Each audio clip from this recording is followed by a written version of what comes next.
Rumble, YouTube, family, what's good? What's happening? Testing, testing. 1, 2, testing, testing, 3, 4. What's happening, everybody? Hopefully, everybody's doing well. Hopefully, everybody's doing their thing. I am so pleased to see everybody. I am so pleased to see you, see that you guys are doing well. I know we're in the middle of the weekend, but please forgive me. It's usually Tuesday for me, Sunday on Vika's, and then back to Friday, Tuesday, Friday, and maybe a Sunday. But today, I figured I'd get on. We have a lot going on today. On two spectrums, right? We have both the freaking Apollo detectives. We have the final excrement, right? So it's a final debate. Will Duffy is like, Will Duffy's like, he's like taking on all everybody, it seems like. He's taking on all flat earthers in a final debate. They're going back and forth. And, you know, God bless these flat earthers for going to have a debate with him. But there's nothing to debate. There's nothing to talk about. But God, again, man, God bless you guys. If that's your shtick, if that's what you want to do, hey, man, by all means, man, attack and assail. But before I continue, let me do my due diligence and let me say hi to everybody. Let me do what's right. J.R. Hartley, how you doing, sir? Good to see you. Good to see you. Tarita Cirque, how you doing, sis? Good to see you. Good to see you. Ironwork, what's happening, family? Ironwork, man, you like one of my favorite people. All right, man, good to see you, bro. Anyway, Shannon Emerson, hey, one of my day zeros, one of my day ones, day zeros. Good to see you, sis. Welcome, sis. Welcome, welcome. Skeptic 936, welcome, sir. Good to see you. Good to see you. Always a pleasure, sir. Tarita Cirque, I said hi. Ida Hill, wow, it's a blast from the past. Good to see you, sis. Good to see you, girl. Good to see you. Always a pleasure. Welcome back. Welcome back. Always a place for you here. Sav, what's happening, man? Good thing Sav ain't on because I'd probably have 3 people watching right now. But Saab is here, y'all. What's up to Saab? Saab, everybody say what's up. Saab got some time tonight. That's what's up. Flat Earth Outlaw, what's going on, bro? Good to see you. Good to see you. Welcome, welcome. Good to see you, man. Oh, and that's not the Rumble side, but it's good to see you still. Saddle Bum, what's going on, family? Good to see Saddle Bum's here. Welcome, sir. Good to see you. Always a pleasure. Always a pleasure. Always a pleasure. Saddle Bum, Tarita Cirque, J.R. Hartley, Saab, Shannon Emerson, Tarita Cirque, Shannon, and no, nobody's nobody's running from Will Duffy. There's no debate. You see, that's you guys don't seem to understand. There is no debate. There's no debate. What color is this napkin?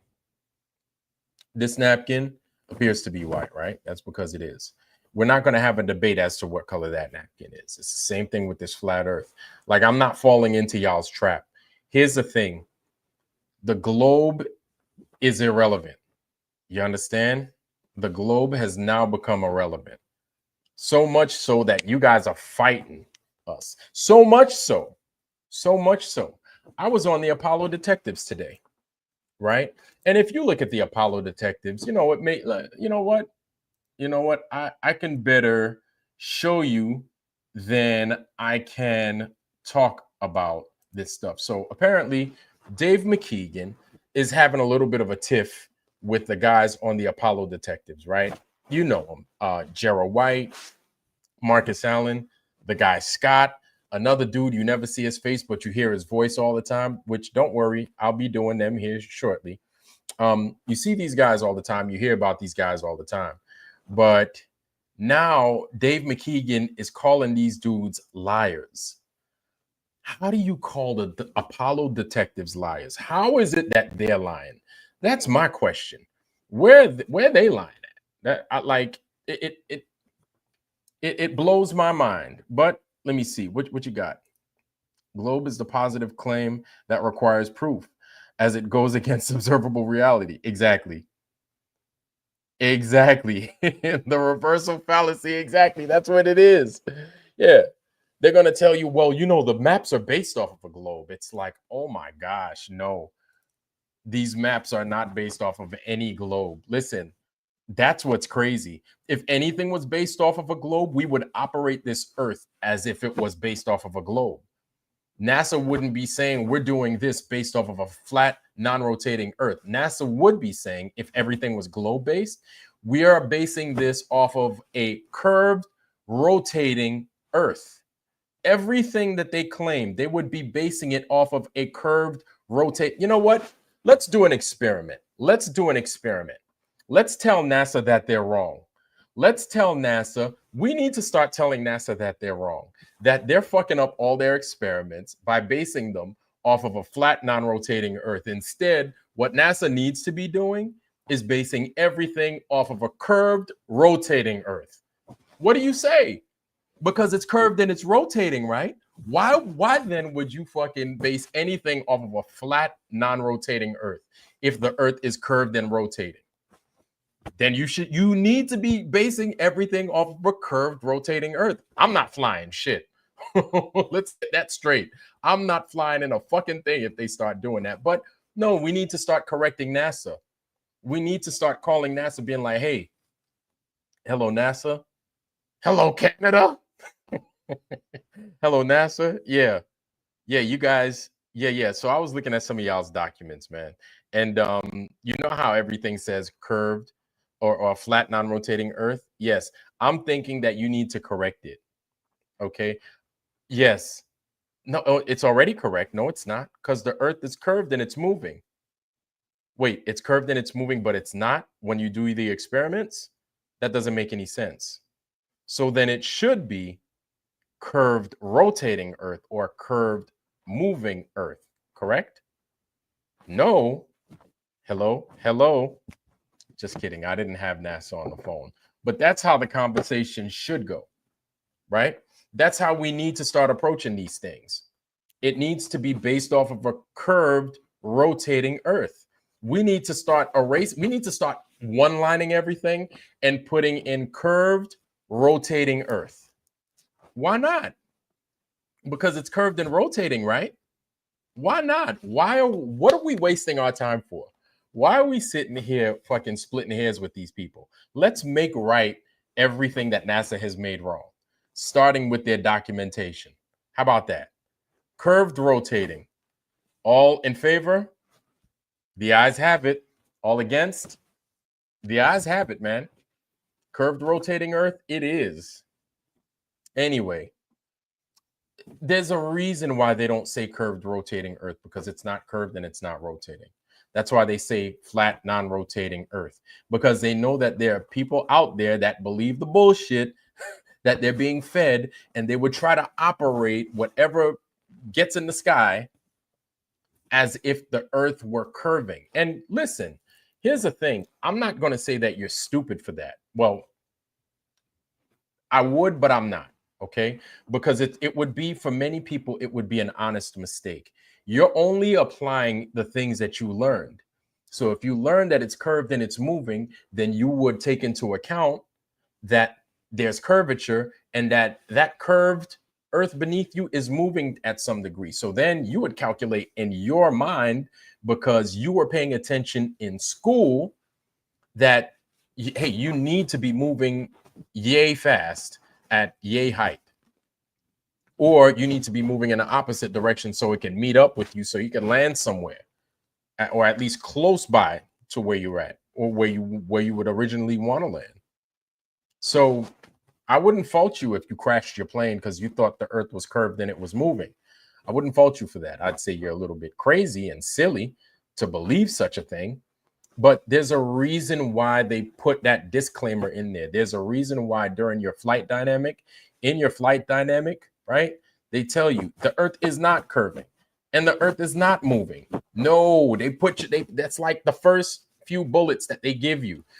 The Earth is not doing these things. Please don't fly the plane like that. Probably, you know why?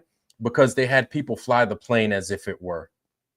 And I can tell you that, right? Because in the Navy, we've put instructions out there to make things sailor-proof. Now, what do they mean by sailor-proof? Same thing as soldier-proof. Same thing as marine-proof. Same thing as airman-proof. You basically bolster whatever your piece of equipment is against the sailor. airman, marine, soldier, right? Saying, hey, I'm arranging it in such a fashion and I'm giving you this recipe list, how to fucking operate the equipment so you don't fucking break it or break yourself. But you want to know something? Sailors, soldiers, marines, airmen always find a way to break some shit. There's no such thing as sailor proof. We always find a way. That's a promise. To hack his Facebook page? Wow. No, but Sav, if you don't mind, man, drop that in the Foundry, man, and I'd love to check it out. I'd love to check that out, though. But I want to show you Dave McKeegan over there defending his position after he called the Apollo detectives liars. Now, before we continue, what I'd like to say is shout out to the Apollo detectives. I've always liked the Apollo detectives. But before I continue, Wanda, how you doing? Welcome, welcome. Good to see you, Wanda. Roger Ledwell's in the Foundry. Y'all good to see you, Raj. Retton, how you doing, bro? Retton, it's good to see you, family. Our brother Feed Your Mind was here, man. Feed Your Mind. This is Feed Your Mind TV. And so Will Duffy is still doing the final experiment. Y'all know Feed Your Mind. Brother got the big bass in his voice, man. We love our brother Feed Your Mind. Feed Your Mind was here last night. He was kicking it with us, man. It's always a pleasure to have him around. He was here, but he's probably in the Will Duffy joint that's going on right now. They're having the final debate, and they're going over that right now. Cool. Thank you, Sav. Thank you. Thank you. Thank you. Oh, shit. Let me 1 second, y'all. Should always have that damn thing. Oh, snap. Tinfoil Sombrero is on. Solo Sombrero, the Hurricane Rico files. Okay, so Tinfoil's on. Man, there's a lot. There's a lot of flat earth goodness tonight. I love it. I love it all day. Flat earth goodness all day. So, okay. So thank you for that, Sav. So right now, before I go into the Dave Weiss thing, I kind of want to show you guys the NASA or the Apollo detectives going over stuff with where it's at. Going over stuff with Dave McKeegan, right? And here they are. This right here is Marcus Allen. This is like my favorite right here, man. I like this dude a lot, man. This is Dave McKeegan, the dude with the jacked up hairline. Who am I to talk about jacked up hairline? My shit, we like twins over here. He got that Phil Collins. I got the Phil Collins too. You know, look at him. He got that thing going on right here. This is Dr. Rasa, Robert Williams. You got the dude Scott right here, Jared White, and Wheezy. Not to be mistaken from Louise Jefferson from the Jeffersons, married to George. But let's let these dudes talk a little bit, and then I'll kind of fill you in. Shot off for at first, just to get that, get the roll in motion. So, but one thing I would like to see on the Apollo images is how far in that roll are those images before we start to see something. I mean, I realize that the ones at the university, again, I did show, as a matter of fact, there was a few videos ago, probably, well, no, not a few, but a couple of months ago, I actually showed the whole contact sheet for both of those. So the ones we did in the chamber and the ones at the university, I showed the entire contact sheets. But I will email them to you. If you pop your email address in that little chat there, I'll send them to you. I'll send the whole contact sheet I'll send you the ones from the university, and I'll send you the ones from this chamber, and you'll see that they progressively go straight, like the hues. It's always the hues that are all over the map, right? It just okay. All right. So these guys are, I guess they're trying to school David McKeegan right now. They're in the process of doing that. They're not ripping him to shreds or nothing like that. So let me address one thing, guys. There is no, I just want you to understand, there is no, what am I going to go up against David McKeegan? What am I going to go up against Will Duffy about? There is no debate. You need to show me where this curvature is. You know, they claim to have gone to Antarctica, right? And then even though I've asked for tickets, we haven't gotten any tickets. We haven't gotten an itinerary. You do know that, right? There is no more discussion about Antarctica unless you could show me that you went. Show me that you went. That's it. That's it. That's all. Wouldn't you like to see the fucking tickets too, you globe people? Wouldn't you globe people also like to see, hey, I'm interested. Do you have tickets? Or is it just me? So I think that's the easiest way to see if they went to where they claim to have gone, right? They show you tickets. Show me some tickets, or you show the itinerary. Debate tune. No. But what's there to debate? You gotta tell me what is there to debate. What, there's a curvature? You have to show me where this curvature is. You can't, but I could show you flat all day. That's the problem. There's nobody's running from anybody. It's a waste of time. Like you're wasting your time. Ask him the question you need. What question is there to ask? I'm not asking anything. You know, listen, allegorical elegy, listen. Do you know that you learned the same thing I learned in school, and I learned the same thing that you learned in school, and everybody in the foundry right here learned what you learned in school? Bro, you showed up and shit the bed. No. I showed up to say it's flat. And then I said, guys, I gotta go because I have a show to do. Nobody shit the bed. No, it's not. What are we? Are you listening to us? Are you reading what it is you're putting out? You need to pay attention. You need nobody ran. Nobody ran. I can't even run. I'm on the fucking keyboard. Where am I gonna run to? Where's there to run? I'm here. You don't make any sense, dude. There is no running. There's no debate. You have to give us curvature, which you can't. You can't give us curvature. So, with that being said, I'm going to go ahead and I'm going to silence you. Good night. Good night.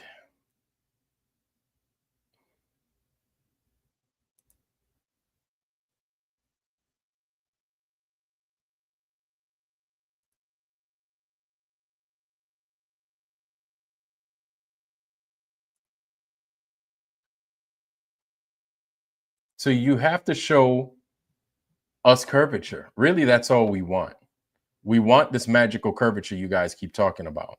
But for whatever reason, you guys come up empty. For whatever reason, every time you guys come up empty. I don't know if you've noticed that.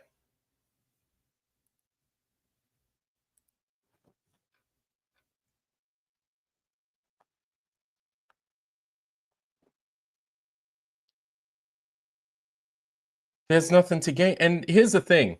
You know, Will Duffy is offering to take our money so they could do what? What does Will Duffy claim he's going to do with that money? $10,000 so we can give it to people combating human trafficking. But last I checked, the same people that Will Duffy cavorts with, the same people that put these bullshit policies out, are the same people that do Pizzagate. They're the same people that find these kids and rape them. They're the same people that do the whole fucking black market for your damn organs. Like, why would I want to give my money to that? Does that listen? There's a correlation between the globe, lies, and people getting trafficked. I hope you've noticed that. Listen, Papa Oaks, you gotta go out and you've got to see it for yourself. Nobody's making excuses. We would like for you to see it for yourself. No, nobody's hiding our stream. No, I'm not hiding my stream. My stream is available to the public. We've given you evidence. What more evidence do you want? You're not being serious. You're not being serious. And look at what I've put down there. Joe Gilberti. There are other things aside from just flat earth, but I mean, we talk about flat earth as well. We've given you all the evidence you need. You don't need us anymore. Like, we definitely don't need you. We don't need debates anymore. Like, they're useless because people are either going to go out and do their own due diligence or they're not. Because there comes a point to where the debates become useless. Only the learned and people that truly think would realize this. Oh, debate me. What is debating? Is debating somebody and say you win that debate. Debating you, is that going to make the earth curve? No, it doesn't matter. It's going to remain flat. Geo, what's happening, family? Good to see you, bro. Good to see our brother Geo's in the foundry. Barbara, Jehovah's daughter. Good to see you, sis. Welcome, welcome. Good to see our sister Barbara. Good to see you, Barb. Good to see you. Yeah, like it doesn't have to Warrior. Mr. Warrior, how you doing, sir? Good to see our brother Warriors in the foundry, one of my day ones. Welcome, welcome. Like you really, once you get to the, it's all downhill. Hey, Harmon, what's going on, bro? Harmon to the rescue. Welcome, welcome. Welcome, sir. So you got, and listen, you have to remember, it's also the globe people that claim that once a boat goes beyond the horizon, it begins to drop because of the curve. Well, we proved that to be a lot, not only wrong, but after we proved that it was wrong, you guys went ahead and you tried to move the goalposts. You know what that shows? That denotes to me that you're lying. That denotes to me that you realize there's fault in your fucking model. You realize this. And as we begin to learn more, we start to realize that you guys are full of shit. Mr. Skates, how you doing, Carrie Skates? Welcome, sir. Good to see you. Mr. Super Sidewinder, welcome, sir. Salute to you. Good to see you. Good to see you. So it's like we start pulling the yarn from the sweater. I hope you understand what that means. I hope you get that analogy. Like your model doesn't work. No, nobody runs. Like there's nothing for me to debate. And I would have to pay to go up there, which I'm not going to do, because I'm not going to pay into a fucking scheme. You guys already scammed people with the final excrement. You didn't prove anything. Yes, I will. Geo, yes, I will. You didn't prove anything. We didn't see any moon that you guys claim to have done. You didn't listen. I don't even know why I'm talking about the TFE, because you guys can't even give us these fucking receipts as to you going. You do know that, right? You guys didn't give us any airplane tickets that we've been begging for over 200 days now. You still haven't done it. You do know that, right? You do know that, right? We have not gotten these motherfucking tickets to the goddamn fucking Antarctica. You guys said that you went. Give us some fucking tickets. You guys can't do that. You know why? Because there's fault in what you did. If you did go, maybe you didn't go at the time that you claimed to have gone, but you don't want the people to see that. That's why you keep skipping over the goddamn topic. Exactly. They fucking lied. They straight up lied. Because if it wasn't a lie, you would do everything in your power to give us the evidence and be like, here, take it. There, we went. It's gotten to the point now where it's too late. But it's fun to still ask, because you won't present, because you're trying to make sure that every lie that you guys make is fucking wound tight, so then we wouldn't find any fault with it. But the problem with when you lie, we catch you anyway. That's the problem. Somebody's smart enough, somebody knows someone, somebody does something that will fucking find the chink in your armor, and you will get caught. You will get caught. If you went where you said you went, you can present these fucking tickets. That's the first order of business. I hope you know that. That's the easiest fucking thing anybody could do. You don't have to go anywhere. You can get it up on your phone and you can be like, look, here, I put it in the chat. Here's a fucking direct link to my goddamn airplane ticket. This is it. Look, I went to fucking Florida. And then you want to know what I got? I got fucking tickets of when I went to Florida. It's that fucking easy. Guess what I also have? I have a fucking electronic copy of my ticket. I have a whole bunch of stuff. I got postcards. I got everything. Listen, the motherfuckers got postage from me from goddamn Florida. Why would I? Like, I went to Florida, right? I'm not going to hide that. I went. And then that's it. But I'm going to leave that part alone. Listen. We were discussing in the Apollo, detectives channel, right? We were talking about the moon landings not happening. These guys were upset. Now, listen, to the Apollo detectives, I like you guys, right? You guys are half baked because you're not there yet. You guys are starting. Listen, The reason McToon, the reason Dave McKeegan, the reason Simon Dan and them fools, the reason they talk shit about you is not because you think that you don't believe that we went to the moon. In my opinion, I believe that the lies that you're exposing is bringing you so fucking close to being flat earthers that the next best thing that those guys can do is discredit you. That's it. That's why you guys are getting a lot of flack. You guys are getting a little bit more flack than we are, because as soon as the fucking tide turns and you guys become flat earthers, they know it's a fucking wrap. Because the way you guys investigate, the way you guys divulge information, and your qualifications, especially Marcus Allen, he's been around for like 60 years or some shit, right? Doing what he's been doing. As soon as you get into the pocket of the flat earth, it's a wrap. It's a wrap. It's a wrap. So this is why the Apollo detectives are going to get shit. Like, I find it amazing that you guys are upset. You should take it as a badge of honor that those guys are talking shit about you.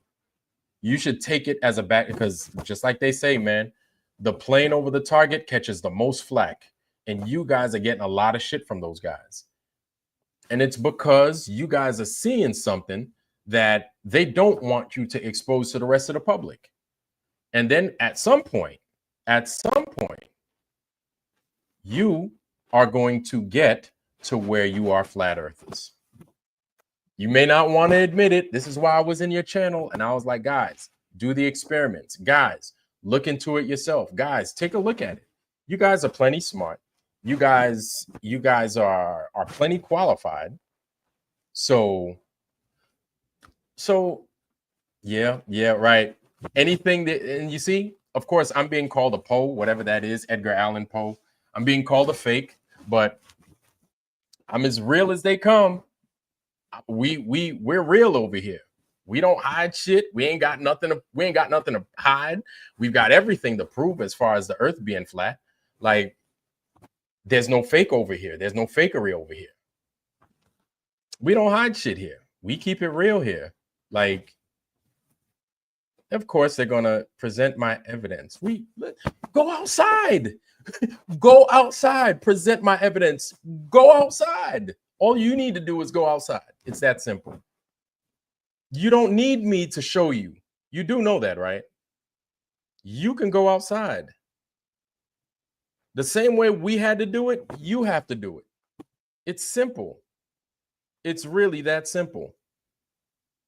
But listen, nobody's gonna, JJ, what's happening, family? Nobody's going to force your eyes open. You understand? You have to go to the beach yourself. You have to go to the waters yourself. You have to do the level tests yourself. You have to do it yourself. We're not gonna sit here and convince you.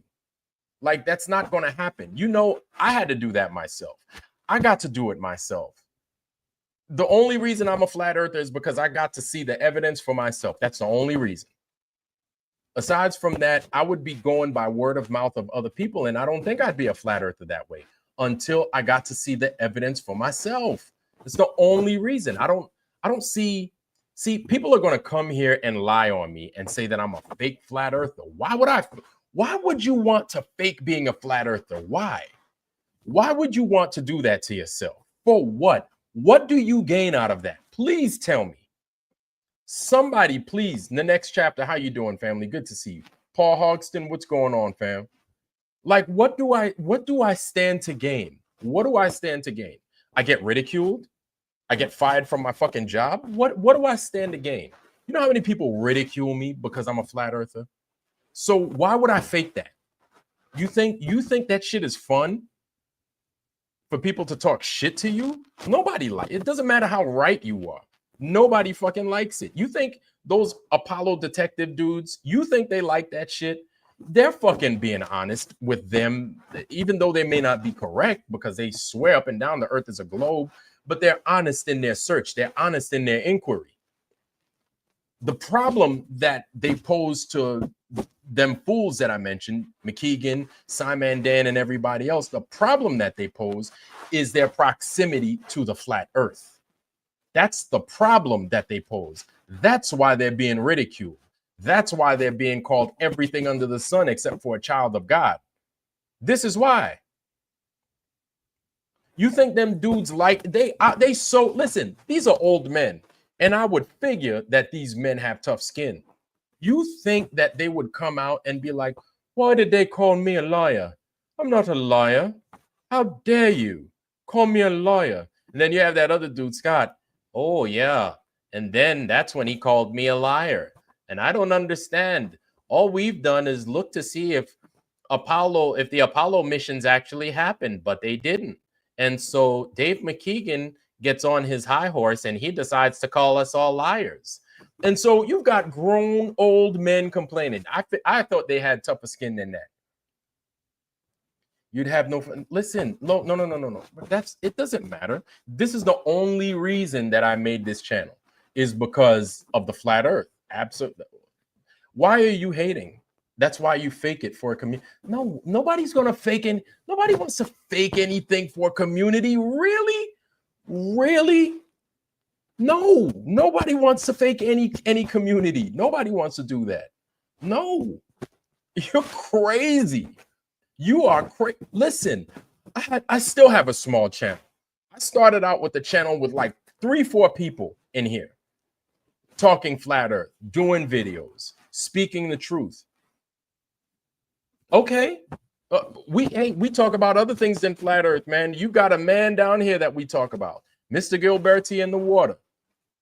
We talk about other things. We talk about the Pedialites, the pedophiles, the synagogue of Satan. We talk about them too.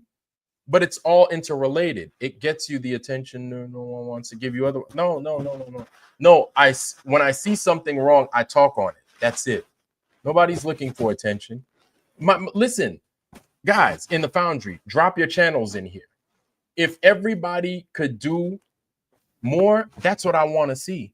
Nobody, listen, I don't want all the attention for myself. I want everybody to have their own channel so we could all watch everybody, because I feel everybody could deliver it a little bit different.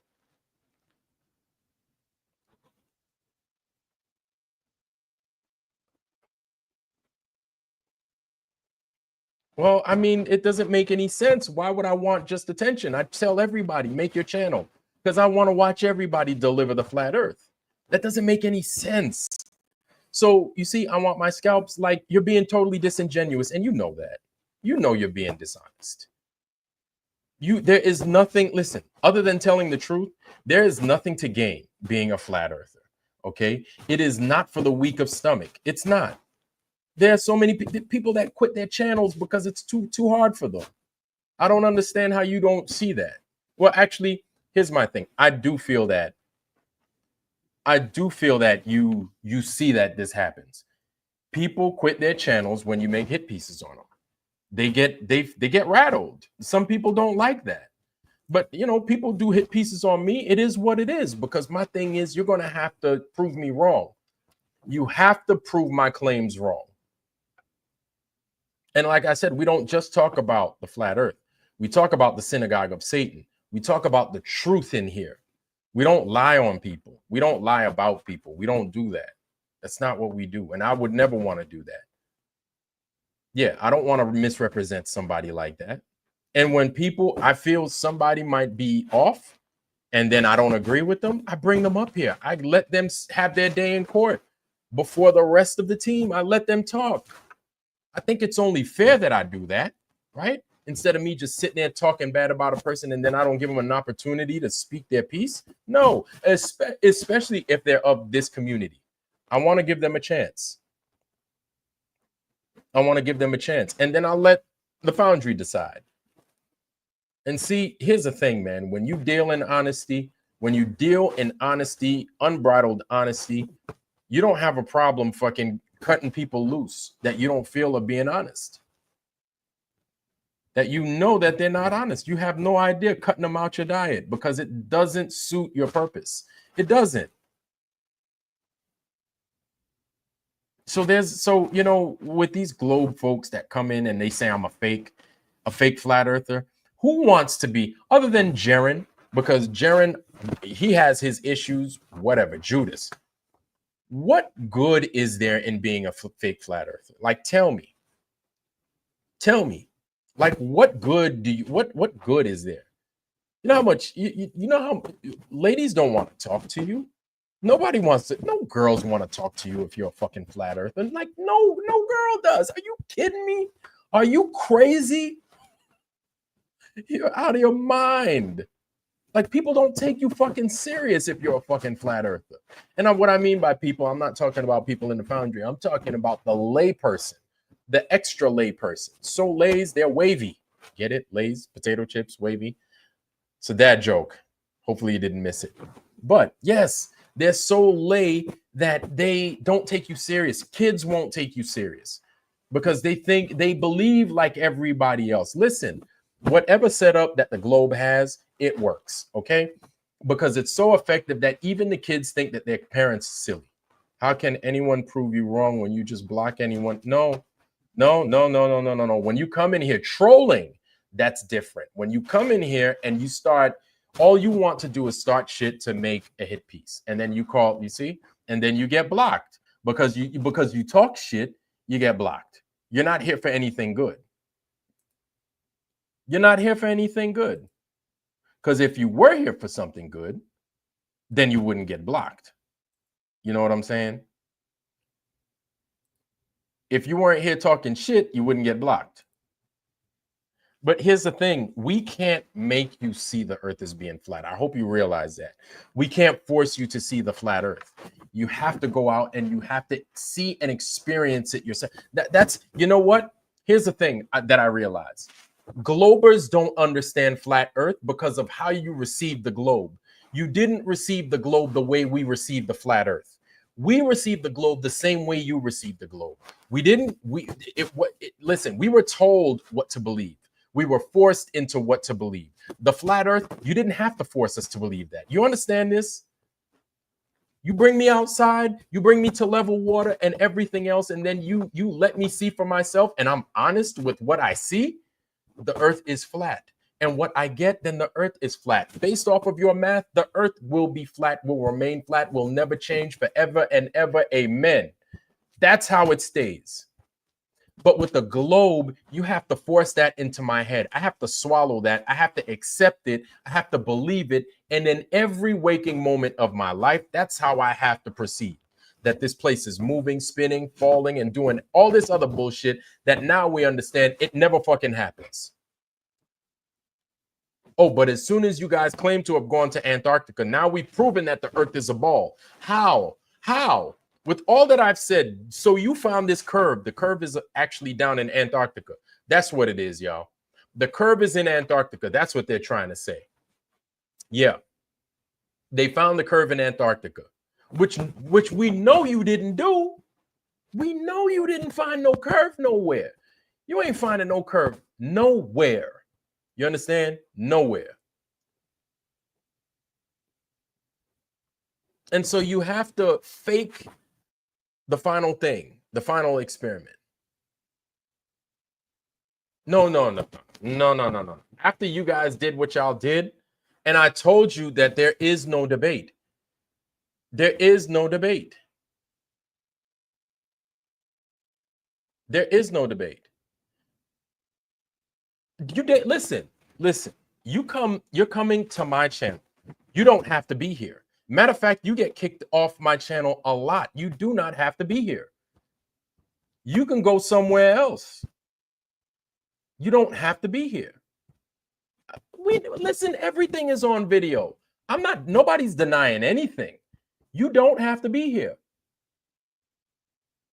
And if you want the flat earth, if you want this evidence, you need to do it yourself. Listen, every flat earther in here had to do it themselves. If you can't do it yourself, there is no convincing you. I'm not trying to convince you. Nobody here is going to convince you. You know what? Shout out to the people that do videos that convince people that the earth is possibly flat. You have to take the rest of the steps yourself. You have to. So basically, the reason I came together, family, thank you, JJ. Thank you for getting me back on track, family. Thank you, JR Hartley. I apologize. Yeah. So the reason I wanted to bring you guys here tonight, y'all, is because during the Apollo discussion, these guys said, you know, somebody in the chat said, oh, the moon is a hologram.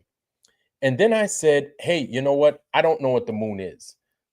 I don't know what the moon is, but a hologram, yes, I see that. Yes, I've heard that. I can see it, but I truly don't know what the moon is. I have no idea. Don't even know what the fucking Earth is, to be honest with you, right? Of course, people say, oh, the moon is, you know, the reflection of the Earth. The moon is this, it's the cold while the sun is hot. Sure. Okay, fine. Whatever you want to say. This much I know, I have no idea what the moon is, right?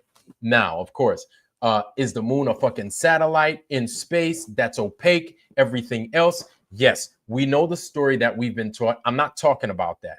But the truth as to what the moon is, I have no idea. I don't know.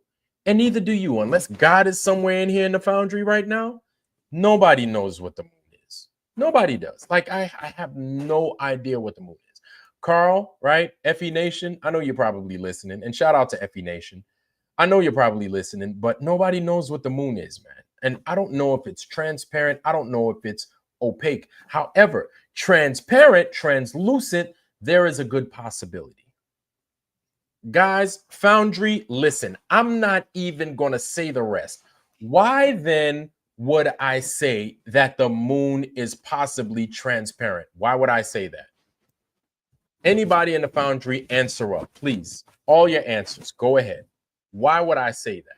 Why would I say that the moon is transparent? Or it could be translucent?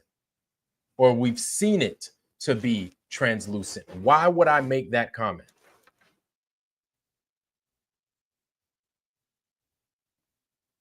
Why would I make that anybody in the Foundry?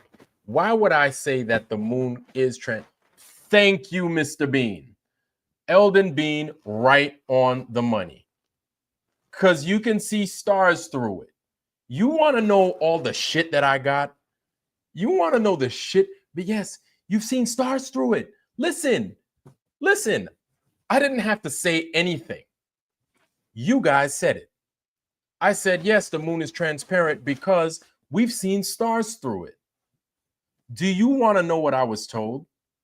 That I'm crazy. There are no stars being seen. Listen, I'm telling you what they told me on that fucking channel. This is how fucking indoctrinated these people are. I'm not going to call them stupid. Their mind, I don't know where it is, but it's not present. It's somewhere in Narnia. I am not going to call these people stupid because I don't think they're bad, but they bought into something. It's so profound that even when you show them real time that there is a star in the middle of the fucking eclipsed moon, not eclipsed moon, but the umbred moon, they're like, oh, that's not a star. No, that's how it's reflected. Like, they make shit up to tell you why the star is sitting right there in that fucking dark part of the moon. It blows my fucking mind. I'm sitting in here and listen, these guys had me sitting there thinking, did I really see stars in the moon? Which I know the answer is a profound yes. But I had to do a sanity check with myself. I did. I had to ask myself, well, what was I looking at? Because I've seen it out in the night sky where I was like, wow, there's a star in the fucking moon. That's pretty dope. That's how I know that this moon isn't opaque and solid like they say. Now, let me take it a step further, y'all. Let me take it a step further. Let me show you what I came across here on Google. Looking on Google, okay? I said, yo, where's this damn thing at? There it is. I said, what is the moon, right? And I'm going to show y'all what it told me. Okay. And this is me just going on Google. I need to look for myself. And then I'm going to present to everybody else what it is that I got. Now, I know this is basic. This is day one flat earth stuff. Sure. But just bear with me, y'all. Please bear with me. So it says right here, The moon is a natural satellite, a large rock body that orbits our planet, reflecting the sunlight. The sun's light, excuse me. It's not a planet because it orbits Earth, not the sun, and it has a significant influence on Earth, most notably controlling ocean tides and helping stabilize our planet's rotation. The moon is approximately 1/4 the size of the Earth, has a surface covered in craters and lava flows. Really, it's got lava flows on the moon, and has a very thin atmosphere called the exosphere. Natural satellite, it's a natural object. Unlike artificial satellites, International Space Station, the moon orbits the Earth every almost 28 days. Word, the month originates. Tidal lock, due to tidal forces, the moon rotates on its axis. Blah, blah, blah, this, that, the third, right? So it's a rock. It's a rock. So, but they're not saying if the rock is translucent. They're not saying if it's transparent, but they are saying it is a rock. Okay. They're saying it's a rock. Hold on. Let me bring it back here, y'all. So they're saying that it's a rock. Hold on. So is the moon transparent? No, the moon is not transparent. It is an opaque object. Listen, I'm going to show y'all. This is what they're saying that the moon is, not me. Is the moon transparent? No, the moon is not transparent. Let me let y'all have that. Hold on. Mr. Soups, hold on, family. Yes, guys, listen. Drop your channels, drop your links in the Foundry. Do not wait on me. Drop your links now. And throughout this broadcast, drop your links. Do not wait on me to give you permission. You guys know as soon as you get into the Foundry, you have permission. Drop your links, drop your channels. We want to apply, or we want to sub to your stuff. So it says right here, no, the moon is not transparent. It is an opaque object. That means you can't see through it, meaning it does not allow light to pass through it. The appearance of stars behind the moon, often cited as evidence of its transparency, is due to a misunderstanding. Oh, no. Okay. You see? It's due the appearance of stars behind the moon, often cited as evidence of its transparency, is due to a misunderstanding of how light and atmospheric effects work. You see? There go that goalpost. You see that? The reason that goalpost is walking, guys, that's because it's fucking walking. That goalpost is moving. Oh, no. You just don't know how light works. Oh, really? Light is going to bend like that and do all those other atmospheric effects, optical illusion. The human eye tends to interpret visual information based on what it expects to see. Since the sky is usually transparent, the brain may misinterpret the blue sky behind the moon being through the moon. Moon is being through the moon.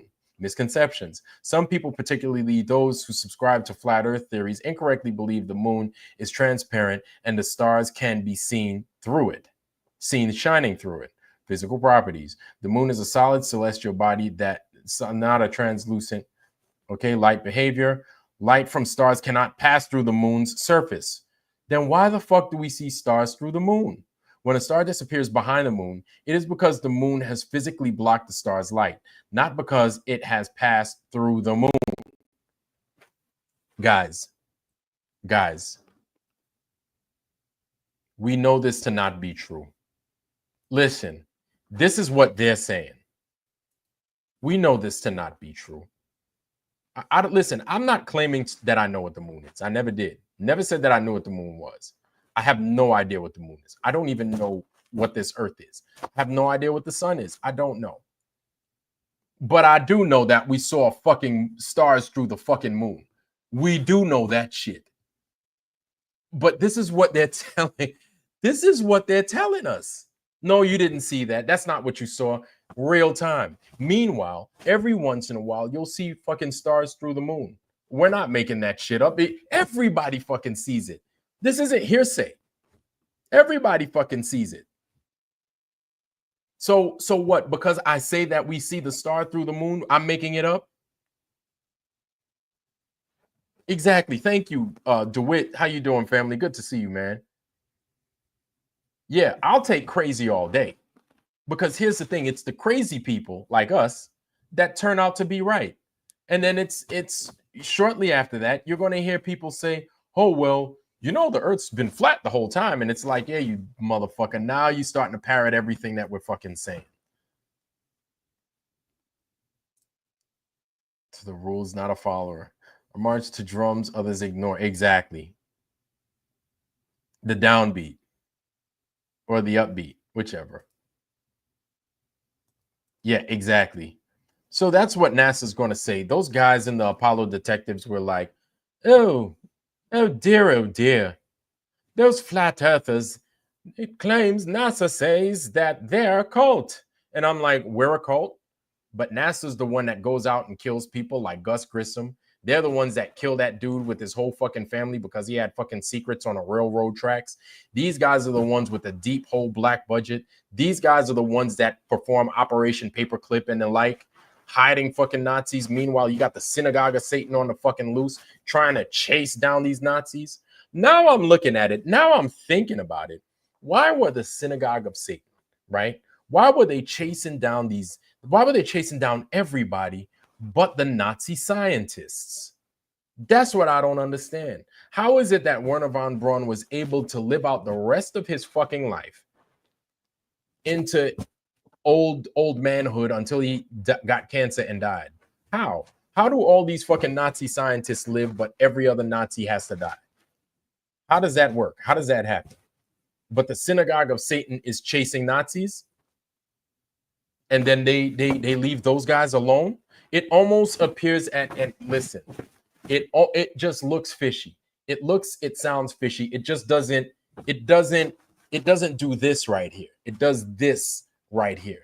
It doesn't make any sense. How does that happen? These guys are supposed to be the bad of the bad, the worst of the worst kinds of people on this earth. And then meanwhile, you're like, okay, they could be our scientists. They're good. But didn't they smoke a lot of y'all in these ovens to the tune of 6 million? And wasn't like 6 million of y'all killed in the early 1900s too? And then 6 million of y'all got like moved out some country. It's always 6 million with them. And we saw that in a New York Times article from Doug and Stacy that they presented from the early 1900s. These guys are fishy, man. They're funny. Anyway, I'm not going to sit here and talk about the synagogue of Satan all night. That's not what we're here for. Not. But so the moon presents itself the way it does. Hold on. Let me see if I could see stars in a half a quarter moon. So let's see. Family, you know just as well as I do. Like I'm looking over here on Google. Guess what Google's not going to give me? Stars in a quarter moon. But maybe my search engine capabilities are just lacking. But as I look here, right? Stars in a quarter moon. We've seen it all the time. We've seen it with our own two eyes. Many of you have taken pictures of this phenomena, which I'm calling it a phenomenon because we're told that the moon is a solid object. And you're not supposed to see a solid opaque object, excuse me, because glass can be solid, clear crystal could be solid as well. But the moon is supposed to be a solid opaque object. We just read that, right? But look at this. I said stars in a quarter moon. Just so I don't fuck it up and say stars in a half moon, stars in a full moon, stars in a quarter moon, right? So the fingernail moon right here, right?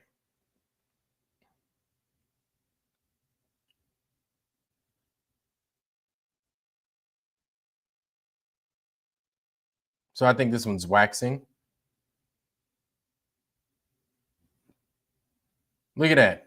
They don't give us anything that we ask for. So we're looking for that fucking star that usually sits like right here in this part of the moon. We're looking for it, but they're not going to give it to us, y'all. This is something that occurs every once in a while that we've seen. Like, again, I said, many of you guys have taken these pictures. You understand? You've taken these pictures. You've seen it for yourself. This isn't me just making shit up. This isn't me just pulling at strings. You understand? And look at that. They can't even give us pictures that we know fucking exist. They can't even give us footage of shit that we know fucking exist. Look at this. They're going to act like it doesn't fucking exist now. You see? Now they're going to act like it's not even real. This is what these motherfuckers do, man. But here's my thing. Is anybody surprised? Is anybody surprised? And we could go on all, probably at some point you'll probably be able to find it. But look at this. Look at this. These guys aren't even stars in a quarter moon. Real stars. Let's see. Real stars in a quarter moon. Where is it? Real stars in a quarter moon. They're not even going to get, this is the best that they're going to give us right here. This joker right here.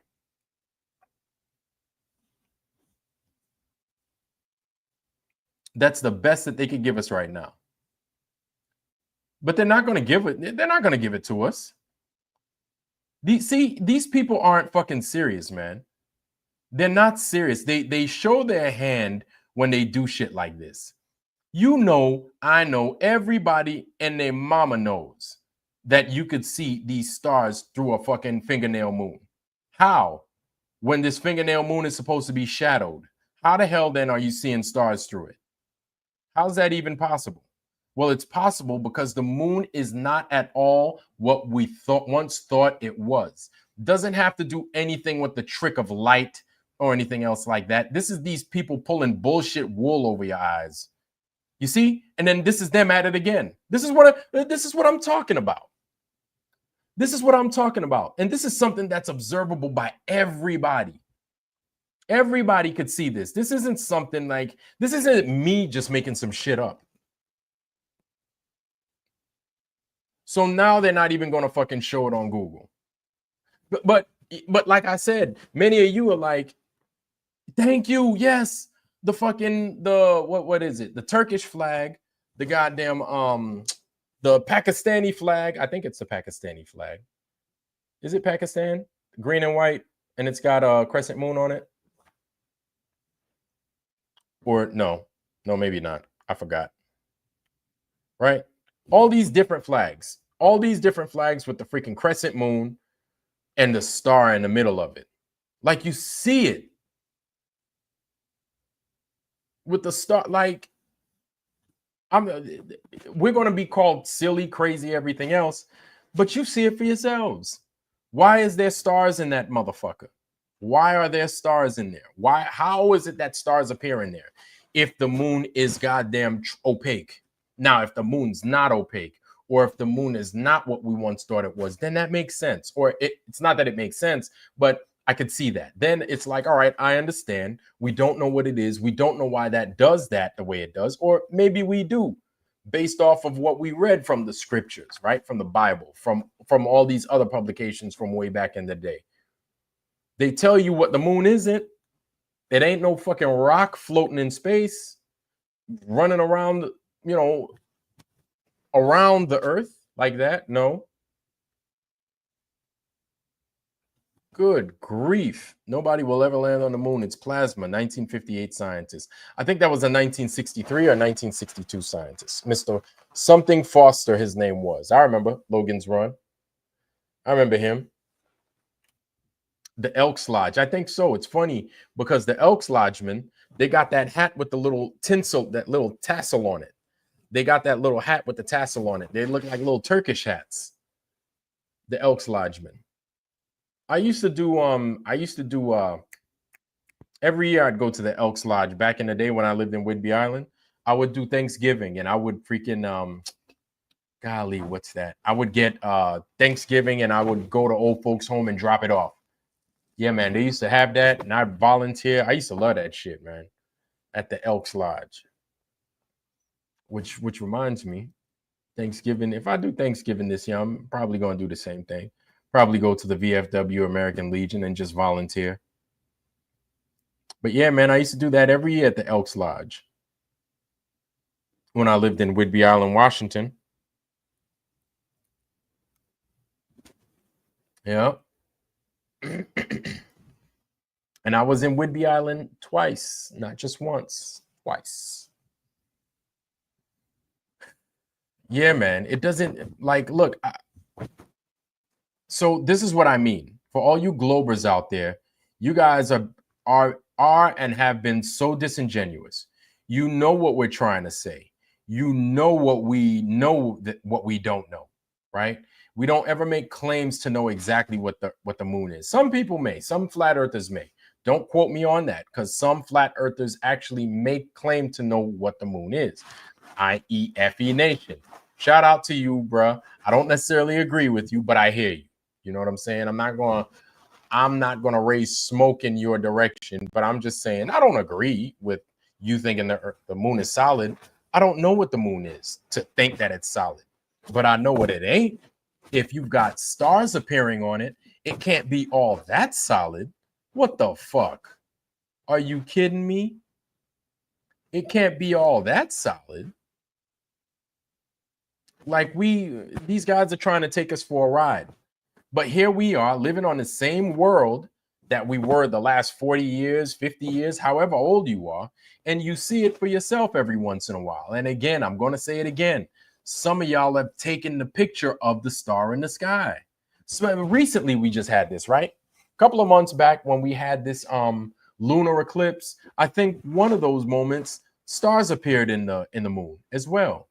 So it's not a secret that stars appear in the moon sometimes. Sometimes they do. We don't know why it happens that way. Some people equate it to, the firmament being here, and then the moon, it's behind the moon, and then this and that. Like, I don't listen.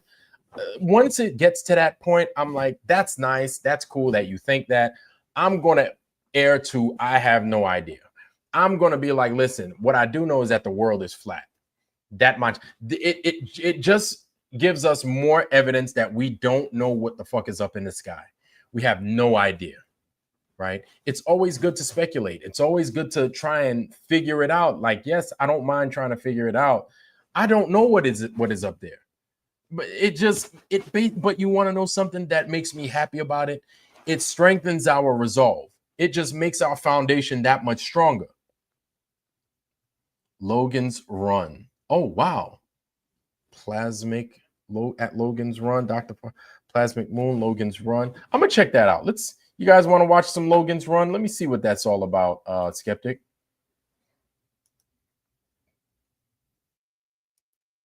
So here it is. Okay, yeah, 1965. My bad. I said 1962. Wrong than a motherfucker.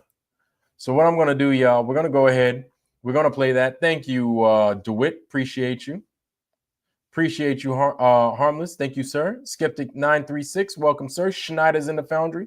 Welcome, sir. Logan's Run. Who used to watch Logan's Run back in the day? Logan's Run used to come on TNT when I was a kid. Logan's Run used to come on. It's good to see y'all, man. Logan's Run. I guess a lot of people liked Logan's Run. I used to try and watch it. It just seemed confusing to me. And so it was like, I was just like, yeah, whatever. Okay, I'll check it out. But a lot of people swear by Logan's Run, and that's fine. What we're going to do here is we are going to play this. Thank you, sir.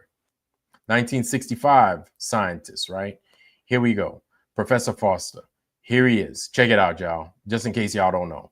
Here is the sea, Mr. Sanders, so calm and apparently unchanging. And yet it is part of my new conception about the nature of the world at this same sea. Many times in the past history of our Earth has rolled over the surfaces of the land masses, sweeping away all life and vegetation, and eventually returning again to its former bed. This is the part of the biblical theory of the flood and the theory of people of other races. Oh, yes, this actual event, the last one, is recorded in all the sacred scriptures of all the old civilizations, from the Hindus to the Bible. Mr. Foster, before we go on with that, you've made a number of predictions, scientific predictions, which you claim have come true. Now, what are those predictions, and how do you make this claim? Well, they are all based on the new notion that the physical invariance principles of contemporary science are invalid. And I stated this first in a manuscript reviewed in Australia in 1954. And the validity of this statement was confirmed finally last year at Princeton when the principle of time reversal invariance was found to be invalid. Well, who accepts the fact that you have made these predictions accurately? Well, the facts as such are undeniable and must be accepted because they're documented. And it was accepted as such at Oxford, at the Tasmanian University, and also at the National University. The facts as such are accepted, but the explanations and the new views as yet are not. Do you mean to say that you reject all the basic principles of science established since Aristotle's day? No, it does not mean that. I state and maintain that those concepts and interpretations of science, which are still based today on Aristotelian logic, have a certain purpose, but that is defined by a statement as that a spade is a spade or a fine chisel is a fine chisel. But these concepts are inadequate for a complete understanding of the real nature of the world. How is it possible, Mr. Foster, that you... Well, let's hear that again. A statement as that a spade is a spade or a fine chisel is a fine chisel. But these concepts are inadequate for a complete understanding of the real nature of the world. I'm going to let y'all... How is it possible, Mr. Foster, that you as an individual can work out these theories when all the other established scientists have computers and all the money of governments behind them, and yet they apparently can't? Well, I do not claim at all that it is due to my own intellect or to my own penetration. I have been deeply interested from early youth in the real nature of the world, and I held my own views and ideas. But many years ago, about 14 years ago, when I was challenging one of the fundamental conventional principles of science, I had a definite inspiration, not knowledge as such, but an indication and a guidance which I followed and which I worked very hard and to evolve into a new structure of understanding. Inspirations related to thoughts of genius. Do you think or consider yourself to be a genius? No. I consider myself to be an ordinary, humble person who wants to serve mankind with what man has striven for from the beginning of consciousness, with truth and understanding of the world. Well, now, one thing, you have a theory about the moon, and we expect to be able to get observable facts about the moon fairly soon. What is your theory? Well, it is by now rather more than a theory. 10 or 11 years ago, I stated to various scientists that the moon is not a piece of rock, but it is a plasma phenomenon, a cosmic plasma, and that this fact will eventually be confirmed. I made certain predictions which were already confirmed in 1958, and the situation now is coming close to a complete confirmation. What will be the result if you're proved to be correct in your theories? The result will be profound and decisive, because it will give proof that a complete reinvestigation of the laws of nature is necessary. Because if the moon is a plasma, no man will ever land on it. The soft landing attempts will all fail. That means that the mass of the moon is less, far less than is currently assumed. It's in a different state of energy, and it has far less mass. That means there is no more explanation for the tides. If the moon, for example, had only 1,000th part of its current mass, then the tides would only be 2 inches high under conventional theories instead of sometimes 14 feet. And that means that if it is proved that the moon is a plasma, then all gravitational theories are out, and the new concept of the cosmos and of its laws has to be evolved. Aren't you being a bit adventurous? You want to know something? I think this is the part of what he says that we seem to forget that he says. I know definitely I forget that he says this part, but let's hear that again for the people in the back. Concept of the cosmos and of its laws has to be evolved. Aren't you being a bit adventurous, though, because you know we're going to be able to test out your theories on the moon fairly soon? Well, not anymore. 11 years ago, of course, it was rather taking a risk. I was considered a lunatic, of course, but by now the evidence, accumulated evidence, is already so much in my favor that I'm not taking any risks anymore. On the contrary, there is scientific views expressed all over the world now that the moon seems to be of a quite different nature of what was assumed. But the Americans and Russians are thinking of landing men on it. Well, that will never happen. Not on the moon. On Mars, on Venus, on other planets, yes, but the moon is definitely, as I assert, a plasma. Isn't there a slight contradiction? You mentioned the moon and the tides, Mr. Foster, and at the earlier part of the interview, you talked about the tides sweeping over the Earth. Well, there is no contradiction there, because once the moon is proven not to be a piece of rock, but something of far less mass, and the gravitational theories are out and discarded, new concepts have to be involved, which will show that the lawfulness of nature in the cosmos is identical to that in a hydrogen atom or in atomic processes.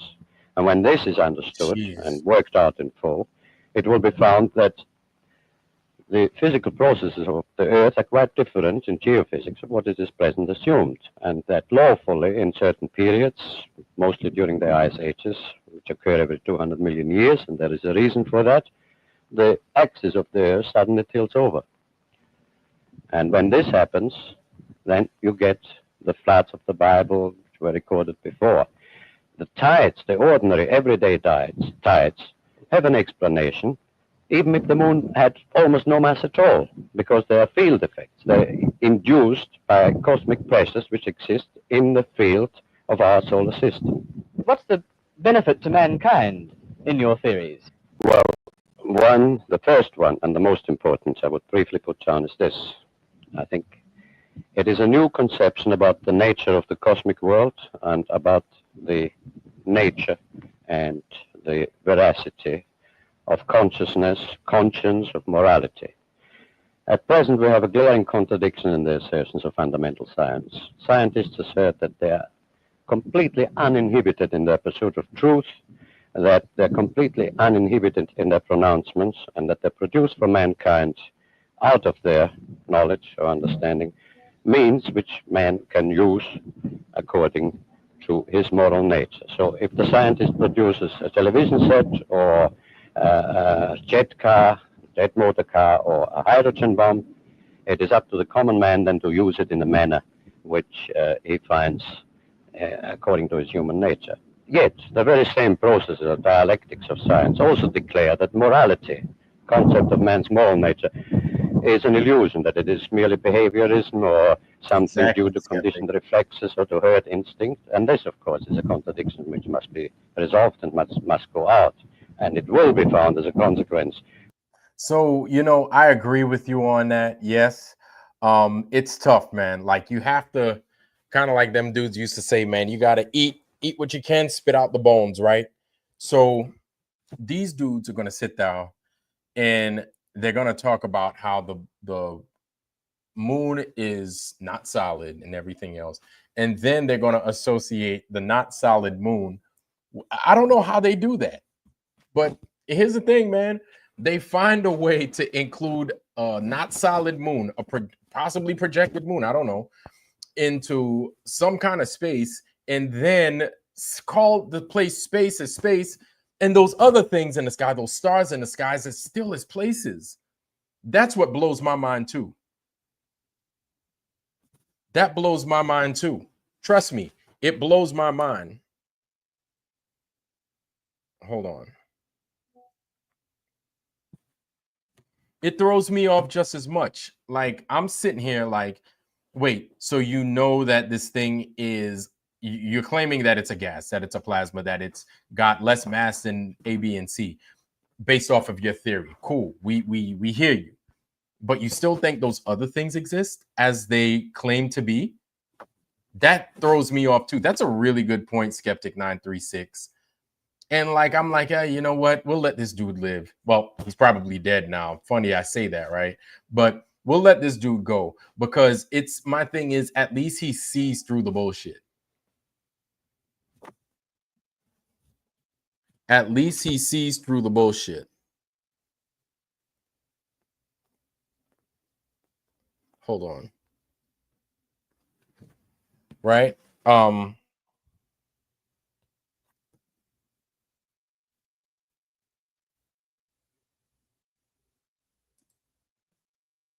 No, hold on, Harmon.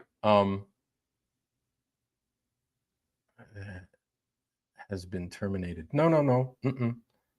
Before your stream had been terminated, but I seen stream come back. Now you're live again. No, I'm here. I've been live. Nah, it's probably some guys trying to toy around so you don't see me. You know, I don't know. People are playing games. People are playing good games. And to BS, hopefully. Fair use. Okay, fair use. Say fair use. I'll do that. Okay, I'll say fair use. Soft stream was stopped the other night as well.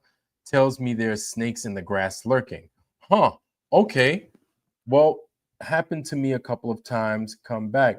Freemasons at work. Okay, let me see. Hang tight. It comes back on sometimes. They made the call. It says I'm violating policies. Oh, wow. Shut it down. Went blank. Dang. Violations. Oh, that I violated fair use, guys. Okay, let's try it again. Let's do this fair use thing. Let me see. Okay. Let me get out of that. And then let me come back to it. And this is Professor Foster, that scientist. And then what we're going to do is we're going to come back to Professor Foster. We're going to let him do his thing. Fair use, guys. Fair use. This is, okay,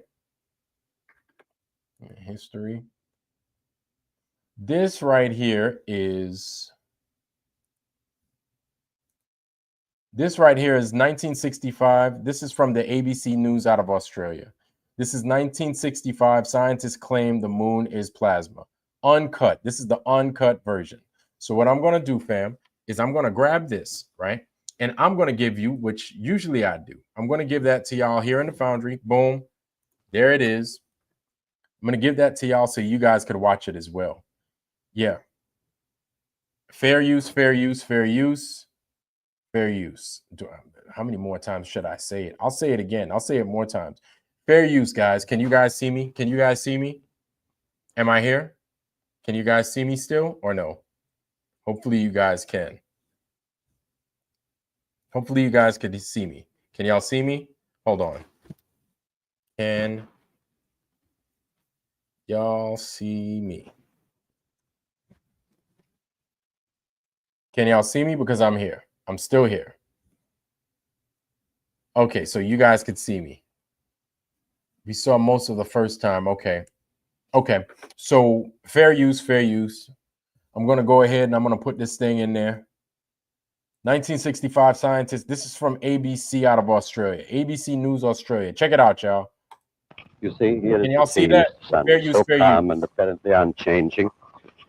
And yet it is part of my new conception about the nature of the world at this same sea many times in the past history, and also at the National University. The facts as such are accepted, but the explanations and the new views as yet are not.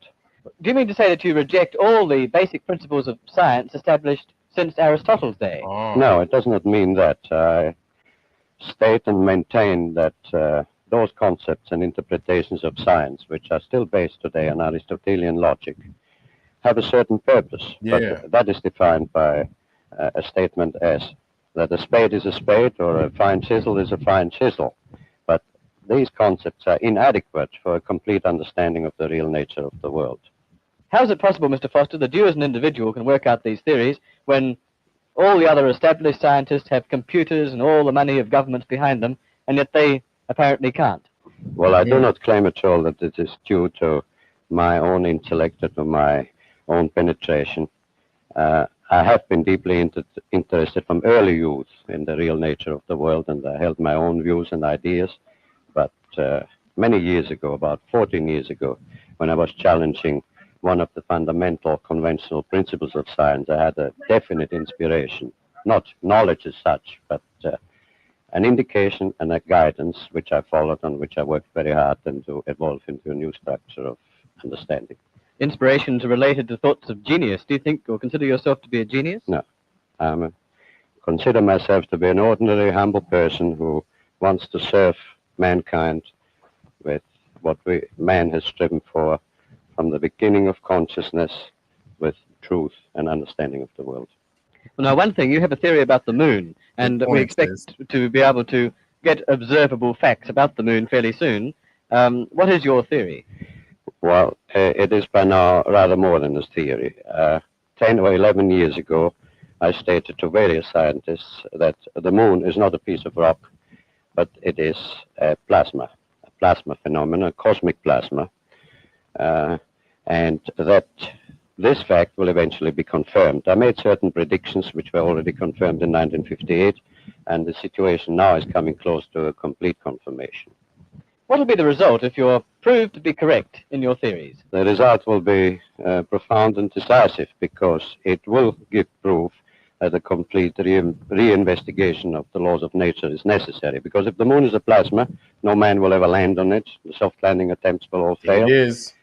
That means that the mass of the moon is less, far less than is currently assumed. It's in a different state of energy, and it has far less mass. That means there is no more explanation for the tides. If the moon, for example, had only 1,000th part of its current mass, then the tides would only be 2 inches high under conventional theories instead of sometimes 14 feet. And that means that if it is proved that the moon is a plasma, then all gravitational theories are out. And Out the window, baby. Of the cosmos and of its laws has to be evolved. Out the window. All those laws, they're not even laws. They're not even fucking laws. That's the thing. Like, don't get it twisted, y'all. That is not no fucking law. Buoyancy, sure. Let's call buoyancy a law. But that other bullshit, nope. Nope. Nope, nope, nope, not at all. Not trying to hear any of that bullshit. Your stream was interrupted. All right, the moon is... Yeah, I just got an email, y'all, that my stream was interrupted. Copyright strike, some shit like that. Yeah, they probably told on me. Oi, he's getting one of our films. Oi, Marmite, Vegemite, some shit. So these dudes down under, where they live upside down, they're saying all this shit. YouTube is down again. You know what? It's because I said fair use. I said fair use, fair use, fair use. My stream gets suspended. Aren't you being a bit adventurous? That's what it is, yeah. Yeah, I think... Yeah, that's on YouTube. So can you guys hear me? Can you guys see me? Hopefully you guys could hear me. Hopefully you guys could see me.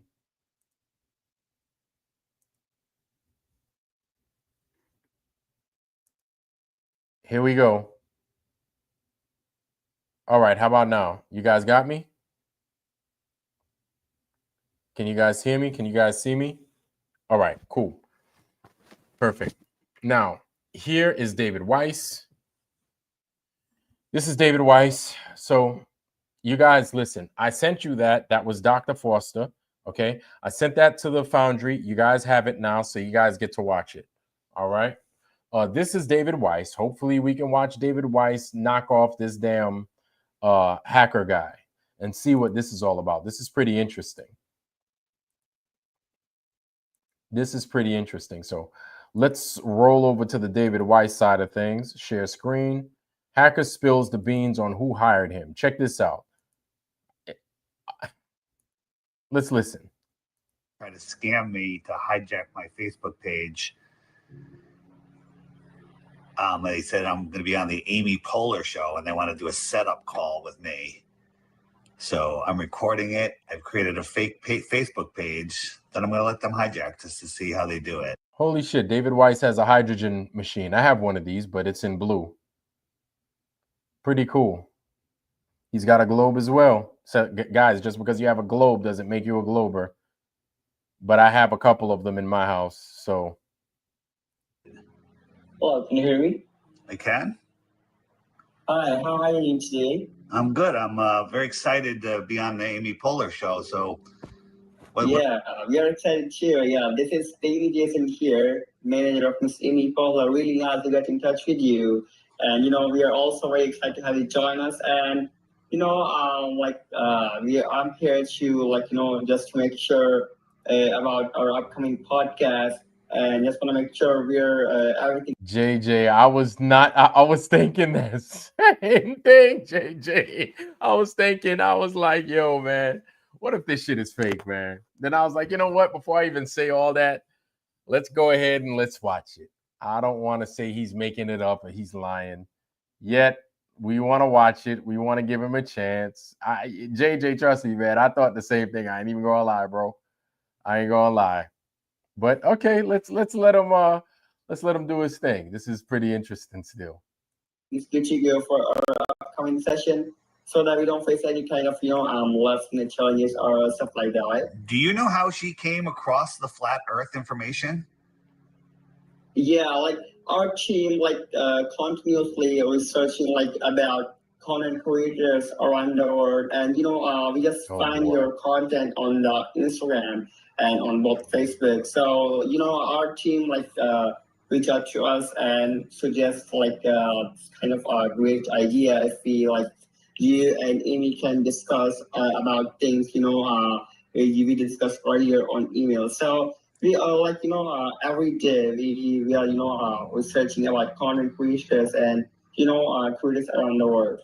Yeah. Okay. Now, are we connecting on Zoom for the show? How are we connecting? What is it going to be broadcast on? And it's a live show or pre-recorded? Yeah, it is a live show, and the reason of today's meeting is also just to make sure everything is good to go, and also to give you a kind of rundown on the joining process. And this will be you'll be not gonna join from the Zoom app or any kind of stuff. You'll be joining us directly from your MetaLive dashboard. Like if you're familiar already with the MetaLive events thing. So family, I'm on live right now. Can you guys see me or no?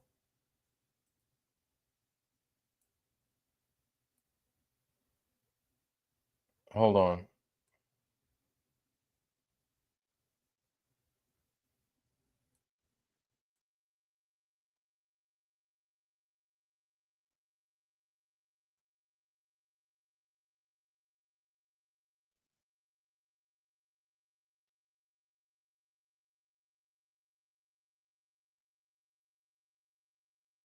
Hold on. So you guys can see me, right? You guys aren't having, can you guys hear me too? Hopefully you guys, okay. You guys hear me? Can you guys see me? Because now that I'm playing back myself.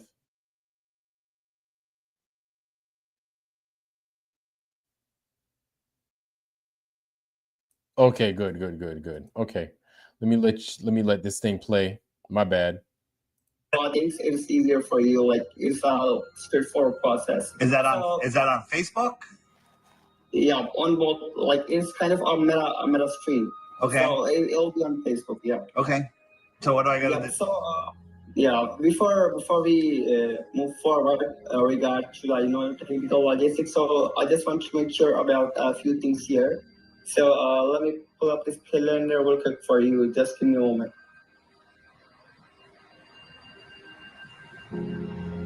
Okay, here we go. So, all right, I have this calendar, and we are all set for our podcast at 26th of August at 1 p.m., right? I believe so, yes. Yeah, okay, good. This is what I have on my side, so just want to make sure. Yep. And, this is kind of a one-on-one conversation, and this will be just you and Amy herself, and there'll be, nothing kind of third that's involved. And there'll be nothing kind of political discussion or nothing kind of a religious discussion at all. All right. Oh Lord. Okay. Yeah. Okay. So just gonna make sure as for your views for the camera views or any kind of confidence setting from your side, have your MetaLive events activated and joining as a guest from your respective Facebook. So just want to make sure, do you have your laptop camera on that day, or are you going to join from your mobile instead? I'll join from my laptop. Okay, that seems perfect. This is kind of a bigger frame, so this is perfect. So, if you do me ask, have you ever done a live podcast before from your respective Facebook, or this is the first time? I might have done one, but I think I've been on Facebook Live before. Oh, I was gonna say.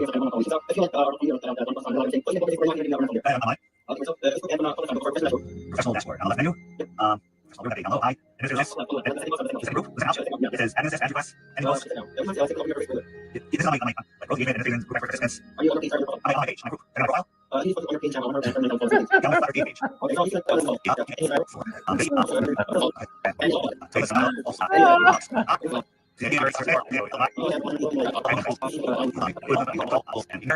Flutter page. On our side is all set. So I'm starting now, like stream for just a few seconds. And you'll be joining as a guest from your right now from your the Meta Lab event. Chillin'.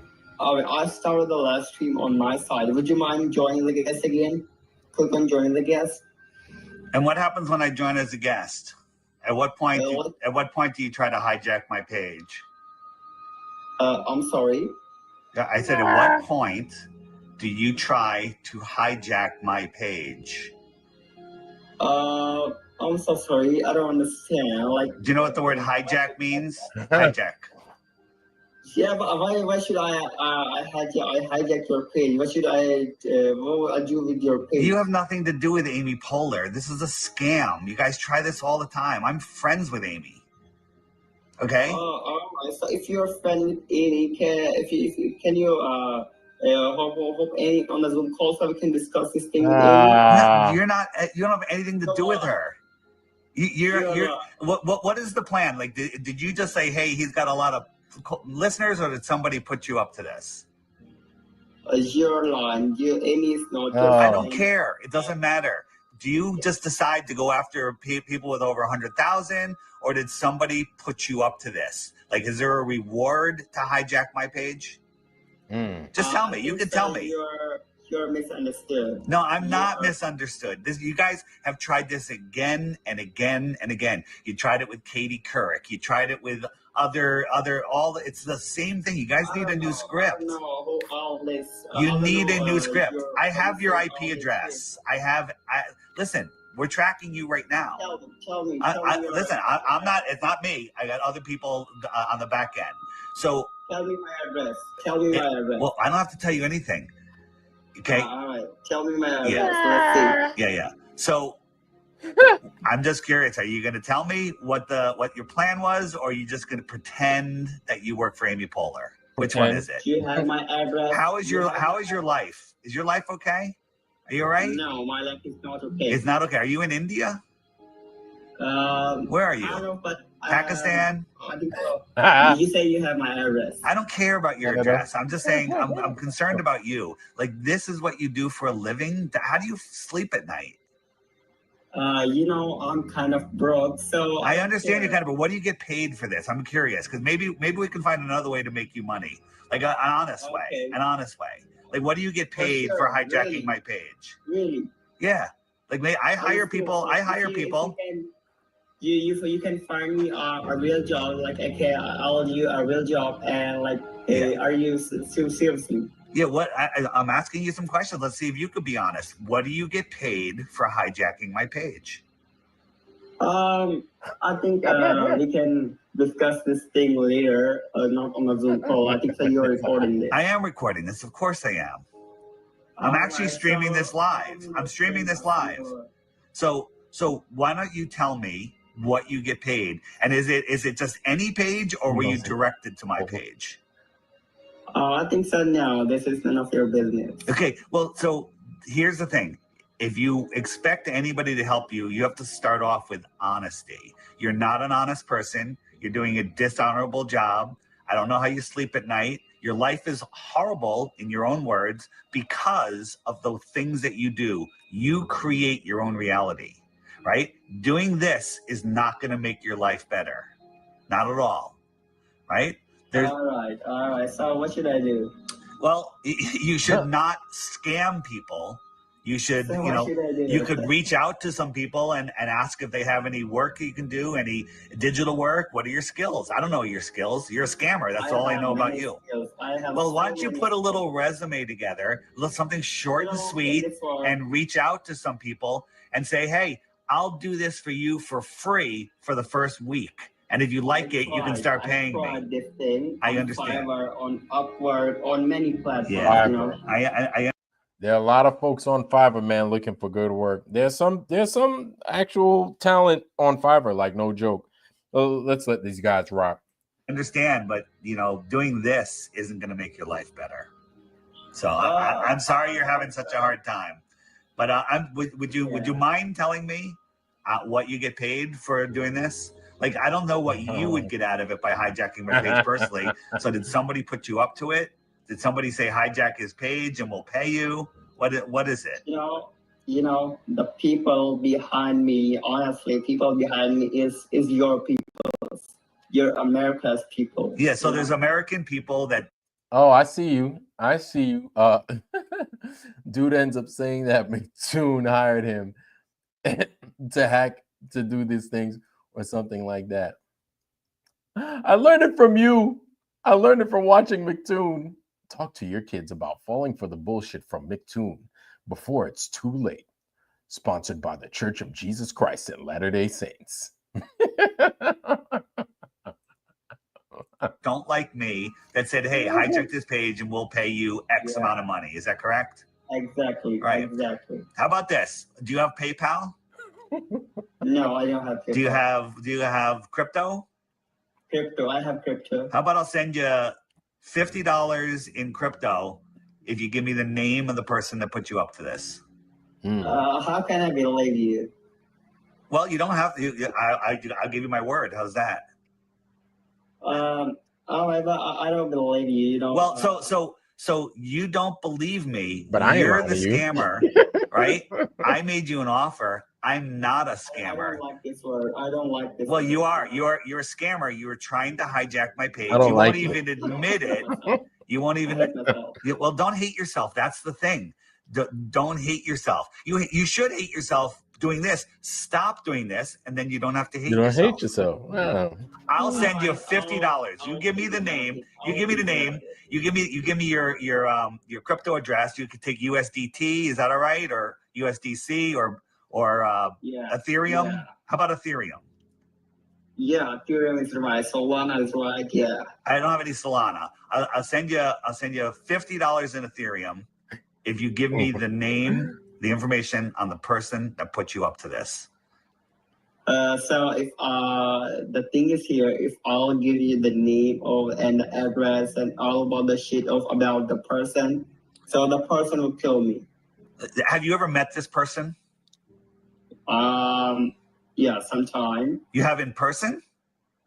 Yeah, in person in Los Angeles. In Los Angeles? Yeah. The older person, a younger person? Kind of younger. Yeah. And how did he approach you? Drop your pants. You don't believe me, so I think so. You don't have to discuss. You never believe me. Well, I mean, give me the name and I'll send you the 50. I have skills. I work in cybersecurity.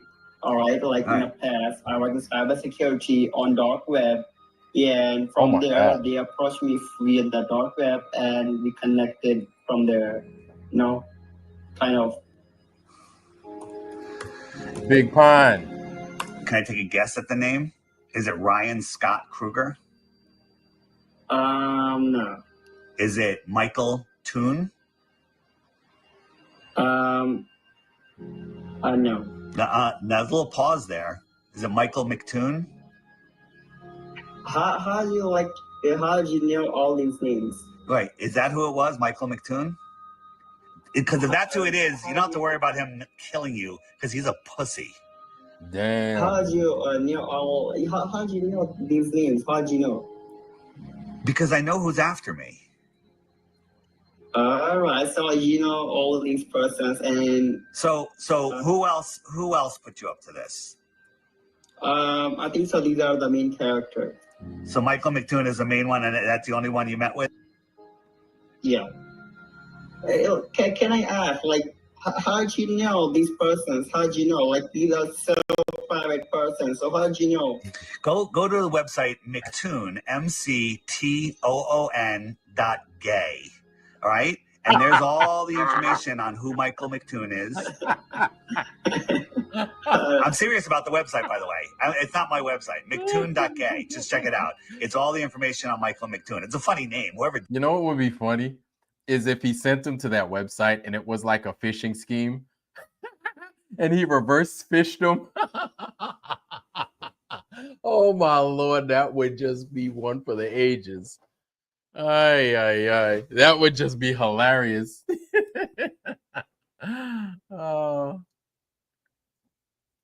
How do you know these names? How is you how?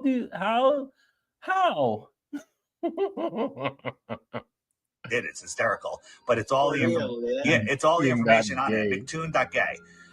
And it exposes him and his data. He's a data expert at a cybersecurity company, and he had the biggest data leak ever at that company.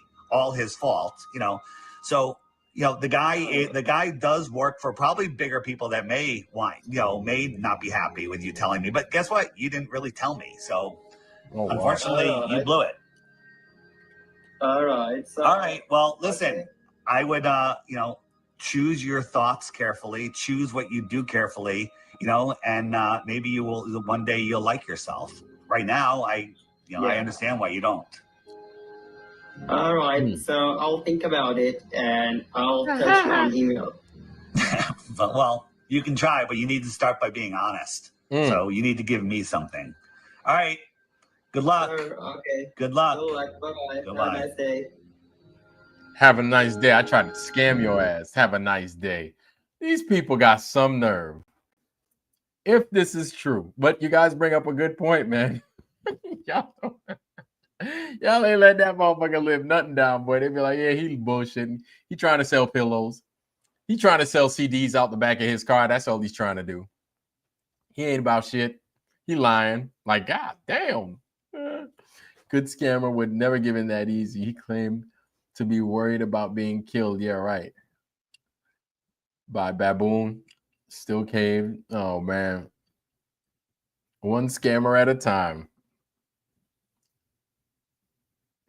Hey, look at this. Look at this.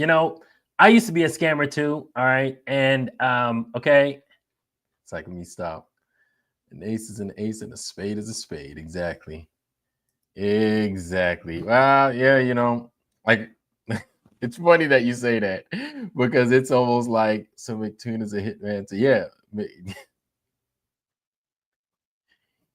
If you think you've seen all the action heroes, McBain, McClane, Dylan, John Wick, stay tuned and hold your horses. You haven't seen McToon. That's right, folks. McToon is coming to a theater near you. Oh boy. He's the new hitman. You guessed it. McGoon. To find more on McToon, check out mctoon.gay. Oh my God. Oh Lord. They put that name. Look, even if we just give him as legitimate, it didn't prove Toon was the one that hired him. They've put that name in there. And the guy was pretty terrible liar. And he sounded like he was full. He was full of shit from the get up. He's a scammer. Of course, he's going to say, yeah, you got me. That's the guy that did it. Can I get my 50 fucking euro or whatever the fuck, Ethereum, whatever the fuck he was going to send him? Can I get that, please? Yeah. How'd you know that I was him? Can I have my money, please? Can I have that money you said you were going to send me? Send it to me. Yep, that was him. Was it this guy? No. Was it this guy? No. I mean, yes. No. Yes. Yeah. Yes. Oh, it's him. Yeah. How'd you know it was him? Send me that money. You got to send me that crypto now. Yeah, I don't know, man. So much so much fishy shit, man. So much dishonesty. It's crazy. It's crazy. So much dishonesty. It's fucking crazy. That even now, like say Dave did experience this, right? Say he did. And he almost did get scammed. Like, because of things that happened in the past, man, it's hard to believe this shit. That people are putting you in the category of fucking liars. That sucks, man. Like, I mean, we're laughing here now. We think it's funny, right? But when you look at it, it's like, goddamn, man, there's no honor amongst thieves. Like, you're expecting the best out of people. You just want honesty. That's it. Right. And your credibility matters, man. It means so much. It means so much. Like, really, that's the currency that we involve ourselves in here in the flat true earth. Like, we understand how important it is to not lie. You know what I'm saying? Just don't lie. Just don't bullshit people, man. Just don't try to scam people. Don't pull one over on people. You know, because as soon as we think we got you, dude, like, that's it. As soon as you give us any doubt, like, that's it.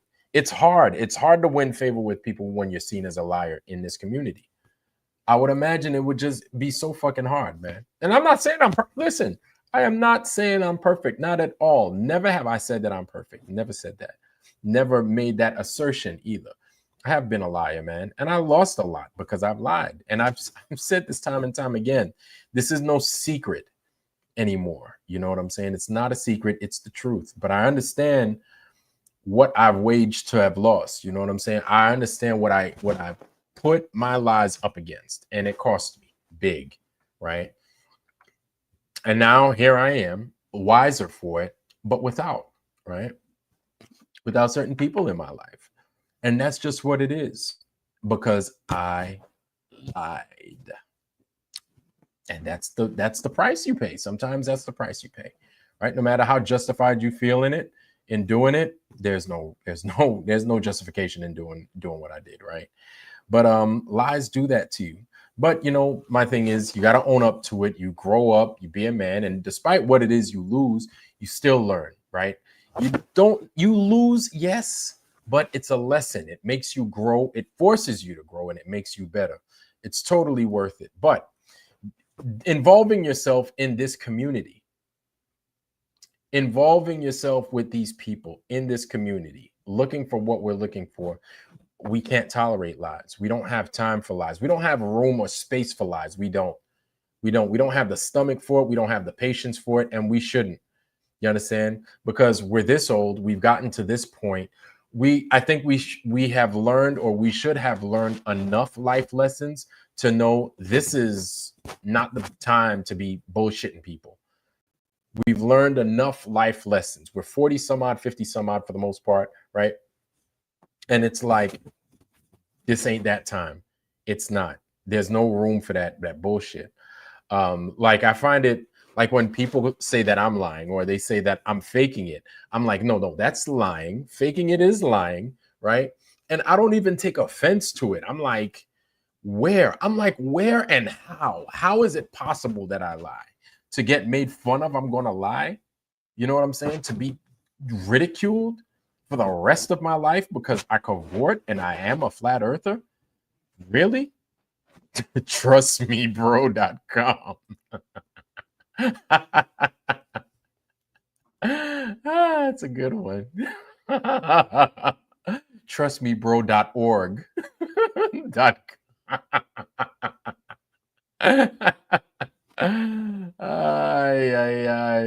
Discount shield. Discount shield for life. That's a good one. That's a good one. What else? Be comfy up on your orders. Wait, okay, shit. I was missing out on these motherfuckers. Allegedly a scammer. The gig is up. Yep.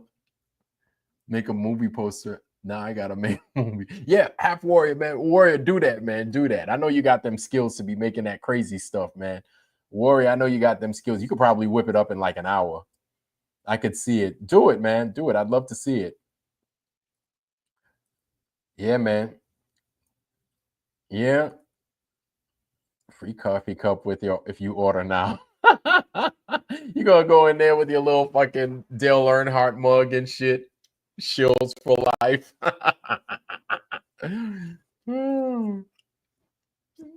Oh my God. They will do anything for money. Yeah. They have show. They have to. All right. That all about the buck. Yep. Not for me, Schneider. I don't even try to lie. Lie put me in my butt in the hospital for 2 weeks because they couldn't get my heart rate down. Oh wow. Yeah, man. Oh wow. Damn. Yeah. Damn, sis. Well, we're glad to see that you're good. Just a cup of coffee is 99 cents. Damn. I don't know where you find a 99-cent coffee at. Take me there, please. Hopefully it's not decaf. Who in this motherfucker drinks decaf coffee? Who in the foundry drinks who drinks decaf coffee? Give me a 1 if you drink decaf coffee. Give me a 2 if you drink caffeinated coffee. Give me a 3 if you do not drink coffee at all.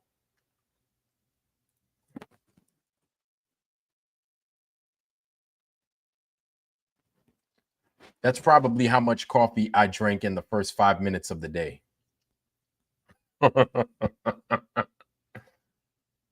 Damn, Eldon Bean, you don't drink coffee at all, dog? God damn.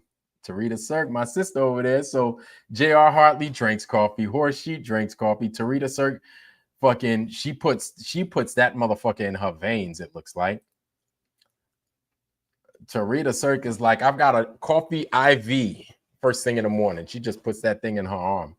So does Barbara Jehovah's daughter. She's like, Barbara's like, she gets stressed. She got that vein coming out her neck. She sticks the IV in her neck.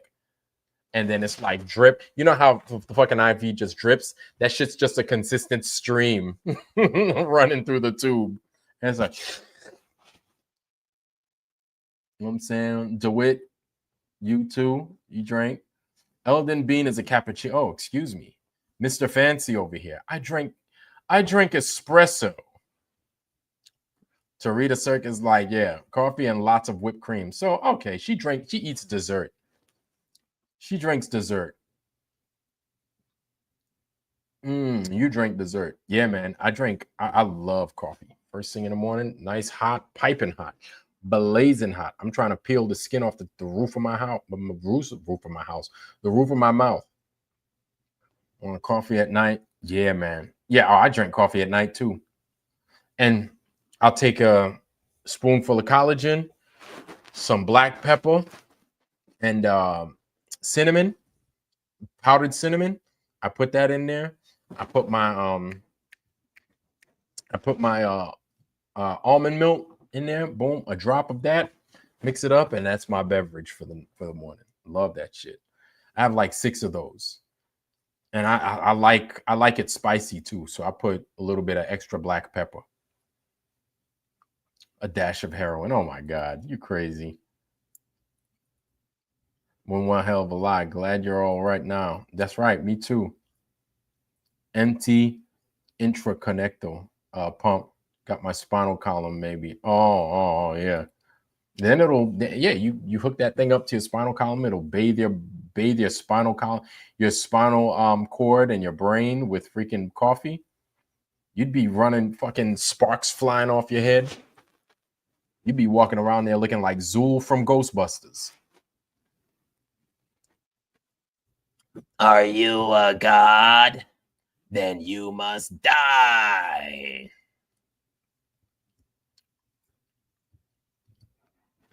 Chicory root, yeah, said to be blended in much of the coffee. Chicory root. Now I know that some places in Louisiana drink chicory with their coffee, and it's not bad, but it's got it's got a certain odor that I've gotten used to. That doesn't tolerate me lying. Milk with maple syrup. Okay, that's a little different. If I do anything syrupy, I'd put honey in tea.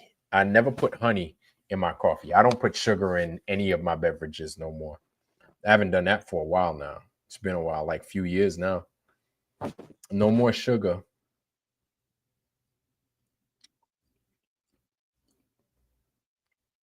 Sugar, no more honey,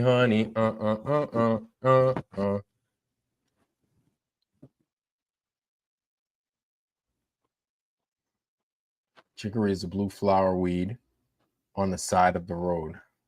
I did not know that.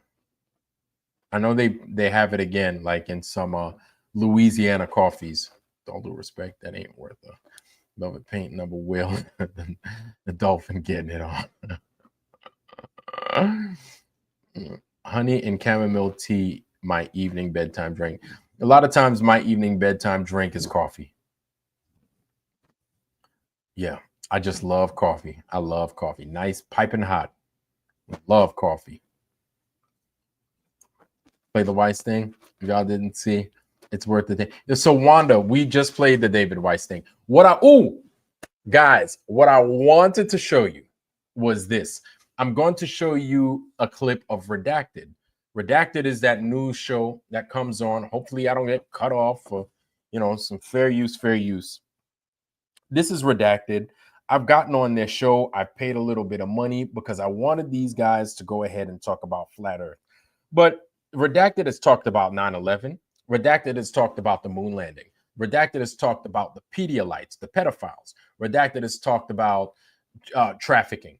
Redacted has talked about the synagogue of Satan and all the nonsense that they do. Redacted has talked about the USS Liberty. Much of what we talk about, Redacted has talked about. Guess family, guess Foundry, what Redacted has not talked about. My phone is broken. Hey, Rethink Inc. Good to see you, family. Good to see you. Rethink Inc. in the Foundry, y'all. Good to see you, bro. Oh, Geo's back. Hey, what's going on, bro? What's up? What's up, man? Hey, you gonna put that link, bro? Come on, man. Out here in Aruba, man, it's pretty warm. You need to drop that link, man.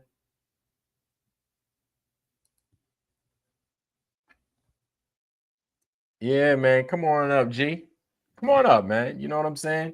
You haven't been up here in a while. And I dropped the link earlier for y'all to come on up and hang out with me. FE Nation. Carl, what's going on, man? But yeah, we played the David Weiss a little bit already. We played him. And it's good to see you, Rethink Inc. Yeah, we played it already.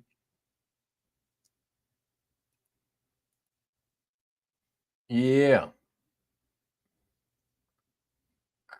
Carl.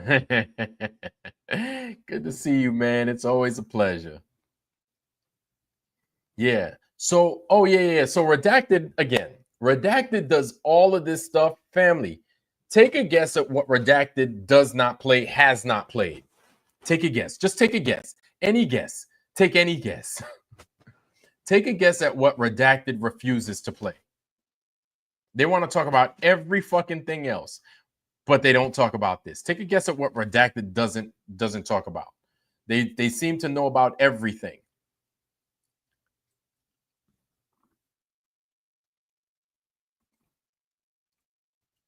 Redacted, Geo is righteously upbraiding Savage.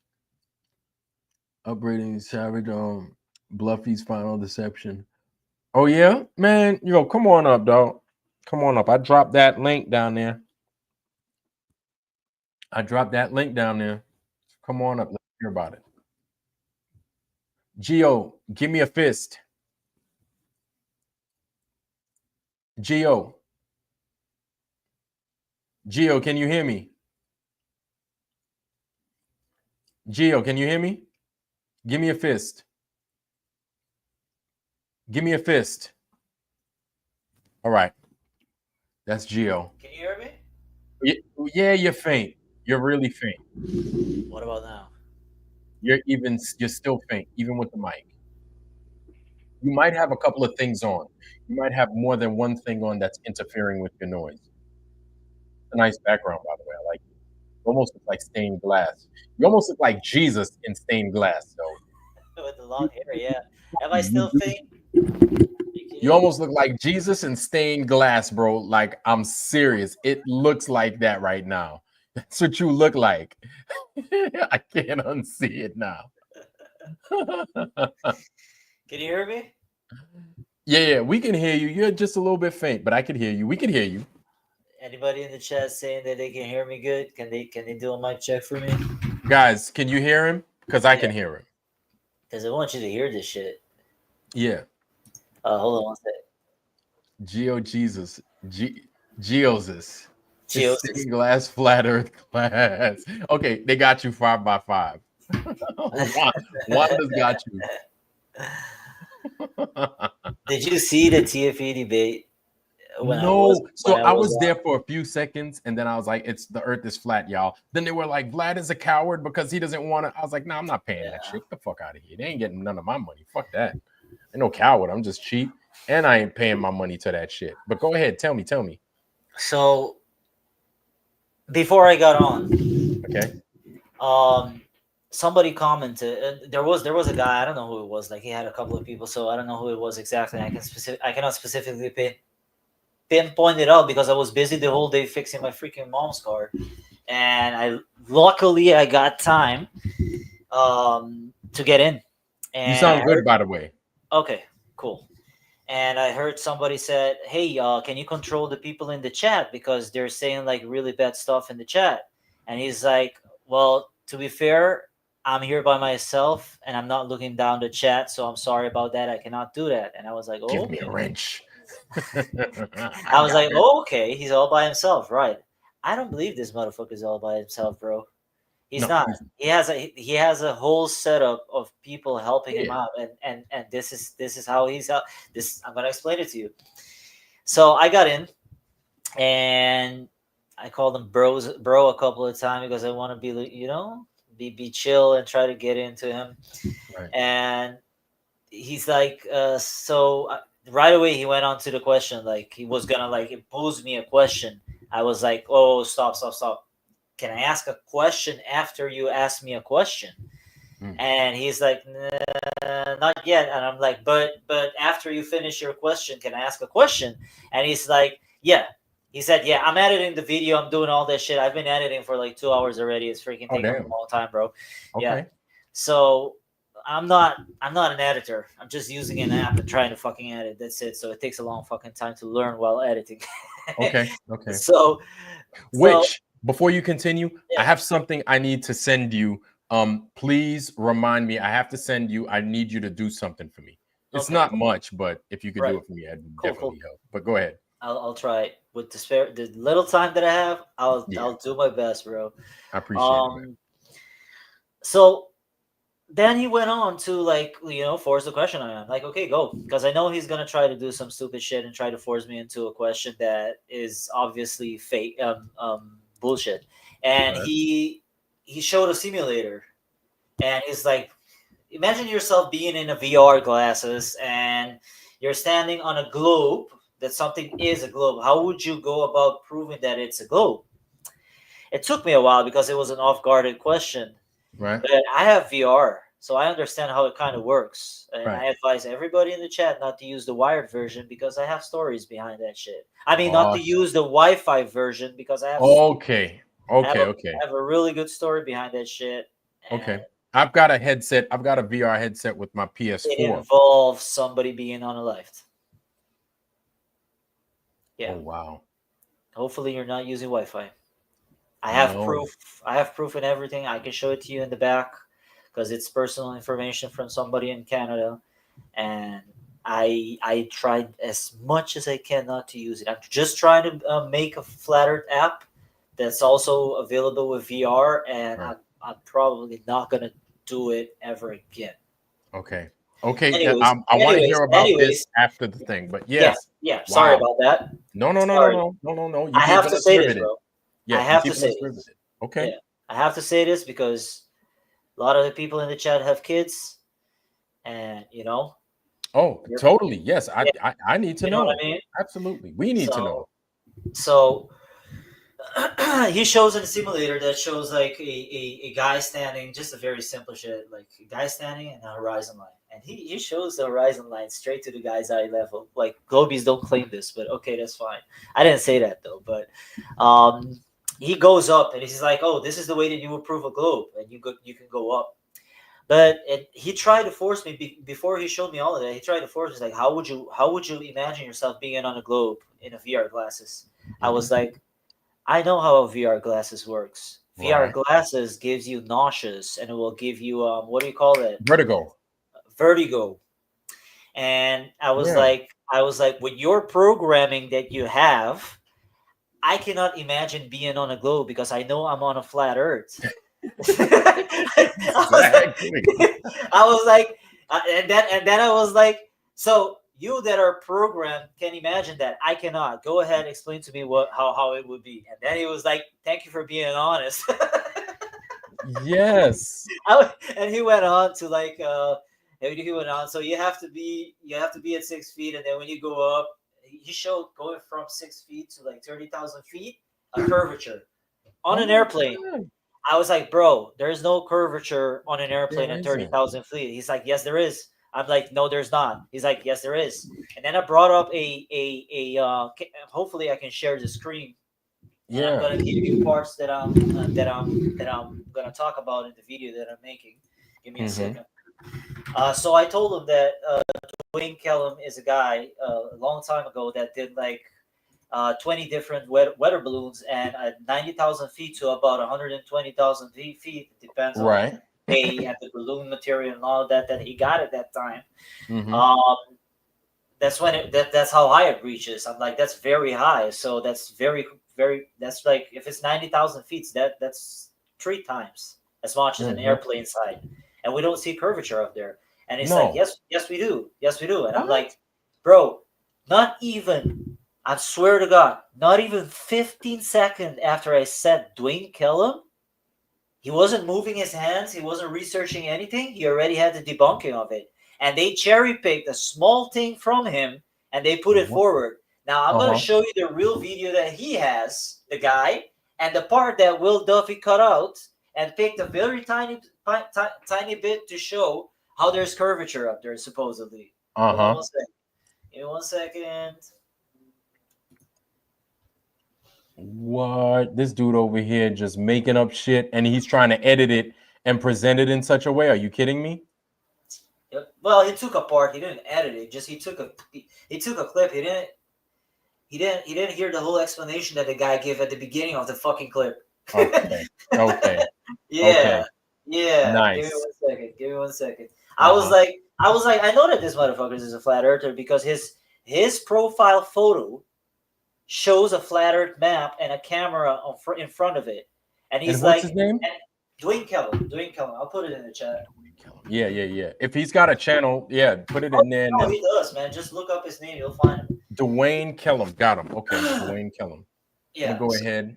Let me see. Give me 1 second. Let me put on my second screen. By the way, man, how you been? How's your girlfriend's pops been? Oh, they're good, bro. They're good. Yeah. Okay. They're good, man. A little bit up and down with my girlfriend's spot, but they're good.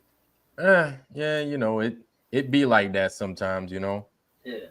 So I just subbed to him. What I'm gonna do, family, is I'm gonna go ahead and I'm gonna share Dwayne Kellum's channel, y'all. Yeah. So everybody got it. Here it is, Dwayne Kellum, everybody. This is his channel. Sub to it. Dwayne Kellum. Hold on. Don't put it up yet. You want me to go ahead and put it up or? Not yet. 1 second. Okay. Waiting for the commercial to go by. Yeah, there you go. Go ahead. Okay, bet. You go ahead. Oh, it should be up. Oh, it's probably just taking all day, this damn thing. Before presenting, remove. Okay, I had some shit up. There it is. Go ahead and drive it. You got it. So, to start, this is the exact same video, and this is the title. You can see it in the debate. Right. Fair use. Go ahead. Yeah. I'm Dwayne Kellum. It's not gonna strike you, bro. Okay. He's a flat earther. Look, this is right here. Hold on. Yep, that's the one. Yeah, let me show everybody this before everything else. It was like his thumbnail is a globe with curvature. I'm like, no, his thumbnail. I thought he was referring to the thumbnail. I thought he was referring to his profile pic. Right. It was referring to the video's thumbnail. And I was like, no, his thumbnail is a flat earth photo. This is a flat earth photo. This is a flat earth map. Yeah. Yeah, it is a flat earth. Look at that. Yeah. Am I lying? No, I'm not lying. I know. I've been through almost all this guy's videos. I know what the hell he's talking about. So this is the exact video, and he took this part right here. Mm-hmm. Right here. Oh, and he tried to say that was. No. Hold on. I think I saw something curved in the beginning. Oh no, there is a curvature, but let me show you the part that he missed. See, he took one of this photo right here, and he's like, it's curved. Okay, look at this part. Oh yes, yeah. Dude, that's like at 5,000 feet. If the infrared filter ocean documentaries, and when the submarines dive into the ocean, the water from the sunlight and how it reacted above the troposphere, and they seem to be quite similar in nature. I just found that very interesting. When the video is corrected with editing software, bro, this guy is fucking awesome, bro. Yeah. All of his videos that he launches, all of his like balloons that he launches to space. Right. Space. I'm so sorry to I get you. No, I know what you mean. 90,000 feet. That's way far off from space. Yeah, but I know what you mean. Up there, is like 3 hours long, 2 hours long, 2 hours 50 minutes long, 2 hours 45 minutes long. It's not like a smart, short 5-minute video that they chop up and they show when, it's the whole shebang. He shows you the equipment. He tells you specifically what happens when those equipments go up there. Exactly what's in that box, because it's like a box that they put everything in, and he puts like computers and everything like that in that. Right. And he explains to you everything that's happening. So this is the part that Duffy is often brought. See how flat that shit is? You see how flat that is? Yeah. That is the same altitude. Right. Of the one that he was showing. I get it. And then you get it sometimes where it's concave too. Oh yes, exactly. But that's right. That's flat. Yeah. Right.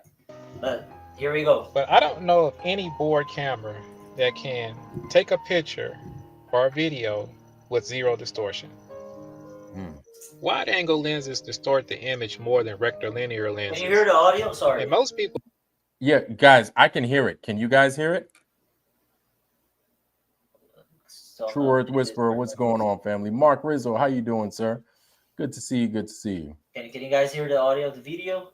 Guys, can you guys hear the audio? Because I can hear it. Yep, they can hear it. Okay. People think that rectilinear lenses have zero distortion, but this is not true. And I can prove that also. That the lenses I can prove that also. I can prove that because I have another thing that's totally separate from this that supposedly has a rectilinear lens on it. That's not distortion free. Oh. Yeah. It's actually a rocket launch. Really? Yeah, I'd like to see that. Yeah, after this. For real. But as you can see, these lenses also they're not flat. Okay. Right? When it's not flat, you're going to get an effect. It's concaving and convex. Yes. Right. Yeah. My cameras are rectilinear, but I question that. I would say that they are low distortion lenses.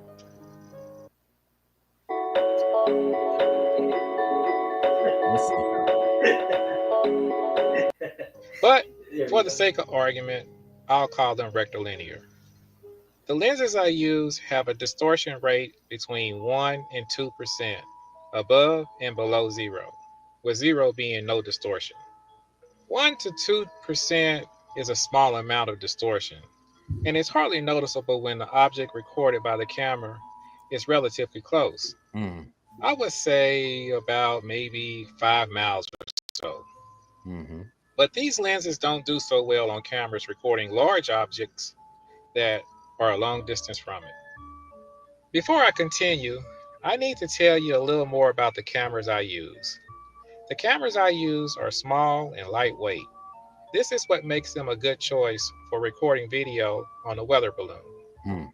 The cameras record a video digitally by focusing light on the image sensor. Because the cameras are so small, their lenses and image sensors are also smaller than what would be on a professional DSLR camera.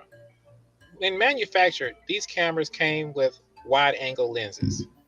After purchasing the cameras, I removed the wide-angle lenses and installed low distortion, or for sake of argument, rectilinear lenses on them. I did this so that the camera would record an image that would be close to what we see with our own eyes. As I stated earlier, there is no lens made that has zero distortion.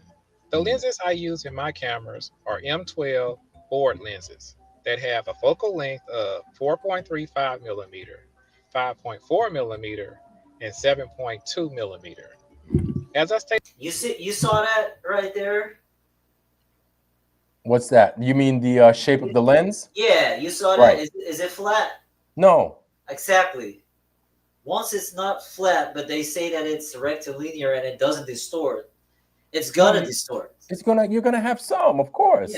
Yeah, it's not gonna distort at close distances. It distorts at very, very, very, very long distances. Yeah. It's wider than what we see. It has a focal length of 4.35 millimeter. This means if you take a picture using this lens, the image would show more of the area than what we can see without moving our eyes. The objects in the image would also appear to be smaller and pushed back. Now that I've given you some details of the equipment I'm using and how it works, I can tell you why you see the curve on the horizon.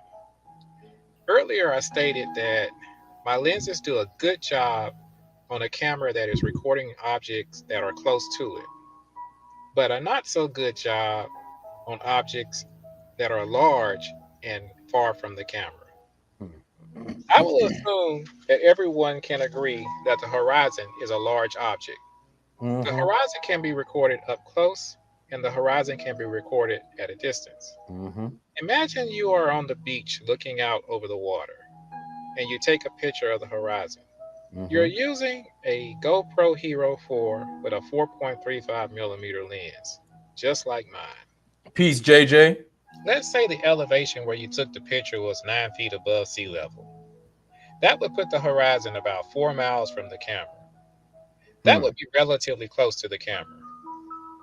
Now, imagine putting that camera on a weather balloon and send it up to 100,000 feet above sea level and take another picture of the horizon. So basically, what he's trying to say right here is for its average purpose, which people just walks around, take a picture of a beach or something like that, they would test it with like an average distance, like 7 miles out, 4 miles out, 3 miles out. And they would rate that distortion based on that.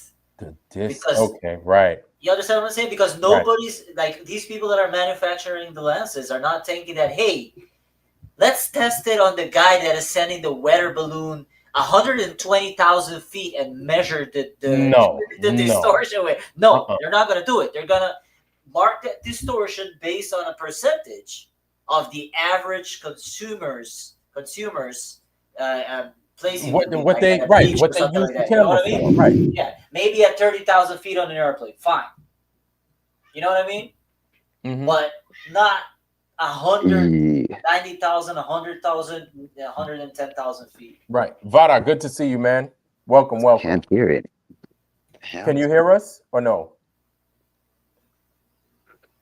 Vara, can you hear us?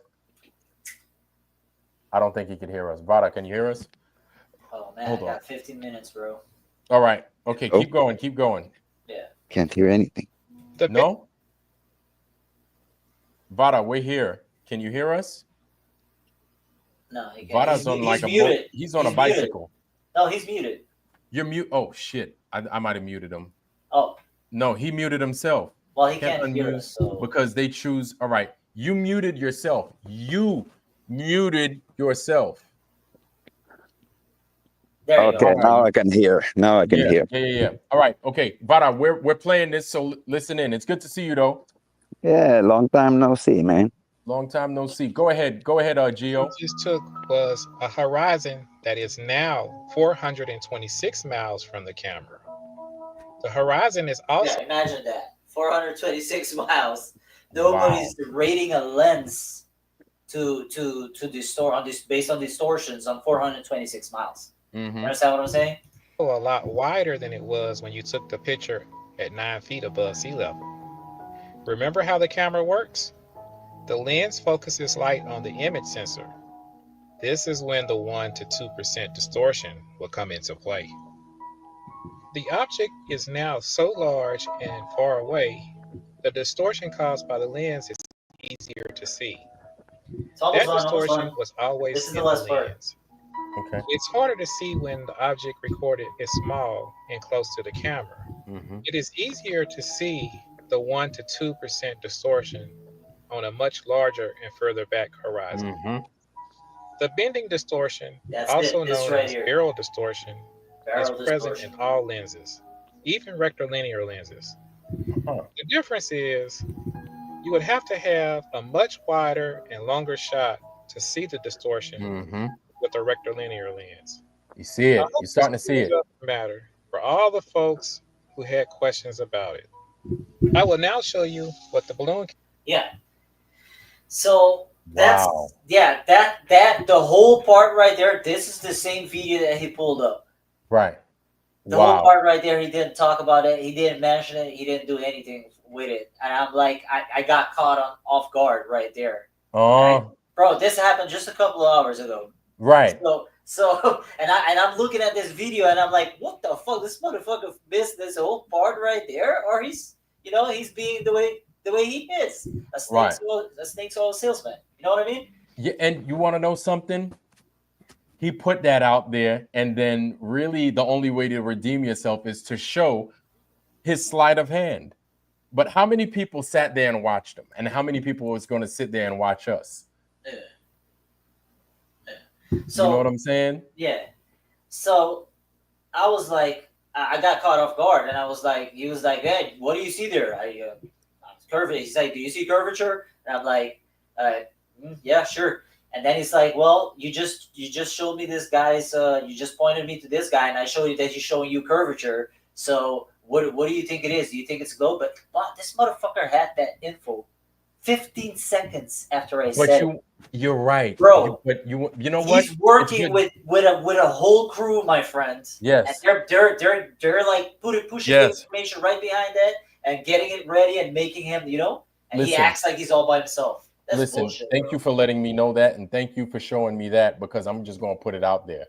I'm gonna put, and you notice how the trolls, as soon as you came in, you started showing that, they started talking mad shit. They started coming in from Rumble. They started talking mad shit. Try to do like short videos, man. Yes. These globies don't have an attention span of 10 seconds. Yes, that's what I'm going to do. I'm going to show this. I'm going to show that you showed this, you demonstrated this. Yeah. And I'm going to bring it up. Yeah. And I recommend that other flat earthers go out and do the same thing. Yeah. Now let me finish. Call him on his bullshit. Go ahead, do your thing, man. Do your thing. I got like 5 minutes. Okay. So after that, I was like, oh, you can cancel that out. No, this is done. This is done. This is done. The video is done, yeah. All right.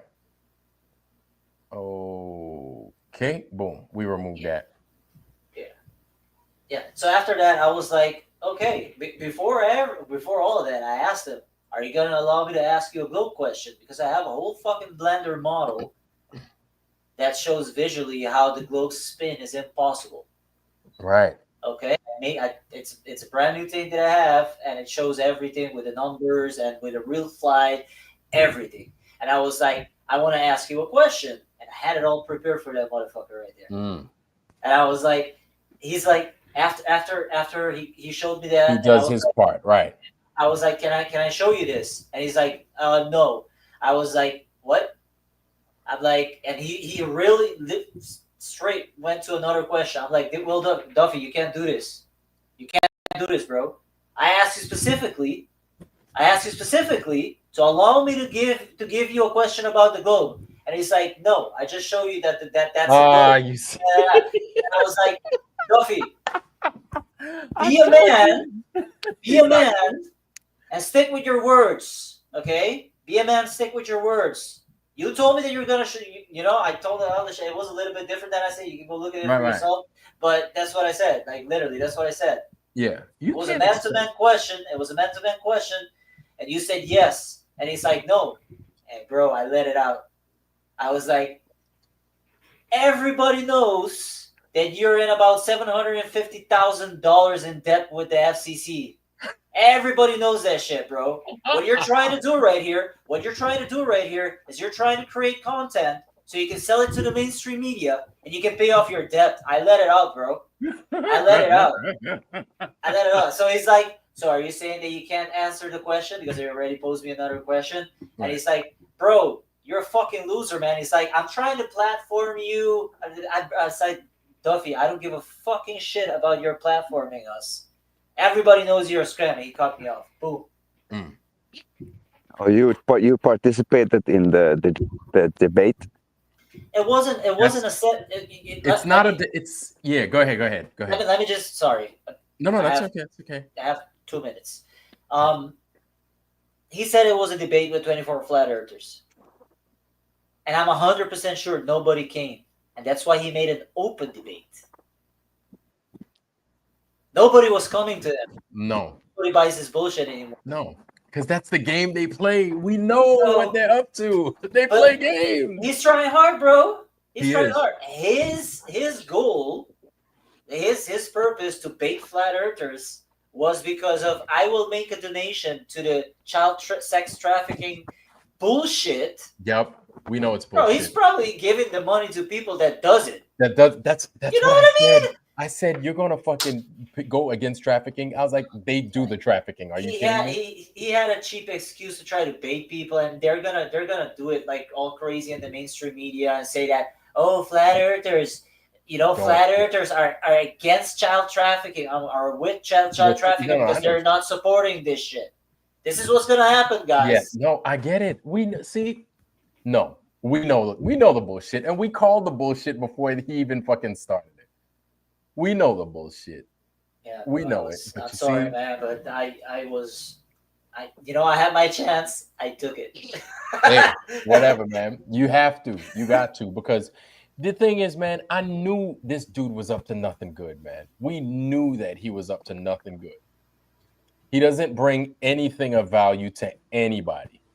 We knew he was up to some old bullshit. Yeah. I don't know if you want to say something, Vara. You wanted to say something to me? No, I was. I just started talking about Duffy. It reminded me that he was having this final debate in his YouTube channel, and I'm gonna watch that as soon as I get home. Oh, I think. RJ was like RJ from Awake Soul. He was the one who really wanted to, be there and have a discussion with Duffy. I think that's what kind of Bob. How you doing, sir? Yeah. One started it. Yeah, Duffy was on. McToon was on, I guess. I just went in there real quick. I was like, it doesn't matter what y'all say. The earth is still flat. So they were like, oh, you're a coward. You're not debating him. I was like, there's no debate. There's no debate. Like, you guys are silly. You guys are being stupid. I'm not partaking in this nonsense. It's being silly.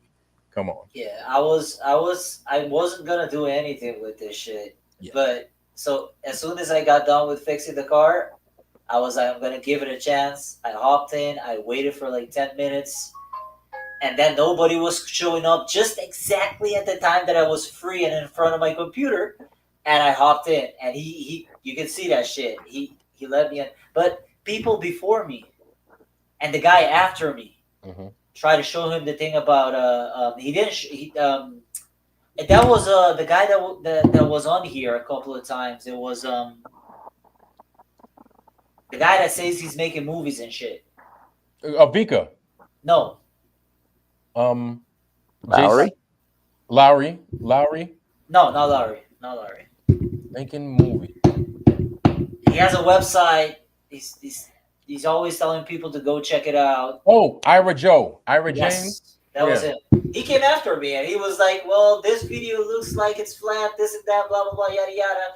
But he also said, he stopped Will Duffy. He's like, can I ask you a question now? He's the same shit. He's like, no, we're not going to allow you to ask a question. What? I didn't see the whole thing. I just... Everything was happening at the last moment, so I didn't see it all. So yeah, we're playing their game. Oh, blocked up toilet has hear Duffy's voice. Yeah, man, because we knew what kind of time he was on, man. He's on that bullshit. We know. That's why I'm like, man, he was like, oh, you need to go see the final experiment, because if you don't, you're a coward. I'm like, yeah, ain't nobody buying into that bullshit. Jaren isn't nobody holding doing that bro. bullshit. Jaren isn't holding a compass upside down, bro. Yeah. That was it for me. I mean, I had a couple of straws I've pulled already, but this was the last one, bro. Because I know for a fact that it doesn't work in Antarctica, and he was acting like it does. Okay, Go so ahead. for the people talking shit saying that Geo, for the trolls and nits talking shit saying Geo got rocked, let's be real. If all the video was shown, would that have been the same thing? If the whole video was shown, or if a portion of the video where you could see what Dwayne was trying to say, what Dwayne Kellum was trying to say, it would have been a totally different turnout. But you know what? Listen, this is when I say you're dealing with liars. We know we're dealing with liars. This is why debates are not useful with you guys. Wow, the guy in the chat is turning racist, like really good, bro. That's what happens when somebody has nothing good to say, bro. Yeah, but they're liars. Who's lying? It's not me. It's not you. It's the same people. They're proving to everybody that they're lying. Questions. Why are we not allowed to ask questions? Because listen, they set us up. You want to know something? He's going to turn it into a hit piece. That's why he did that. So he could chop it up. I'm going to turn it into a hit piece. I don't know if you have any information on this, bro, but I'm blurring out the final debate title. I'm blurring out everything that's TFE and his Logan and all that shit. I'm blurring it all out. I'm going to put it out there with the claims against him. It's not even 750. It's more than that, bro. I have a document on it. Yeah, and you see, this is part of why you guys don't get debates with us. Aside from the fact that these things are useless, it's because you don't even know how to operate in a place of honesty. And we don't. The thing is, on my channel, I don't expect you to be honest. I expect you to be piece of shit liars. So because you're piece of shit liars, you not only do you not get a debate, but you don't get a platform here to talk, because all you guys do is lie. And the good thing is that you expose yourselves. And we're just going to make film footage of it. That's all. So really what they did was they got us on footage so they could chop it up and they could serve it to the people. But you want to know what's going to happen?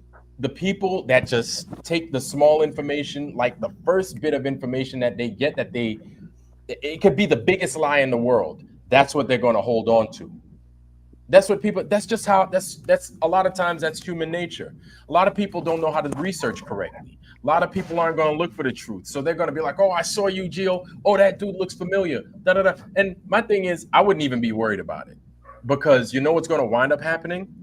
They're going to wind up finding out the truth. And what they don't understand is this hurts their cause more than it helps them. Any publicity is good publicity in this case. Right now, yeah. I can stay a bit longer, so like 10 minutes more. But, bro, come on, man. But like RJ's saying in the chat, and he's right. I don't know why anyone showed up. That's true.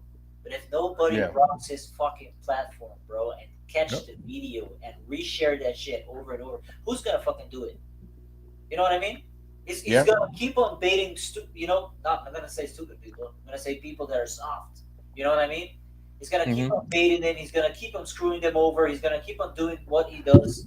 Not with me, bro. He's not going to fucking put my clay. He probably will put the piece of Dwayne Kellum, cut the rest out. I already know that shit, bro. But I don't put my side, too. Yeah. They're going to lie. They're going to lie.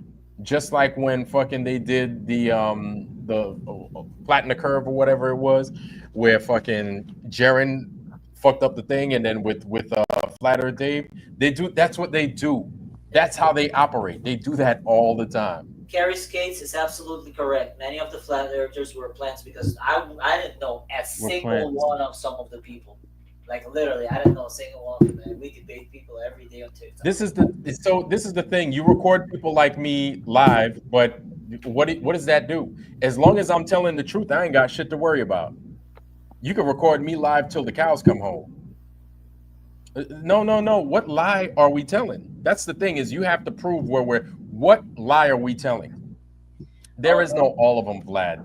That's not how it works, you fucking dodo brain. It's either we're telling the truth or we're lying. We haven't lied about anything. You lie all the fucking time. You see, these guys are just fucking helpless. At least Will Duffy is publicly honest about his lying, deception being, okay or whatever. Mm-hmm. I don't know if You can respect that. I don't know if you want to see it, man. I don't know if you can even show it, man. Can you even show this? Yeah. Oh, yeah. Geocentric. Yes. You want me to put that up? But can you even show this on your channel? I don't see why not. Fair use. Fair use. I guess that's the thing you say all right now. Fair use. Yeah. And so using it fairly, fair use. Go ahead. For the I'll bump up the volume. Great. And sadly, there's no flat earthers left. See, this is when I was like, I fucking gotta go in right now. I was really hoping we were gonna hit our goal. I was lucky, and man. we would have quite a few more. I've barely made it through my list of questions here, which is a huge bummer. Guys, go ahead. Go ahead. Run it, Geo. I'm gonna go to the bathroom. Okay. All right. Run it. Go ahead. Watching. Okay, someone just popped in, so here we go. Thank you for joining. Let's see. Geocentric Truth. Is that your name? Oh, shit. Thank you for coming. Can you introduce yourself and let people know where to find you? I'm on TikTok, Geocentric Truth. TikTok, Geocentric Truth? Yep. Okay, awesome. I want to ask you a question. I'm going to share my screen, okay? Hey, hold on. Before you share your screen and move on to anything else, can I share my screen and ask a question about the book? Not quite yet, no. No, but can I? Oh, yeah. Okay, good. Go ahead. Yeah, for sure. I'm going to start by asking you a question from my list. How long do I have to wait, though? How many questions does this have to be? You only have to answer one question. Cool. But by the way, your audio is low if you want to turn it up. Is this better? Yes, it is. I always have audio issues. Always. It is. Okay. All right, so give me a second to set this up here. Okay. All right.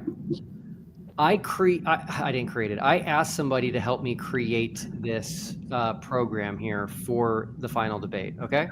Right. Imagine all this talk of VR. Have you ever put on like an Oculus or something? Yep. I'm an animator in Blender. Oh, I love it. Okay, you're the perfect guy for this. Okay. So imagine you put on the VR goggles and you're standing on a green ball. Okay. The ball just so happens to be 24,901 miles in circumference. So it matches the size of the Earth. Okay. I'm going to go ahead and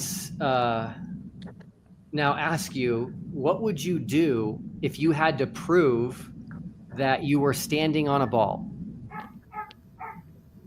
You know you're standing on a ball inside the VR because it's programmed. Yeah.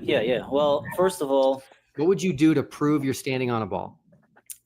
I don't think there's any ways because what we observe in reality is just flat and motionless. Well, hold on a second. This is virtual reality we're talking about. Sure, and you yeah. know the program is designed that you're actually standing on a ball, but it looks perfectly flat because the ball is so big.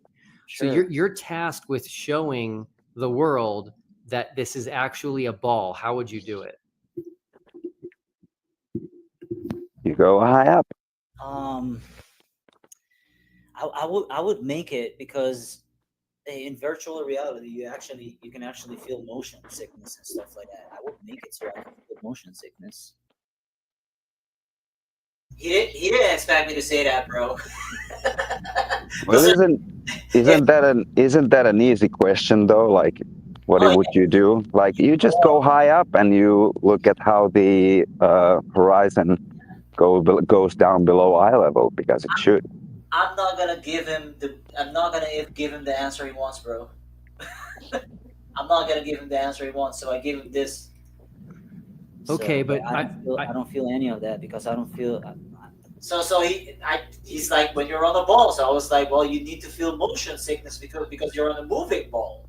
That's why I said that. So I'm deprogrammed with all the crazy stuff that people feed you. Yeah. And it just doesn't work with me. Sorry. No, it's okay. I cannot answer that question for you, but you're programmed, so you can tell me. Go ahead. Okay, I appreciate your honesty. Yes. The answer is you would try to get higher off the surface, right? So there's a building that was programmed in here, and you could maybe go on top of the building, or you. That's not enough, man. An airplane. Look at that. At 30,000. Look at that. Oh, it starts to curve. Wouldn't you know? We don't observe that in real life, though. Yeah, I'm gonna put it in the chat. Pilot Alex, go look him up in Facebook. Go look him up in Facebook. I think that doesn't happen, Will Duffy. Hold on a second. It does. Because he just made the horizon curve. Horizon is curved at 30,000 feet. No, it's not. No, it's not. Hold on. So there's a guy called Dwayne Kellum that did 20 weather balloons. So you can go see him on YouTube if you want to, and you're gonna see at 90,000 feet. Look at this guy. He's not doing anything. He's not clicking his mouse. He's not doing anything. He's just 110,000 feet. In my opinion, he looked to the side to tell the person that is helping him to find. You look at that. Look at it. Look at it. A green ball. Okay, the ball, because the ball is so big. Sure. So you're tasked with showing the world that this is actually a ball. How would you do it?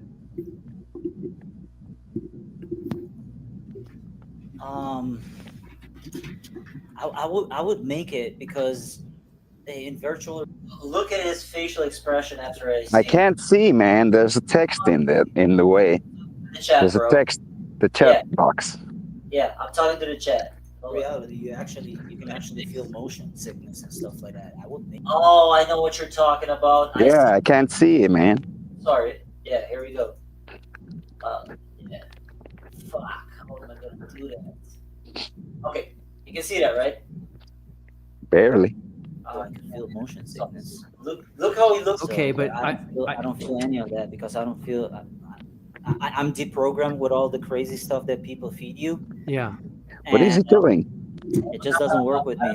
Sorry. No, it's okay. I cannot answer that question for you, but you're programmed, so you can tell me. Go ahead. Okay, I appreciate your honesty. Yes. The answer is you would try to get higher off the surface. Sure. Right. So there's a building that was programmed in here, and you could maybe go on top of the building. Or you could maybe get into an airplane. Look at that. At 30,000 feet, that doesn't happen, Will Duffy. Hold on a second. It does. You just made the horizon curve. The horizon is curved at 30,000 That's feet. completely wrong. No, it's not. No, it's not. Hold on. So there's a guy called Dwayne Kellum that did 20 weather balloons. So you can go see him on YouTube if you want to. You're gonna see at 90,000 feet to. I'm back, y'all. Yeah, look at that. He's looking to the left side. Okay. By the way, do you want me to? He just gave the signal to like go look for information for it and fuck me up. Could you show that? Could you show that again? Let me get this off the screen real quick. Go ahead. I'm gonna play it again. Yeah. You want to play it? I'm sorry, Farah, you already seen it, but. Well, I'm on my phone, so it's small enough already. Thank you for joining. Let's see. Geocentric Truth. Is that your name? That's correct, bro. Thank you for coming. Can you introduce yourself and let people know where to find you? I'm on TikTok, Geocentric Truth. TikTok, Geocentric Truth? Yep. Okay, awesome. I want to ask you a question. I'm going to share my screen, okay? Hey, hold on. Before you share your screen and move on to anything else, can I share my screen and ask a question about the boat? Not quite yet, no. No, but can I? Oh, yeah. Okay, good. Go Yeah, ahead. yeah, for sure. I'm going to start. That was very clear, right? Right. Yep, that was clear. Oh, yeah. Okay. He agrees to it as well.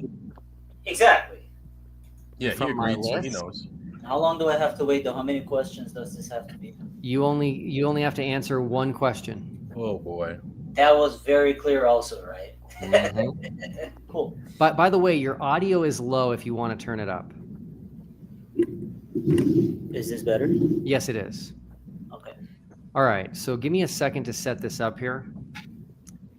Okay. All right. I didn't create it. I asked somebody to help me create this program here for the final debate. Okay. Imagine all this talk of VR. Have you ever put on like an Oculus or something? Yep. I'm an animator in Blender. Oh, I love it. Okay. You're the perfect guy for this. Okay. So imagine you put on the VR goggles and you're standing on a green ball. Okay. The ball just so happens to be 24,901 miles in circumference. So it matches the size of the Earth. Okay. I'm going to go ahead and now ask you, what would you do if you had to prove that you were standing on a ball? You know you're standing on a ball inside the VR because it's programmed. Yeah. Well, first of all, what would you do to prove you're standing on a ball? To prove you're standing I don't think there's any ball. ways, because what we observe he's looking for an answer, and I'm not giving him the answer. I gave him something that was pretty good. Reality is flat and motionless. Well, hold on a second. This is virtual reality we're talking about. Sure, you know the program is designed. You're actually standing on a ball, but it looks perfectly flat because the ball is so big. Oh so my you're God. tasked with showing the world that this is actually a ball. How would you do it?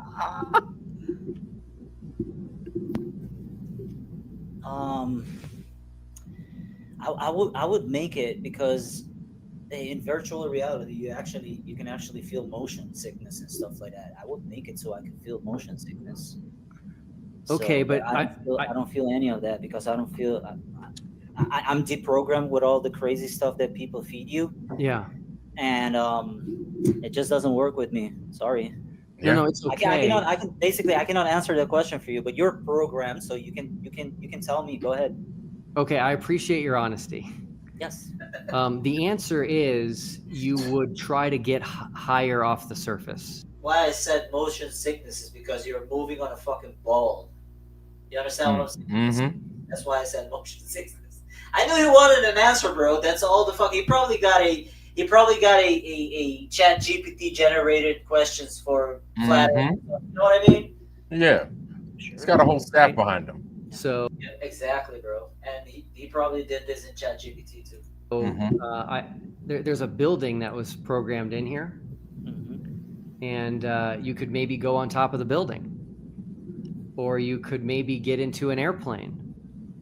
At 30,000 feet, that doesn't happen, Will Duffy. Hold on a second. It does. Because you just made the horizon curve. The horizon is curved at 30,000 That's feet. completely wrong. No, it's not. No, it's not. Hold on. So there's a guy called Dwayne Kellum that did 20 weather balloons. So you can go see him on YouTube if you want to. And you're going to see at 90,000 feet to 110,000 feet, it's flat still. Okay. By the way. Bro, Vlad, you have a lot of friends in the chat, bro. You have a lot of friends in the chat. What friends? Bro, they're lighting up your chat with shit, bro. Oh yeah. Those are because we're bringing attention to those motherfuckers. Like this is how it is, man. Bro.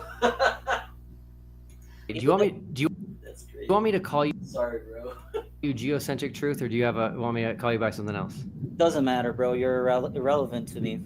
Okay, cool. So can I show you something cool about Dwayne Kellum? Sure. Yeah, go ahead. I'm gonna hit play. These are his thumbnails on his videos that he chose. What do you see? Wow. Are you sure you're working by yourself? Yes, sir. That was very quick, Will Duffy. Are you sure MacToon is not working in the background, or CIA or anything like that is working in the background for you? Well, is there a reason you don't want to answer the question? McBaboon was in that. He was in that chat, bro. That he put on his video. What do you see? That's not his thumbnail. Okay, everybody can go look at his channel right now. You know what a thumbnail is? I screen. I thought he was referring to the fucking profile pic of the guy, but of course he's not going to show that. screenshotted this yesterday. This is his thumbnail. From a video, yeah. And guess what? He chose the thumbnail. Okay. And you see curvature. So the very person you brought up proves But curvature. how high is that, Will Duffy? 102,000 feet. Exactly. So there's curvature. You don't see it. You don't see it off an airplane. No, there's no curvature, bro. Well, there's very little curvature in an airplane. The reason you don't see it is because of clouds and atmosphere. Anyway, this is important. I want to see how honest you can be right now. You brought up Dwayne Kellum. Dwayne Kellum's own thumbnail that he chose shows curvature. Sure. So we live on a globe. Yeah. Now, can I present a big possible failure for the globe? No, but you. Why not, Duffy? You guys heard that? What's that? You hear that? Just no. Because you can now, if you'd like, the next section is you can make a case for flat Earth. Oh, here you go. This is what you do, bro. So nobody that's coming here that you know that probably has a potential to debunk you cannot talk about the globe. Is this how you protect your indoctrination? No, it is not. Listen, you guys don't. I asked you a question, Duffy. Yes, I asked you a question. Can I show you a problem with the globe? Not right now. Why not, Duffy? You said Because after one question. If the globe doesn't exist, bro, everybody knows that he owes about like $700,000 with the FCC. Okay. They're trying to make some crazy Ponzi fucking video to sell to the mainstream media in order for you to get your debt back paid. Everybody knows that shit, bro. Am I hearing correctly that you cannot make a case for flat Earth?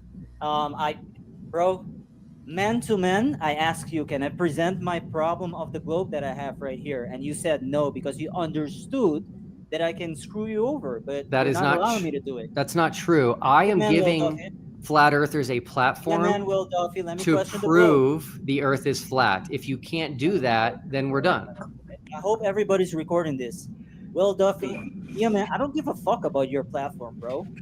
All right, I removed him because my children are watching. And see, here's the problem with this guy. This is what everybody falls for every time. That reversal fallacy. Okay? Yep. Look, you don't have to prove the Earth is flat. We observe it as flat. The causative claim is that it's a globe. Okay? That goes against observable reality. So the burden of proof lies with the positive claim. I don't have to tell you how you're going to prove your globe. That's your fucking problem. Okay? That's not my problem. You have to prove to me that it's a globe beyond a reasonable doubt. Otherwise, don't go. And that's the thing. That's how they've gotten so many people over the years, is through that reversal fallacy. It's no different than if I said, I can turn into a chicken. Prove that I can't. That I can't. Yep. Prove that I can't. See, that's the ridiculousness of this, and this is where they get with it every time. And when you dig past that layer and you get past that, you find out just how goddamn stupid these people really are. Like our illustrious fight the fat ass Craig, right? He tried to tell me, he says, well, magnets never lose energy.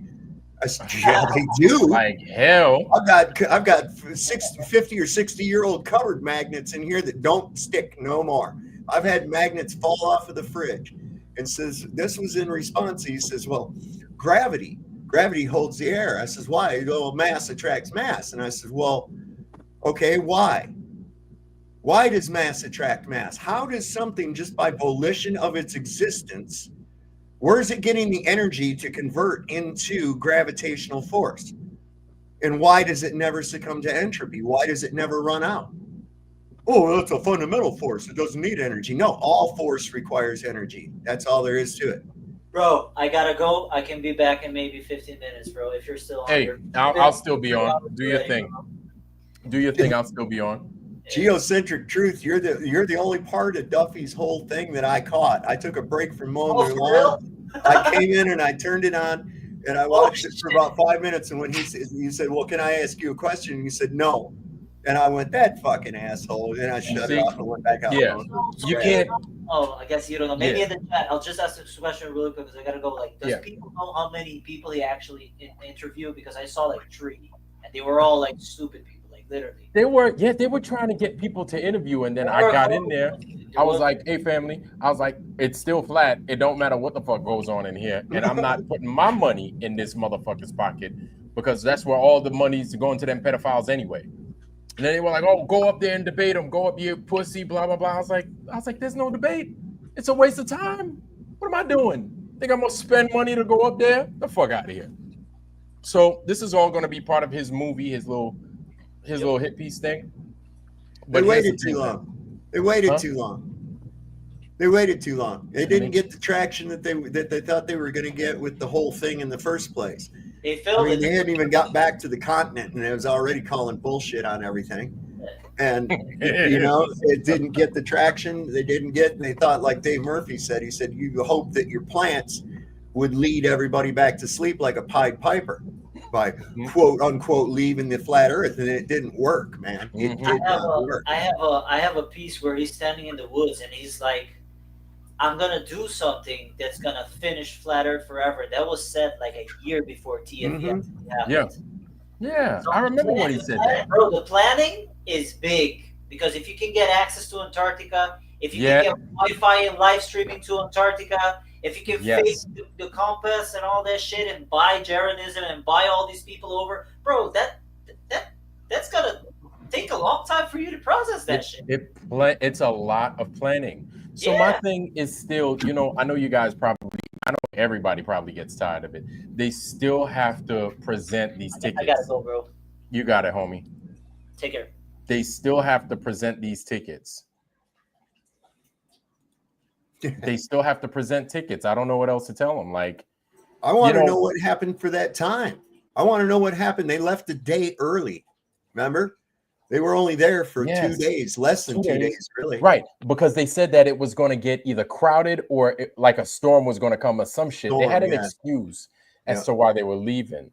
But I remember. And they did leave a day early. And they don't have any accountability for that time period that they were gone either. Listen, the whole thing stinks. Here's another deal, too. Those flights, it's not like they just come in and out willy-nilly, okay? They're going to have those people hunker down rather than risk sending a flight in to pick up 10 people, okay? Right.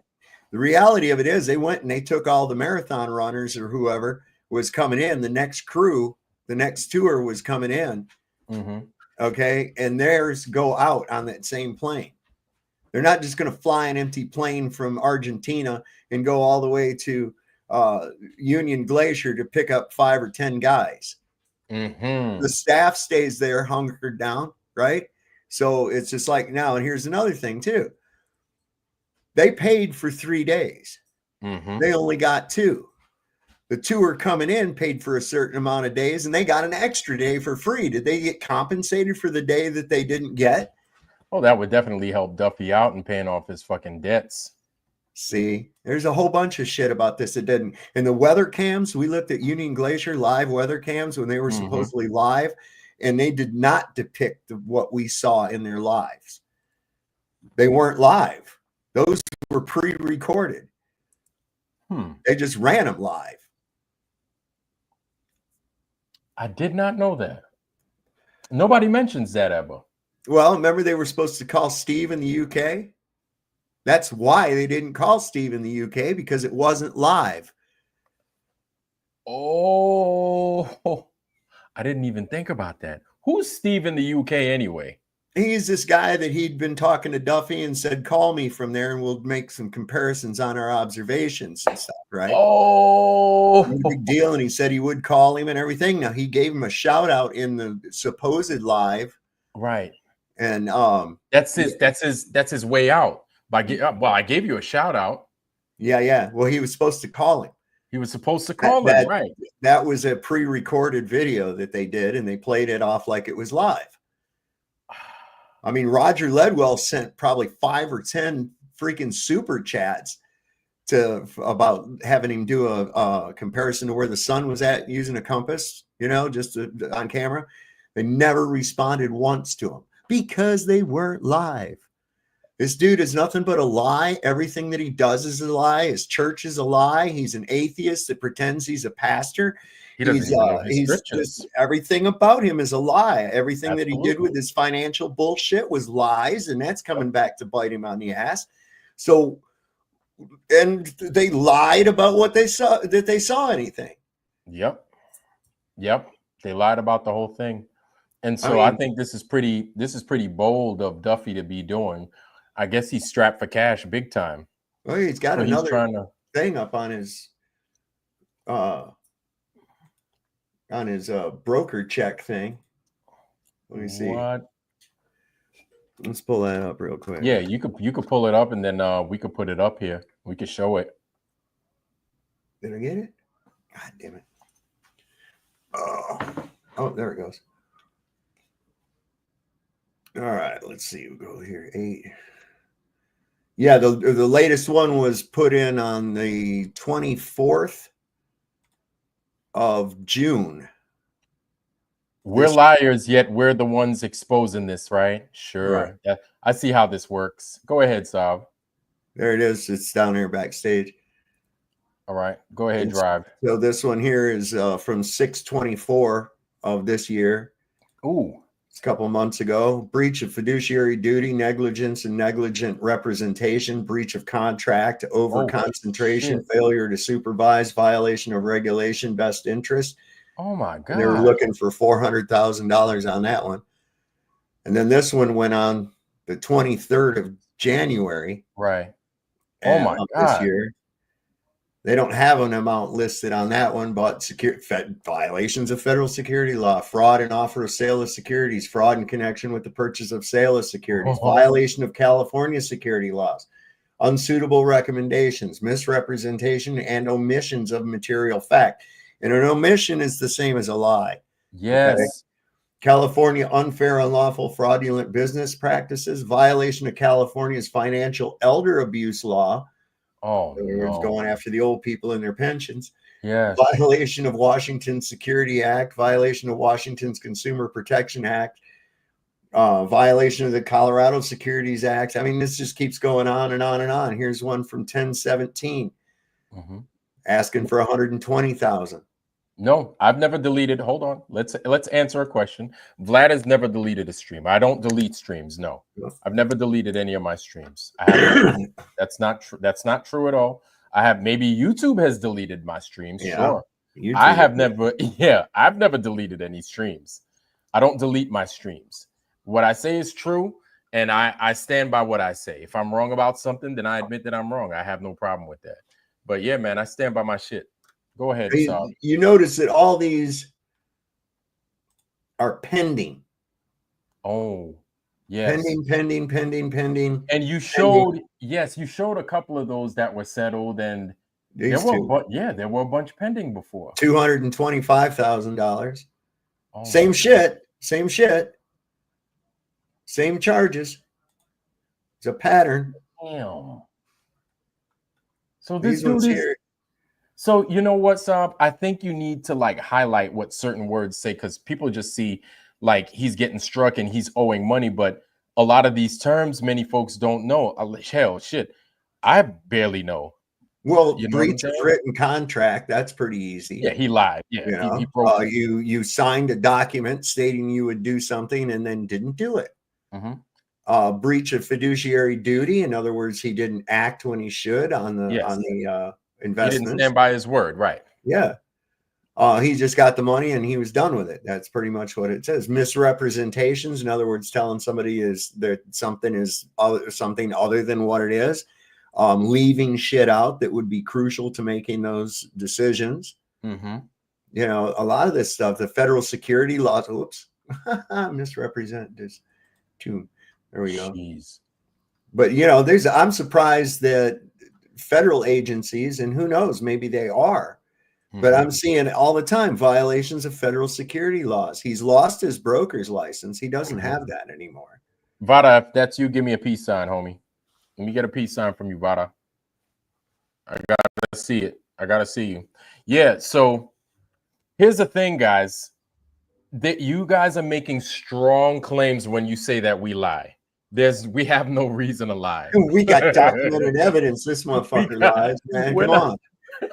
We've got him all on fucking candid camera and documented evidence of him lying. Vada, let me get a peace sign. There you go.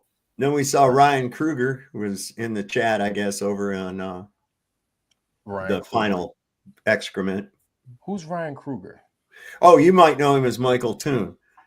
Oh, wait. Is that? Wait a minute. So that's his real name? Yeah.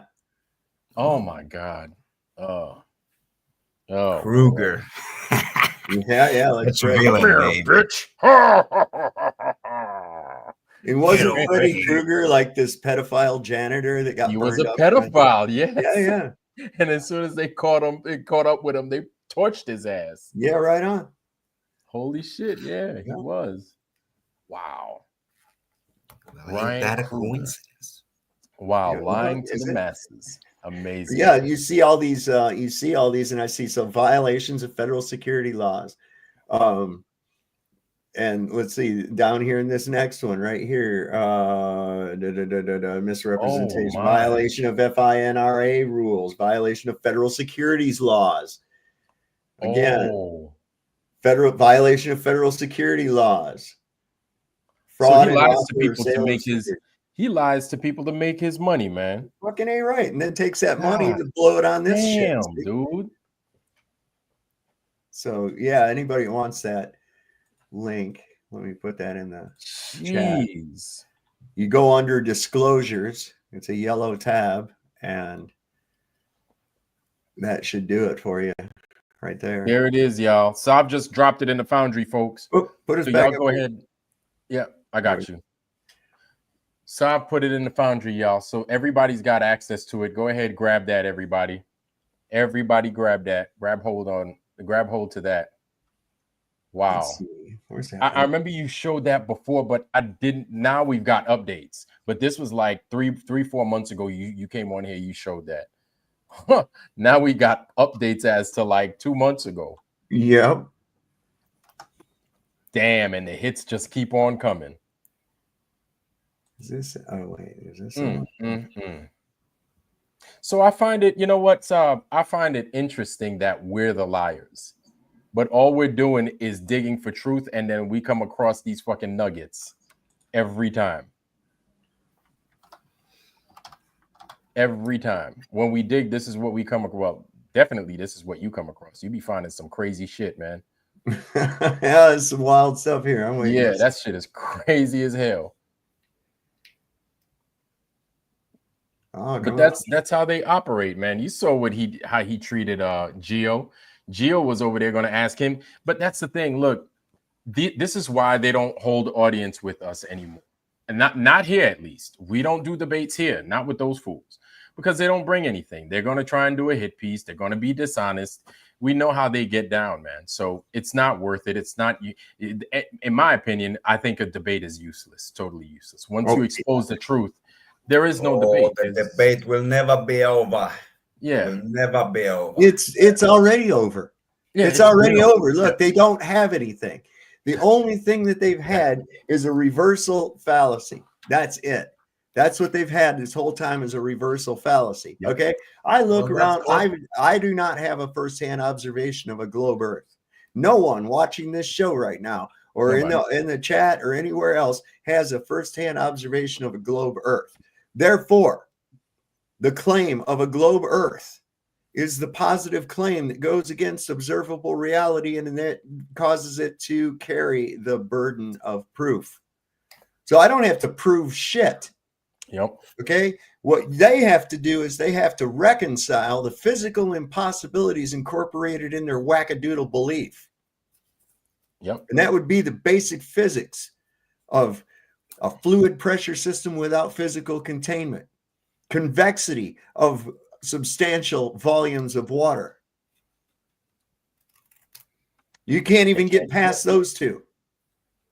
You know, even if you want to claim your mass attracts mass, how do you get a mass of gas without physical containment? The molecules are independent of one another. They are not bonded. They are subject to perfect elastic collisions. So if a little bit ain't held down by gravity, a whole bunch of it ain't going to be held down by gravity, and there ain't no way to get a whole bunch of it unless you got something to put it in. Yep. That's and then it. I mean, all we need to do is see this curvature. All we need to do is see it. Like, that's all we need. They can't even give that to us. See it, measure it. They can't do it. Well, so it's and even like, with their gravity. Yeah, they can't. Where the hell is mass getting the energy to convert to a gravitational force, and why does it never run out? Those two problems right there violate entropy and Newton's law of conservation of energy. Because energy cannot be created or destroyed. It can only be transferred or transformed. So where does mass derive the energy to transform into gravitational force? They're going to make something up, Saab. You know, well, how they say, well, it's a fundamental force, and fundamental forces don't require any energy. Yes, all force requires energy. There's no such thing as force without energy. It's just not ever going to happen.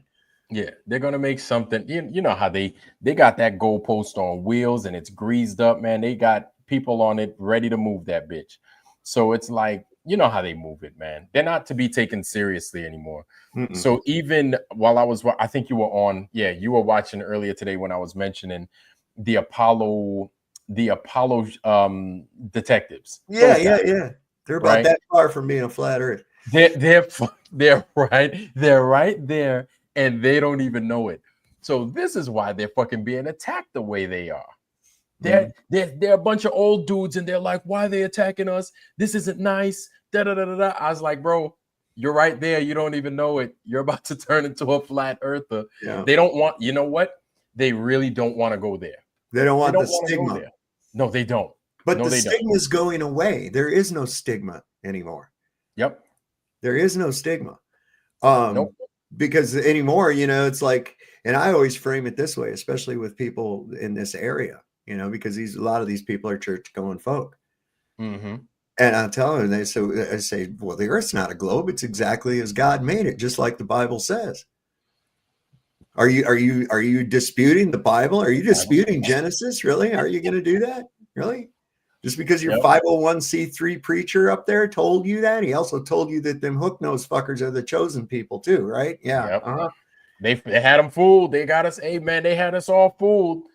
They had us all fooled. I don't think there's a mention of a globe in the Quran or any of the in the Quran, what they would is what they would say is that God, Allah said that the earth is an egg. That's their defense in the Quran, that the earth is an egg. That's what they would say.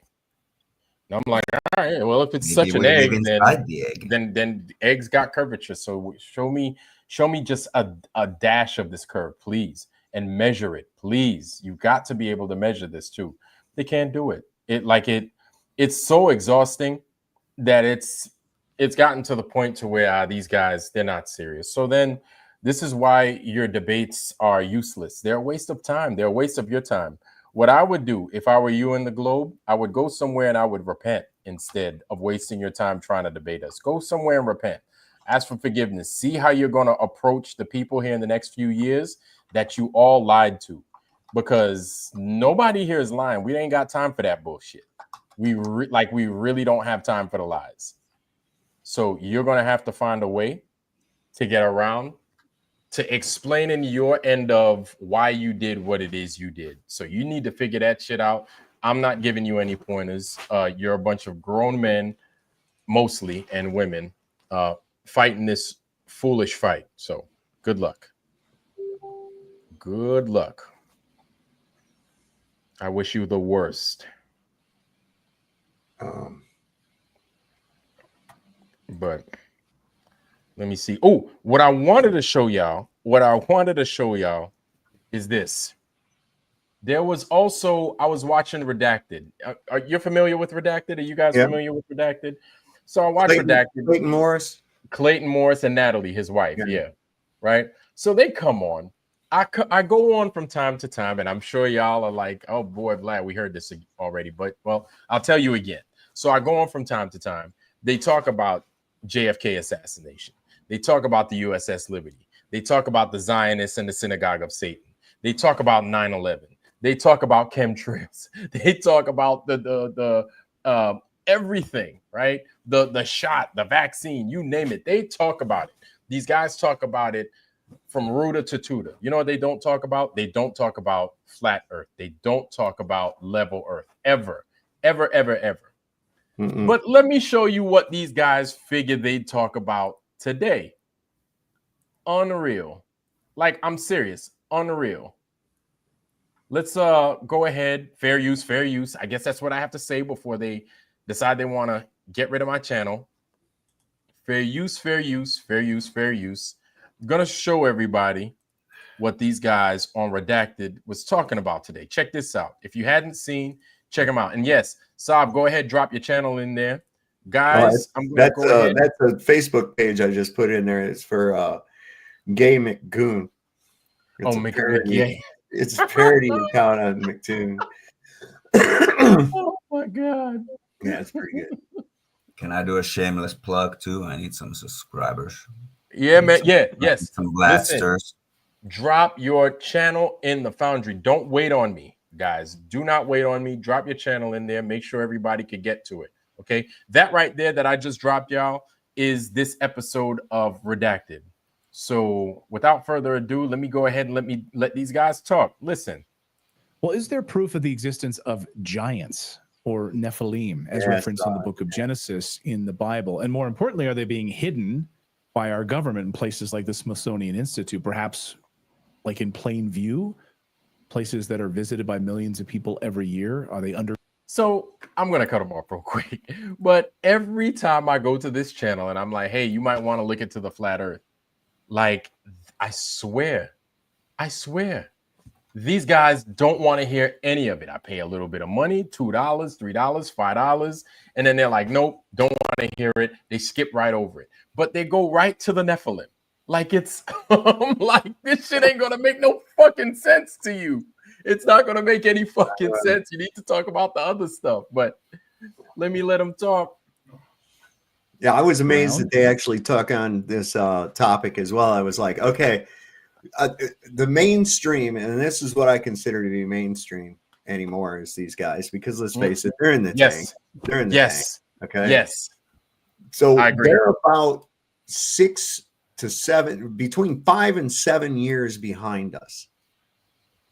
They are, because they're just now coming out about, people, putting it mainstream that, the Smithsonian's been hiding evidence of giants. I've seen articles and stuff like that on X coming out and everything else like that. And I'm like, yeah, no shit. Wait till you hear about the court case where they were suing somebody for defamation for claiming that. What? And this guy claimed that they've been hiding evidence and shit. Well, they got a hold of, they had one of the former curator's grandson came into the courtroom carrying a 6-foot human femur. Get the fuck out of here. With a tag on it, with a tag on it from the Smithsonian, with his grandfather's signature on it that he kept instead of destroying like he was supposed to. Yes. Oh, when was this? I saw that. Shit, this is probably 10, maybe 20 years ago. Oh my God. I've seen pictures of it. Yeah, this giant thing isn't going away. It's just going to transform into whatever. But now, like you said, you want to know something, Saab? Check this out, dude. People, you have the Redacteds, you have the Jimmy Dore show, you have all these guys. Listen, now this is what mainstream media is becoming. I think they're transforming into these guys. The mainstream. They're starting to become Russell Brand. I feel that mainstream is starting to like kind of give up the ghost and be like, okay, TV's not working for us. We're going to have to do it online, and we're going to have to use these people.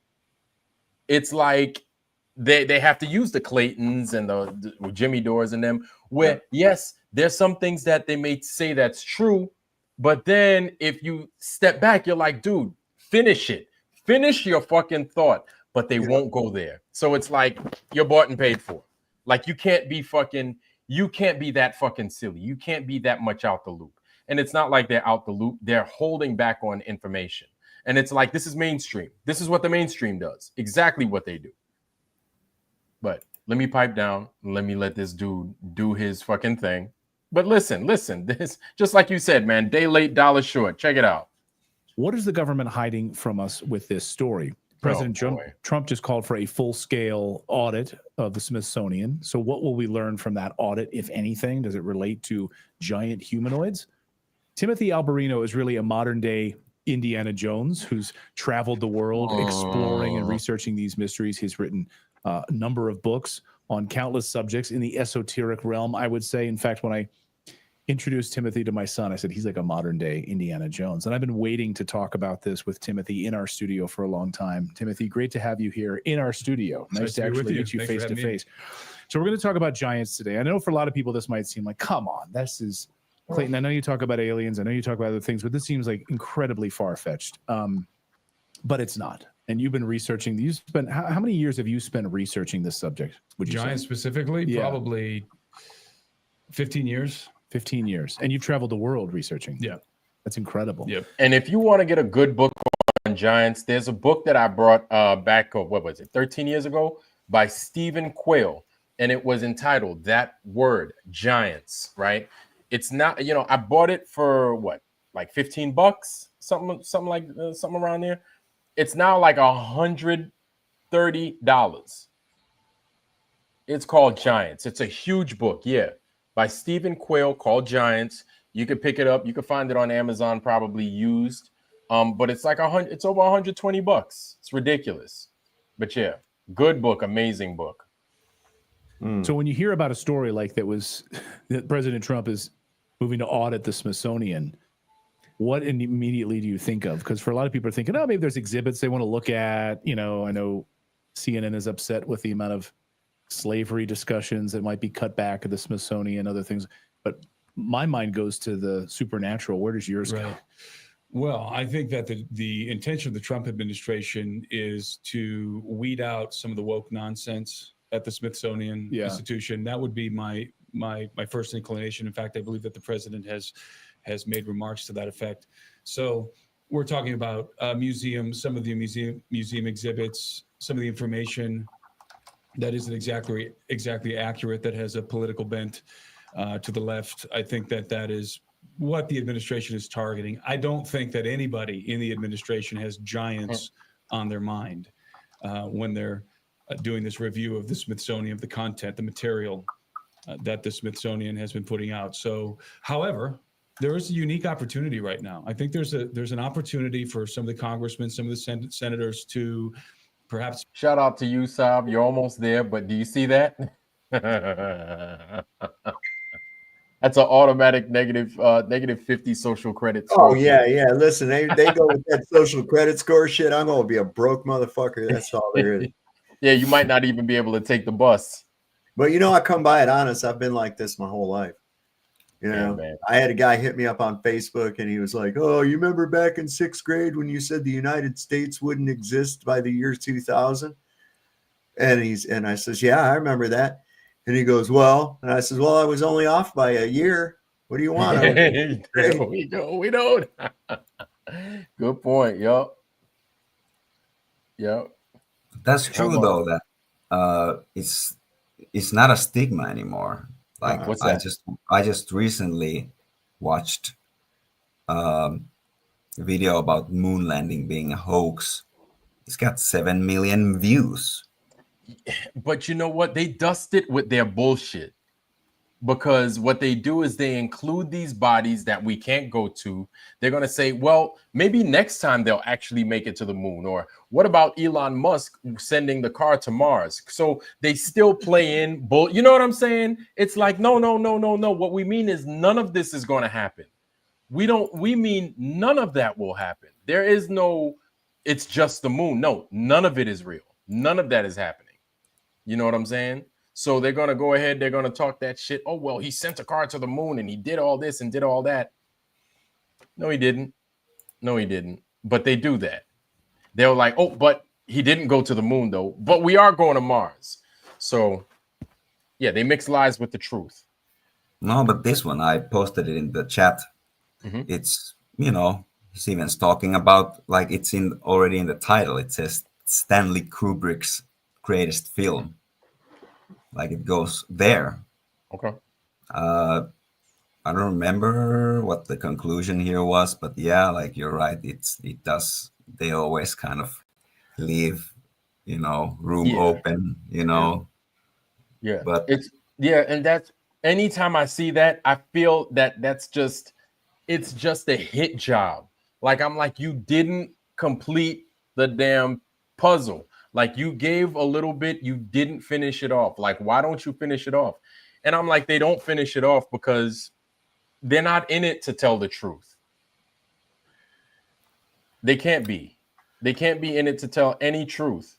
And I'm convinced of that. And anytime I see it, I don't even get discouraged anymore. I'm just like, you know what? We guys see you for the weasels that you are. It's just lucky that I seen you, because normally even it doesn't matter what the title is, I wouldn't watch you. And so it's basically like we have to take on the news on ourselves. Like we see the news, we see what they present, and then we got to break it down from our end. And then we have to sift through it and be like, all right, this appears true. Everything else is probably bullshit. They're probably covering these things up. So it ultimately boils down to who or what are they trying to cover up? What are they hiding? What's going on around the world that they're trying to fucking cover up? And if we don't find out at that point, a lot of times it's like later on down the road, we're like, okay, this is what they use this fucking story to cover up or to do this with. No, the Vatican was actually, the people in Sardinia have been finding bones of giants for all over for ages. Yeah. The Vatican was actively paying people to destroy them, dig up, find the bones, and destroy them. Bro, you know what's crazy? I lived on Sardinia, and I'd heard around it that they called it the land of giants. Mm-hmm. And I didn't understand, because people that lived there were midgets, not midgets, but they were short. And I'm short. You know what I'm saying? 5'8", but people were shorter than me. And so I'd see them and I'm like, well, this is crazy. Where are these giants at? And I just put it off. But now that I'm here and now that we know what we know, you know what I'm saying? Yeah. It's like, golly, man. And it's gonna be fun. Yeah, but I lived by Santo Stefano down I think that's I forget where in proximity that is to where Corsica is, because Corsica is north of Sardinia. But I lived by Santo Stefano. And so of course that's a coastal area because that's where my ship was. And like I didn't venture out or deep within the heart of Sardinia. I didn't have a reason to. You know what I'm saying? Other than to go to the airport, I really didn't have a reason to. So I didn't see any of that with my own two eyes. So I've got friends out there, and I'm thinking I'm going to have to take a trip to Sardinia here soon. It's Abraham Lincoln spoke about him. Abraham Lincoln even spoke about the giants in the Ohio Valley. Oh yeah, he did. Didn't he say that there were giants here? The giants gazed upon something like that. Yeah, the Ohio Valley. Yeah, and that's where we find the serpent mounds and. Yes, the burial mounds. St. Louis was actually a huge, like Mayan city before that became St. Louis. Dude, St. Louis is old. Yeah, man. It is old. Yes, it is. The whole world is, man. Yeah. Like I'm looking at this picture right here that we have on Redacted. Castles. And you see these castles? Yeah. Like there are spots in New York City that look like this. There's spots in DC that look like, there's spots in fucking Winchester, in Virginia, all over Virginia. Everywhere, man. Yes, you just have these weird fucking places. The post office that I went to in Saginaw, because you need a castle to sort and distribute mail. Yeah, right. They chisel at the top, post office. I mean, I'm just wondering, who was sitting there thinking, what we need to do to deliver and distribute mail? We need a castle. Hey, that's a good idea, Phil, but no moat. Oh, shit, man. You never let me have anything. But Saab, you want to know, I don't think a lot of it. Austin Murphy, you have a good night, family. Good to see you tonight, man. Night, Austin. But I don't think that we destroyed a lot of these buildings to hide anything. I just think we destroyed a lot of these buildings because we couldn't use them for anything. I think a lot of these buildings, Huh? Maybe even out of spite. Out of spite. Tell me.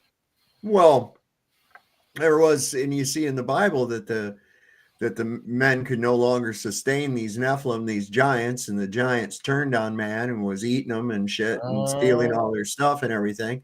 That might have created factions. Yeah. I mean, really, I mean, you look at there's something happened between 1776 and 1860 that's really, you see the remedies being given for it in the latter years afterwards, with these World's Fairs and muddy streets. Streets, mud everywhere. Yeah. And we only got 5 years until the next reset. 5 years. God, no. Now, they brought up a really good point, right? They were like, yo, how do you have buildings but no roads?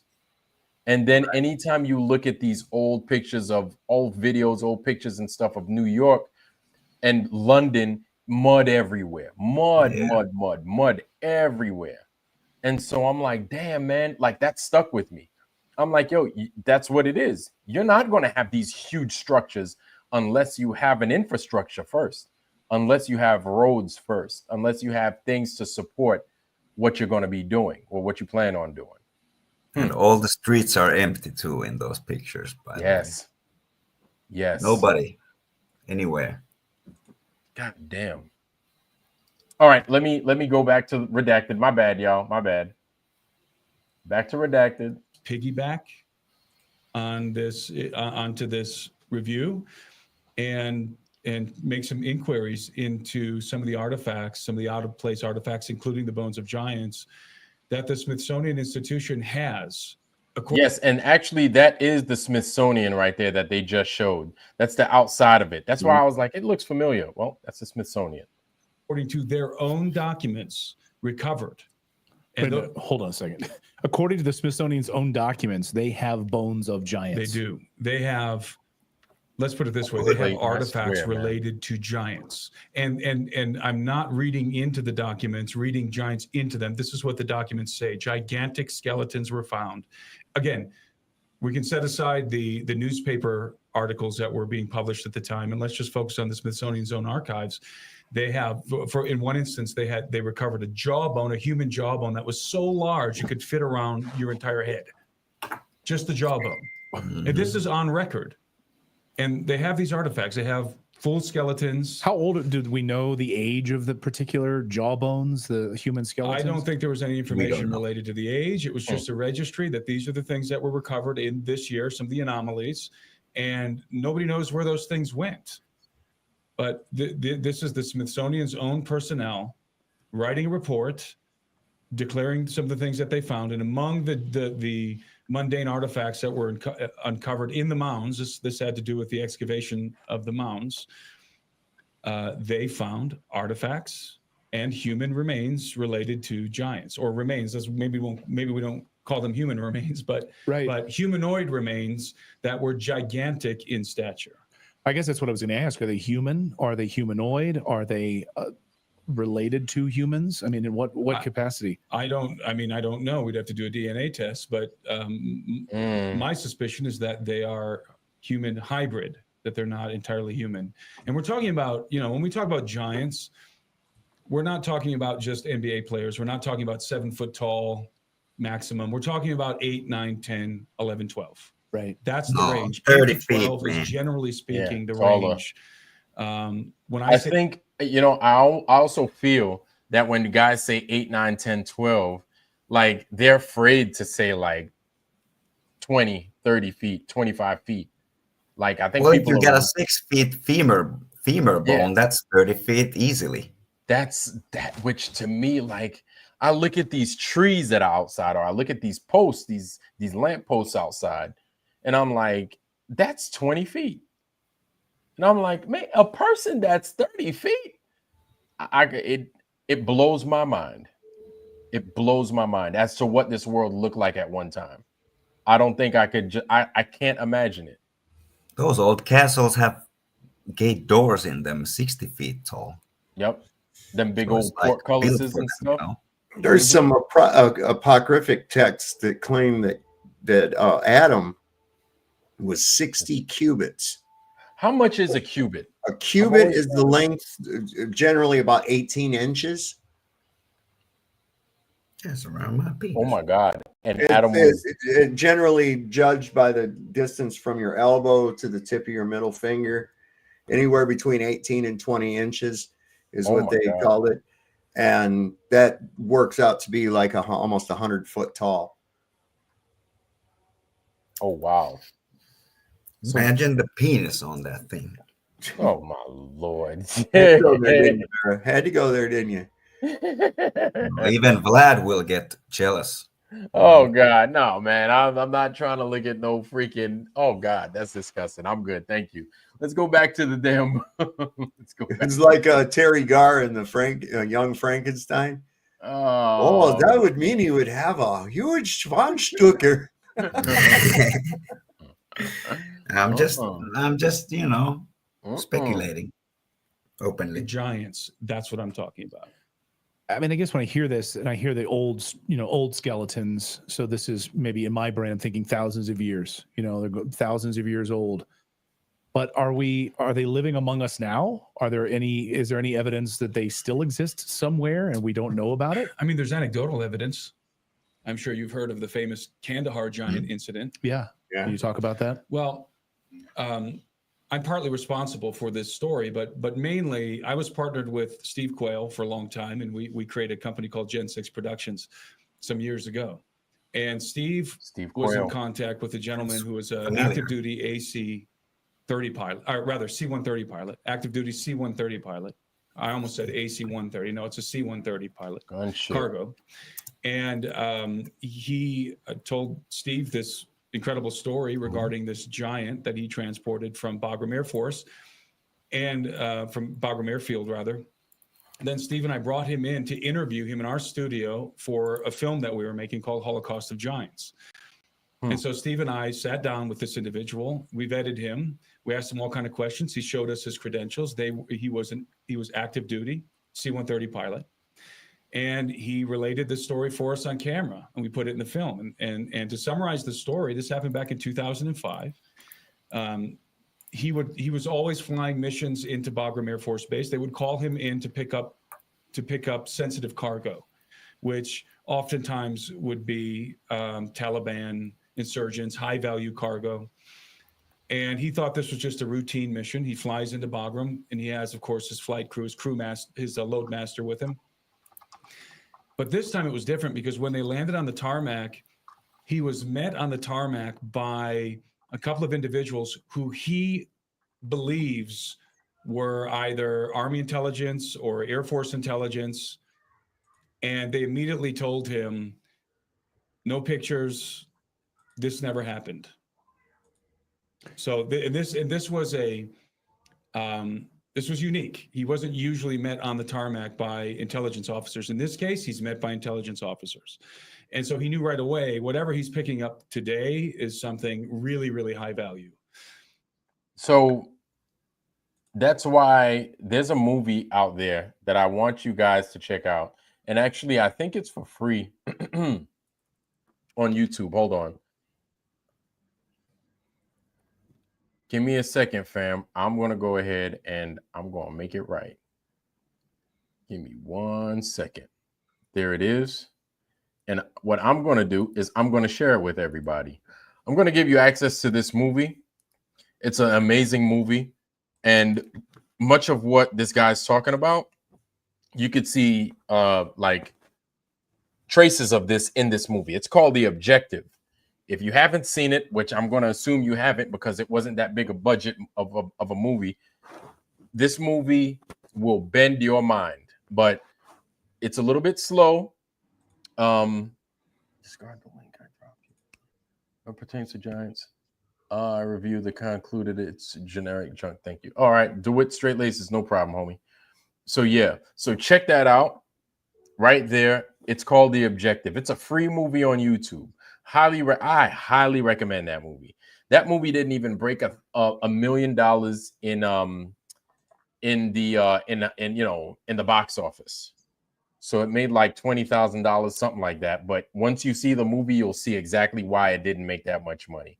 And it's not the quality of the movie, but it's the content of the movie they did not want to touch. So if you take a look at that, I'll drop it in there again. Guys in the private chat, I'll drop it in there for you as well. Boom. It's the objective. There it is. And then guys in the Foundry, one more time for you. Boom, the objective. Check it out. You will not be disappointed. I promise you. I think you'll really enjoy that movie. Okay, let's get back to Redacted. So they escort him over to the hangar. And as he's approaching the hangar, he sees a large pallet, one of those air cargo pallets. It was 9 foot long, those air cargo pallets. And there's a tarp covering something. And as he gets closer, he realizes that what this tarp is covering is a body, a humanoid body. And the first thing that he said, and when we interviewed him, was the first thing that hit him was the odor. It was a very pungent, powerful odor. That it was like very, very powerful BO mixed with death or something like that. It was very, very pungent. And as he approached the cargo, he realized it was humanoid and that this individual was humongous. He was in the fetal position, partially covered by the tarp. His head was sticking out, his hands were sticking out, and his feet were sticking out. Mind you, 9 foot long. That's how long these air cargo pallets are. So immediately the pilot estimated his size. He had to be at least 10 feet tall, right? 10 to 12 feet tall. Yeah. He's in the fetal position and he's sticking off of a 9 foot long pallet. So when he gets up to him, he's able to take a closer look. This giant has red hair. His skin is pale. He has 6 fingers on his hands. He has 6 toes on his feet, which again are hanging out of the tarp. His feet are wrapped with like a crude canvas wrapping. And there were some guys, some soldiers standing around the body. And when he inquired about it, he was told that the word is that this giant had been dead for 1 to 2 days, for a couple of days, and that it had killed a platoon. A whole platoon of soldiers because they killed this giant somewhere out in the mountains of Afghanistan. And it was close to a village. There's this cave close to a village, and the villagers were venerating something inside of the cave. They were bringing food and some other artifacts to the mouth of the cave. And so the platoon, they thought that the Marines, whoever they were, they thought that, well, this village is aiding and abetting the Taliban. So they went in. Right. And when they went in, instead of finding the Taliban, they found confronted Mongo. with this giant. They were like, no, Mongo there. You don't want to mess with Mongo. Fucking blazing. Mongo beat the American soldiers. Like, oh shit, y'all ran into Mongo. Y'all get Mongo mad. That fucking movie. You remember Steve Mongo McMichael? Steve? Who's that? He was a football player in Chicago Bears. Then Steve McMichael. Yes. He was a defensive lineman. WCW as wrestling. Yes, Steve McMichael. He just died recently. Yeah. Steve McMichael just died recently. Yes. I didn't know his name was Mongo. Well, that was his nickname in the wrestling. I guess in the NFL too.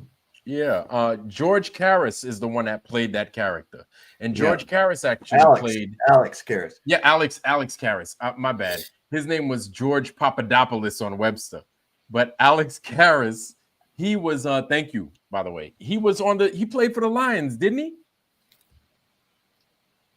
I think he played for Detroit. Yeah, it seems that he did. He was on a lot of local TV commercials and shit when I was a kid. And I grew up in just outside of Detroit, so that would make sense. Yeah, Alex Karras. He seemed like a solid dude. But what I wanted to get back in to this right here. I'm just waiting for a reply from somebody. But yeah, let's get back to Redacted, and then Let's I got say 10 foot tall here giant, who, according to what the pilot was told, the giant killed them all. And so a second platoon was sent in to try and find these guys. And when they went into the cave, again, this comes from what the pilot was told when he was standing there looking at this body in Bagram Airfield. He was told that When the second platoon went in, the giant was eating on some of the dead bodies from the first platoon. Oh my God. Second platoon took him down. A helicopter was called in and they airlifted the body over to Bagram. And then they called in our pilot to come pick up the high valued cargo. And so then they loaded, first they weighed the cargo, and the load master has to weigh whatever's going on to the C-130. And the pallet and body, rather the body weighed 1,100 pounds. So the pallet, plus the cargo on top, they deduced that this guy was 1,100 pounds. And here I am worried about losing 15 pounds. 1,100 pounds, and probably mostly muscle mass. And I remember the pilot told me he kind of, punched his fist onto the body, and he said it was like a solid rock. It was like brick. And he saw his face? The face was covered, but the hair was sticking out, and the hair was red. Red hair, 6 fingers, 6 toes, pale skin. So this is where the famous Kandahar giant story comes from. First from Steve Coyle, but then from Steve and I, our documentary, and the interview we conducted with the pilot. But it's since taken on sort of a life of its own. Now, that happened in 2005. We released the documentary probably, I want to say it was around 2015, 2016, in that range, probably 2015. And I have since confirmed this story with at least 2 high-level individuals from the Air Force. And it's not just about the giant in Afghanistan. Actually, I should say 1 Army source, 1 high-level Air Force source. It's not just the giant of Kandahar, it's the giants of Kandahar.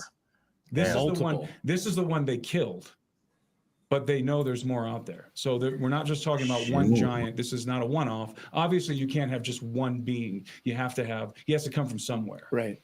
So there has to be a clan of these things. They're reproducing. Yes, that's right. That's right, Lock Smart. I learned about the whole Kandahar giant thing in like 2008 or something like that. And this is when I was listening to I was religiously listening to Coast to Coast AM with George Norrie and them. You know what I'm saying? I was listening to that religiously.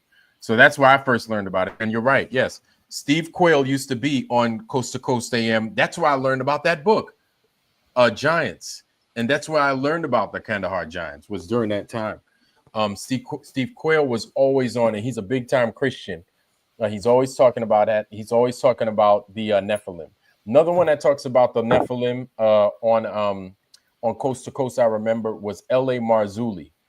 He would always talk about like Nephilim falling, Nephilim rising. He made a bunch of books, a couple of books, God bless you, that I ended up purchasing as well. L.A. Marzulli. I think he's still around, and I think he's like a regular still on Coast to Coast AM, if I'm not mistaken. But what I wanted to show you guys was something that someone very, very special to us, decided to send me. What I'm gonna do, y'all are gonna, you guys think you love me now, y'all gonna love me even more, because we're talking about giants. Giants are awesome and amazing. You guys are gonna love me even more with the stuff that I give you right now. So guys in the panel, I'm sending this your way, and then I'd love for you to show this to your chat and your channels. But Foundry, check this out. Shout out to our sister Maria for putting me on. Look at this right here. Feast your eyes. We're going to turn our attention over to ancestry. We're going to remove ourselves from that right there that we see, and we're going to discuss this article. Okay, we're going to get off of Redacted. We're going to go look at this. So, according to this right here, I don't know if you guys can see it. Yeah. It says right there, Alabama, 23-foot, a 23-foot gosh darn giant, live giant caught and escaped. Jackson County giant, it's called. The Jackson County giant. Sounds about right. Now let's check this out. Let's read this together, y'all. The Reverend W.P. Harrison of Atlanta, Georgia, who has recently made an extended tour to the northern and western states, in the recently published letter expressed opinions for the South, and he says more in Virginia. He met a family, a railroad stock, income sufficient, blah, blah, blah, blah, blah. Okay, I don't think that's the story. Okay, right here it says Jackson County giant, the most wonderful creature ever seen in Alabama. Supposed to be the species of the brobdignags. Has anybody ever heard of the brobdignags? Dignag sounds cool. The brobdignags. Supposed to be the dignags, yo. Be like, yo, son, yo, we got them big nags, boy. What you know about that? Got them nags. Oh, girl, you know he a daddy. He got them nags, girl. And we ain't never nagging either. Brobdignags. I've never heard of brobdignags. Maybe somebody in the chat has heard of it. Santero, how you doing, family? Good to see you. Good to see you. Flat Bob, what's up? Pete W, what's going on? What's going on? Okay, so back to this article right here. So when I would assume that when they say a creature is wonderful, they don't mean like it's nice and it makes you cake. They just say like it's a sight for the eyes. You know what I'm saying? Like it's mammoth size, or it's yes, exactly. It is unlike behold. Yes, it is unlike anything that they've ever feasted their eyes on before. And then it goes, caught but makes his escape. So they let this big, giant, fucking huge motherfucker just get away. Not like, I'm sure they didn't have the resources to hold a bitch down, but you know. Sure, they didn't have choices, yeah. Yeah, they didn't have exactly. Where you going? It's like shit. All right, let's continue. From the Huntsville Advocate Sixth Institute, or Sixth Sense, whatever that is. It was near 3 weeks ago when we first heard of this wonderful being, or rather of the wonderful track. For up to that time, the track only had been seen.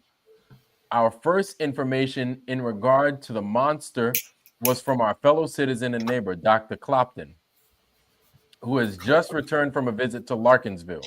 We observed at the time that he told the story with a good deal of surprise and wonder depicted in his countenance, but still we paid little heed to it, taking it for granted that some good-natured friend had been trying to hoax the doctor, nor did we think much more of the story when we saw it reported in the Scottsboro Herald, thinking that our facetious friend, Colonel Snodgrass, are you kidding me, had submitted to the hoax himself willingly. So when, man, I sound like AI that I'm reading right now. So that Snodgrass sounds like a Jew who's gonna turn his back on everybody just for some money. So that he could enjoy his big-eyed wonder that it might excite in others. In fact, we paid no attention to it at all, merely glancing at the head and handing the paper over to a friend to read, which friend slipped it into his pocket and slipped off with it, a thing that often happens. The story or report, brother. Yeah, right. The story or report as we first got it was about this Colonel John Snodgrass and Dr. Payne had been off on a fishing excursion somewhere near Belfont, and on their return home discovered some immense human tracks, so very large that they almost doubted the truth of their own natural eyesight. These tracks they had traced through a large cotton field belonging to General Ad White were that the tracks were deeply imprinted in the soft earth. Upon reaching Scottsboro, they reported what they had seen, but the story seemed so incredible that hundreds of people went to see for themselves, and some who could not go deputized Reverend R.D. Shook, editor of the Philanthropist, to go and see for them, knowing that he would make a report that all could believe. So they used the trusted reverend. He's like the public trust. He went taking with him Mr. Caldwell. He also took a tape line to make accurate measurements. And upon his return, his report fully corroborated that of Messrs. Okay, Snodgrass and Payne. Later, we have met with some reliable parties from Jackson County and have learned a great deal more about the giant, We find that the half had not been told to us, and that there was no hoax about it, but a stern and fearful reality. It is indeed a fearful thing to know that such a monster is at large in any community. How that motherfucker could have hid, I have no idea. When it became known to everybody, the fear and anxiety became intense. Each day increased, God bless you. Each day increased until it was finally resolved that a general hunt should be made, and a desperate effort to capture the horrid monster. Men feared to go abroad lest they should be gobbled up, for it was evident that the creature, if he was disposed to feed upon man, could easily take one in a single meal. Wow. So here's the thing. This is what, so far from what I'm reading, these people knew about giants. It wasn't a fucking joke. They probably thought that they'd been killed, but now it's like, oh, we see these motherfuckers. And it's like the tales of the giants, Jack and the Giant Killer, Jack and the Beanstalk, Fee Fi Fo Fum, all this stuff. Yo, these things probably, yeah, they know about these things. Go ahead, Alvaro. No, I mean, this is good, good writing, good journalism. Yeah. Yeah, they're speaking like from what they've experienced. Yeah. They could judge of the size only by the size of his foot and the length of his stride. By accurate measurements, the tracks was 34 inches long and 14 inches wide, and he stepped across 7 cotton rows at every stride. It being resolved to make a thorough hunt, a day was set for the drive for the people. I don't know what that word is. A set was for the drive for the people were determined that the country should be rid of such a monstrosity if possible. So yeah, so these people were like, okay, we got a giant, we got to kill him. Cool. I guess this was just normal operating procedures for regular human beings at this time. So at the appointed time, a large number were assembled, supposed to be around 300 men and a corresponding number of dogs. For every man had brought his dogs, estimated at about 450. It was it was the desire of all to take the creature alive if possible, and therefore the men armed themselves with ropes, good luck, with ropes intending to hunt as wild cattle are hunted in the West. First, Colonel Snodgrass of the Herald took a spyglass and a flag and went to the top of the July Mountain to reconnoiter. God bless you. Went to the top of the July Mountain to reconnoiter and to signal those below. The huntsmen watched the movements of the colonel in breathless suspense and great anxiety for about 25 minutes, when their hearts were made to leap as he signaled that he saw the giant in a cove of the mountain about 6 miles away. Then the horns were blown. The dogs yelped and barked, and the horses neighed. And a little army of 300 men was put in motion and struck a beeline in the direction indicated by the sentinel on the mountaintop. Impatiently, they pressed forward, each man with his rope coiled, determined to do his duty, and if need be, die in the last ditch. The giant, meanwhile, was snoozing in the shade on the margin of a rippling rivulet. In blessed ignorance of the impending danger, he was happy, no doubt, for it was evident from the bones and horns lying by that he had partaken in his morning repast. Wow. So this giant probably ate a cow or something like that, or some kind of beast. But on and on the horsemen pressed. The dogs became more and more impatient, and as soon as they scent the prey, and about the same time the prey sensed the danger, he raised himself upon his elbow, rubs his eyes, and sights the dogs, and the dogs sight him. The impatient dogs leap forward, 500 strong, and open with a noise not unlike the opening of a battle. And then come dashing forward and yelling the brave 300, making the mountains tremble. Jesus, I can only imagine what craziness is going on there. The giant springs to his feet and places his back against the bluff of the mountain in a fighting attitude, scowls at his enemies and dares them to come one and come all. Can you imagine something as big as the biggest tree you've ever seen, like mad as fuck looking at you, Can you imagine that? I don't know. The dogs bay. The men whoop and yell and try to encourage the dogs, but the dogs don't manifest any desire to be encouraged, and still less to come within reach of the giant. The men gallop round, yelling like so many Comanche Indians, while the monster stands and defiantly scowls upon them.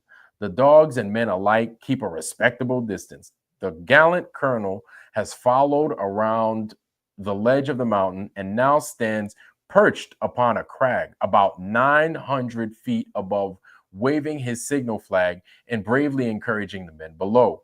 The gallant horsemen still gallop around the whoop, and the dogs still circle round and bark and tear up the earth in their anger. Yeah, but they ain't fucking with that giant. The giant still scowls. The position of both parties is painfully interesting. It is the equivalent it is evident, excuse me, that looked like a Q. It is evident that something must be done, but what can be done? Finally, the giant determines to relieve the suspense. He dashes forward and reaches out his arm, being 7 feet 9 inches long. Jesus begins to seize the dogs and hurls them at the horsemen, several of whom are knocked from their horses, but happily no one is mortally wounded. He does not get to throw many dogs, however, for they soon learn to keep out of reach of his long, bony arm. Jesus. Having left his cliff, the giant concludes to get out of the way. This is what the men desire. A chase is what they want, and they get it. The intense noise of the dogs, men, and horses seems to have demoralized the Brobdingnag.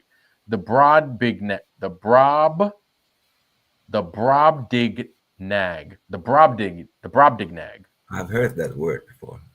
The Brobdingnag. I'm going to go ahead. The Brobdingnag. Okay.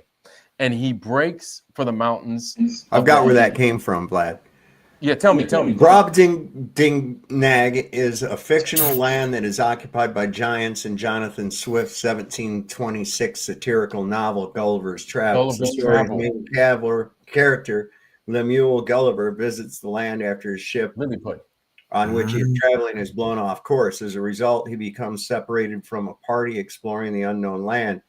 In the second preface of the book in 1727, Gulliver laments that the publisher misspelled the land's name, which Gulliver asserts is actually called Brobdingnag. Okay. The adjective adjective of Brobdingnagian was come to describe anything of colossal size. Okay. So anytime you talk about something big, you mention Brobdingnag. Yeah. Nag. I've never, you know what? That's crazy because I ain't never, ever heard of this word. Ever. Maybe Nag has something to do with Nag Hammadi. Nag. Like the ancient texts. Nag Hammadi. Maybe. I don't know. I don't know. Nag. Brobdingnag. And you know, I've never read Gulliver's Travel. I've never read that book. My folks took me to see it at the theater when I was just a little kid.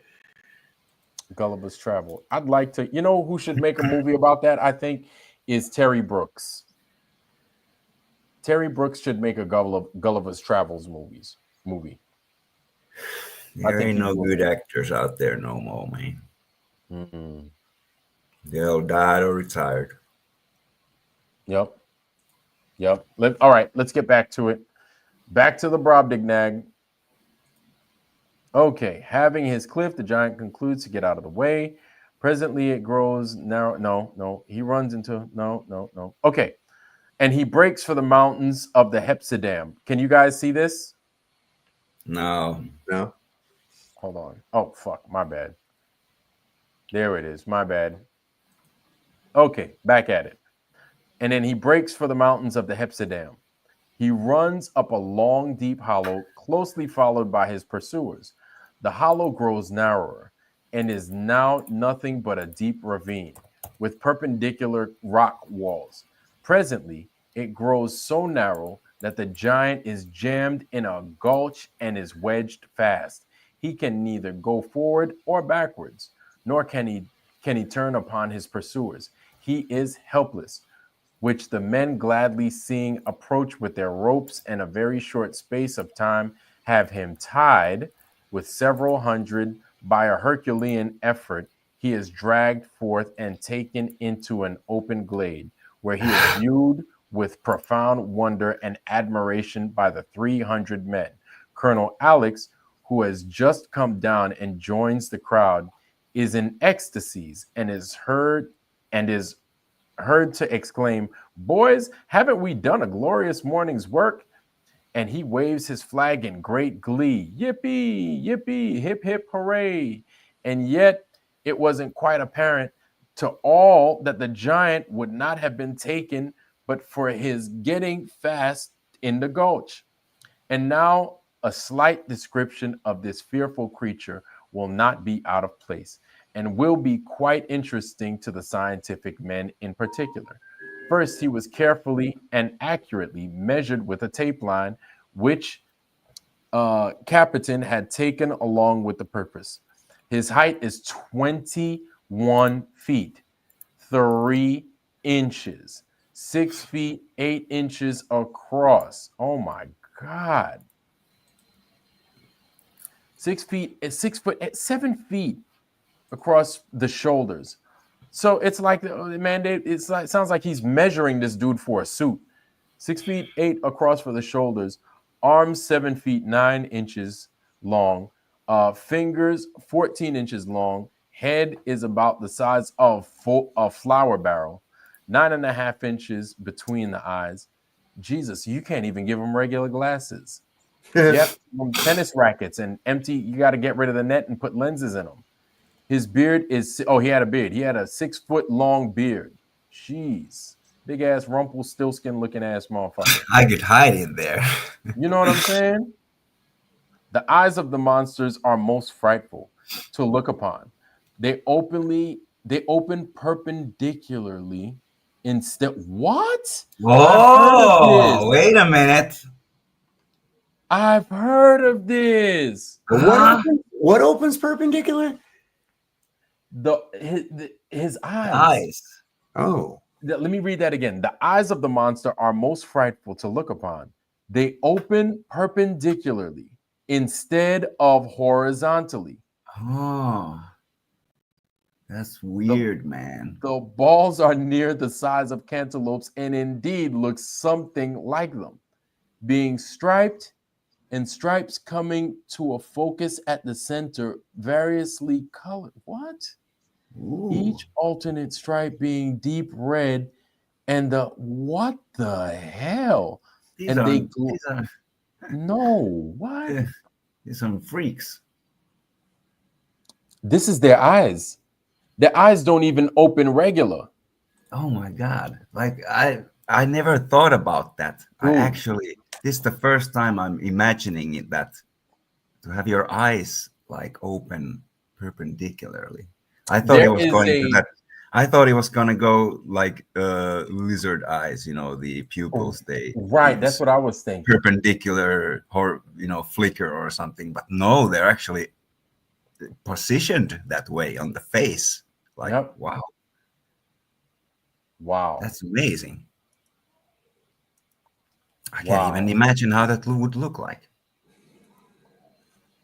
Whew. Weird. Unreal. So there's actually I think it's I don't know, I forget if it's Mesopotamian or Persian demon whose eyes open up like that. I've never seen their eyes open up. No. Their eyes open up like this. Like, wow. Yeah, instead of horizontal wise. That. Yeah. I'm sure Uncle Saab's gonna find a picture of one or something. Yeah, Saab's deep in research right now. You might come across something. I would love to see something like that. Your eyes like open perpendicular, like vertical, basically. Yes, vertical. Yes. I think vertical is the better way to say it, because the eyes are positioned vertically, but they would open horizontally though. Yeah. No, well, the eyes are opening like side to side. Vertically. They're No, opening they're vertically. positioned vertically, but they would open from side to side horizontally, right? That's what would make it weird. I think it's already weird. The motherfucker's 21 feet big. Yeah, we're past fucking looking at the eyes now. Now these are really starting to sound to me like, bunch of ugly motherfuckers coming here. Who's this guy in the having sex with Rumble? some, Neanderthals or whatever you had here before? That guy in There the you go. Rumble, I don't know. He complains because he wants a debate. He doesn't get one because we've called him out. And so what he does is he just slanders me and a whole bunch of stuff. Well, he's welcome to come on my stream anytime. I always post the link. You want to prove your globe Earth? Come on and prove your fucking globe Earth. If you're just going to be a snippy little shit, then we'll treat you like that. So whatever you want to do there, angry Black Vlad. Yeah, he doesn't have any power here, but he wastes a lot of time. Mm-hmm. He wastes a lot of time. He doesn't get it, but so yeah, you're more than welcome to go to Sobs. There you go. In the immortal words of Doc Holliday, I'm your Huckleberry. Huh? I'm your Huckleberry. You see him talking shit. These guys are sad. These guys are sad. And so that's what they do. Does that mean that you won't be joining my stream, Pure Blood Bear? Huh? Are you a big pussy too? A giant weeping prolapsed vagina? Is that what you are? I believe that's what you are. Yeah. You're a pussy. Those guys they're so full of shit. Like, they're a waste of time, waste of sperm, all of it.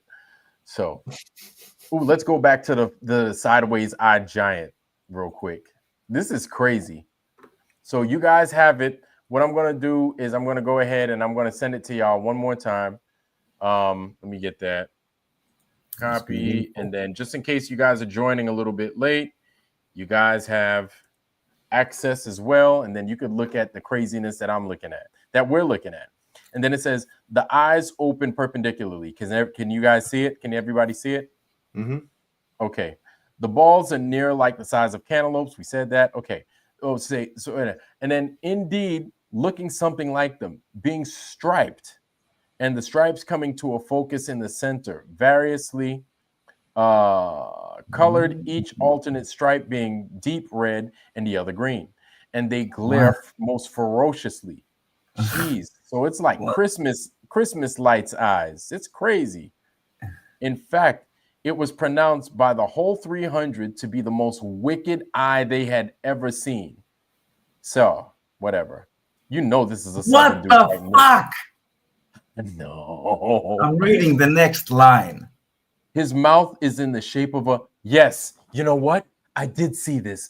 I saw this. His mouth is in the shape of a triangle. I did see this. Yes. Not this story in particular, but there's a demon.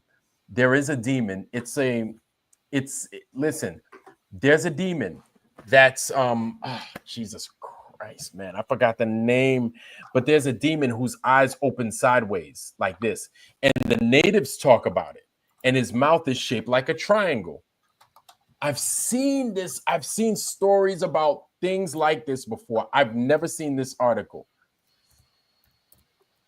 I've never seen any. I've never seen this article. Huh? I'm sorry. You said it was a demon?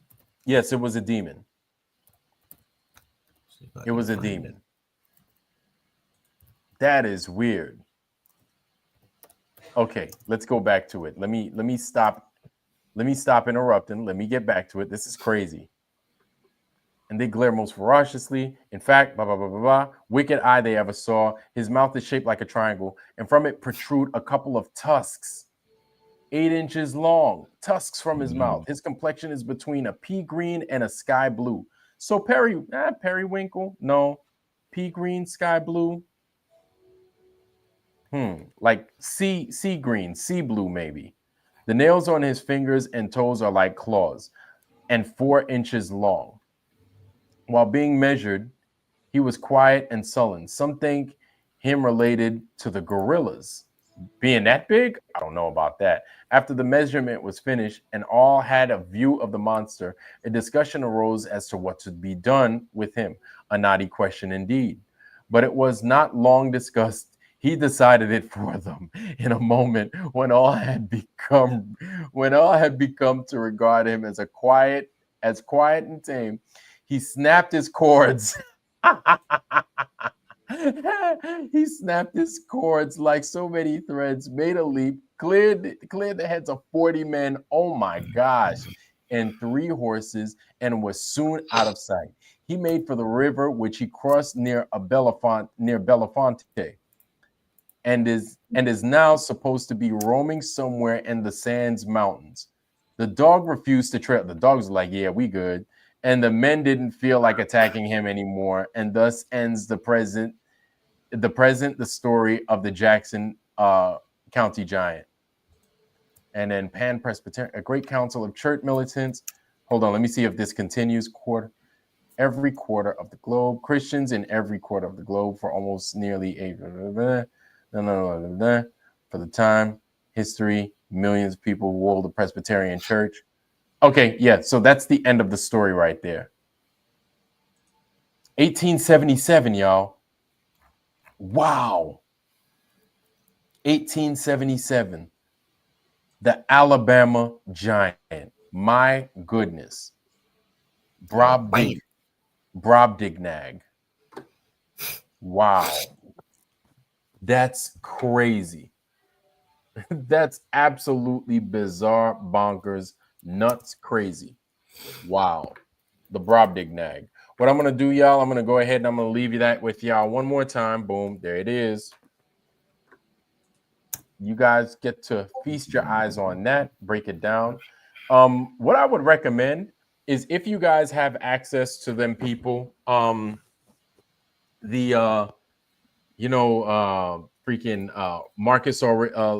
Aurelian, freaking My Lunch Break, all them that are starting to kind of tinker and talk on giants, you could send that to them. If you have access to these dudes, send that to them. Maybe they can break it down a little bit more. You know, they have researchers everywhere, these dudes. And it seems like they do a lot of yeoman's work. So if these guys are doing it right already, you know what I'm saying? Then please, by all means, get in there and go get them. Get in there and go get them. You got a lot of people talking mess, but whatever, it is what it is. This is what the globe has resorted to because they have nothing. They have no globe. They're a sorry bunch. And this is the sorry bunch. The sorry bunch. That's the way they became the sorry bunch. The sorry bunch. We'll be right back after these messages. So yeah. So wow, that's an amazing story. That's a crazy. You know what's even crazier about that story is how they wrote it. It's not just the story itself. It's how it was written.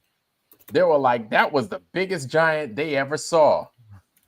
They'd ever seen, but they ever saw. So it's something in the language, plus how they describe the attitude of the men. You know what I'm saying? I'm sure, you know, these days more professional writers and stuff, or people that claim to be professional writers, would make it so fucking bland, and they'd be like, yeah, that's a pretty good story, but it would be kind of, you know, it wouldn't be like this. These guys wrote with a little bit of, you could tell they wrote with a bit of passion in their hip pocket. So I enjoyed it. I thought that was pretty damn dope. But I think it's going to be time for me to call it quits for the night, family. And what I'm going to do is I'm going to do a little bit of research on this Brobdingnag craziness. I think this is some interesting stuff. And what I highly recommend, y'all, is shout out to our sister Maria. Thank you, Maria, for all that. Thank you so much. You're amazing for giving me that. But you see what we get out of fucking Ancestry? That's crazy. That is crazy. And here in the United States, in Alabama, geez, man, almost 200 years ago. Mm-hmm. Wow. Oh, Vlad. Wow. By the way, yes. Vlad, about the demon you said. Yes. Is it Pazuzu? Pazuzu. Really? That's the same demon that they said possessed that girl on The Exorcist. Yeah. Yeah. Pazuzu. Really? Yeah, and then you also have Utuku and Lilu. I don't know which they're from. Probably Babylonian, you think? Yeah, but this is Mesopotamian and Assyrian. Okay, Pazuzu okay. is from there. All right, okay. I might have gotten them mixed up. Okay. And Sounds then about in right. Greek myths, you had the the Grey and Gorgons. I don't know. I never heard. Wow. Mm. Wow. Okay. All right. Yeah, man. I have a book on a lot of that craziness. I'm not even going to mention the book, not until the next episode, to where I can better show you guys in person. It'll be fun. It'll be amazing. Sav, you gonna go live? Uncle Sav? Oh, not tonight, man. It's midnight like a motherfucker. Yeah, I was live last night. It was good enough. Yeah. What time is it there?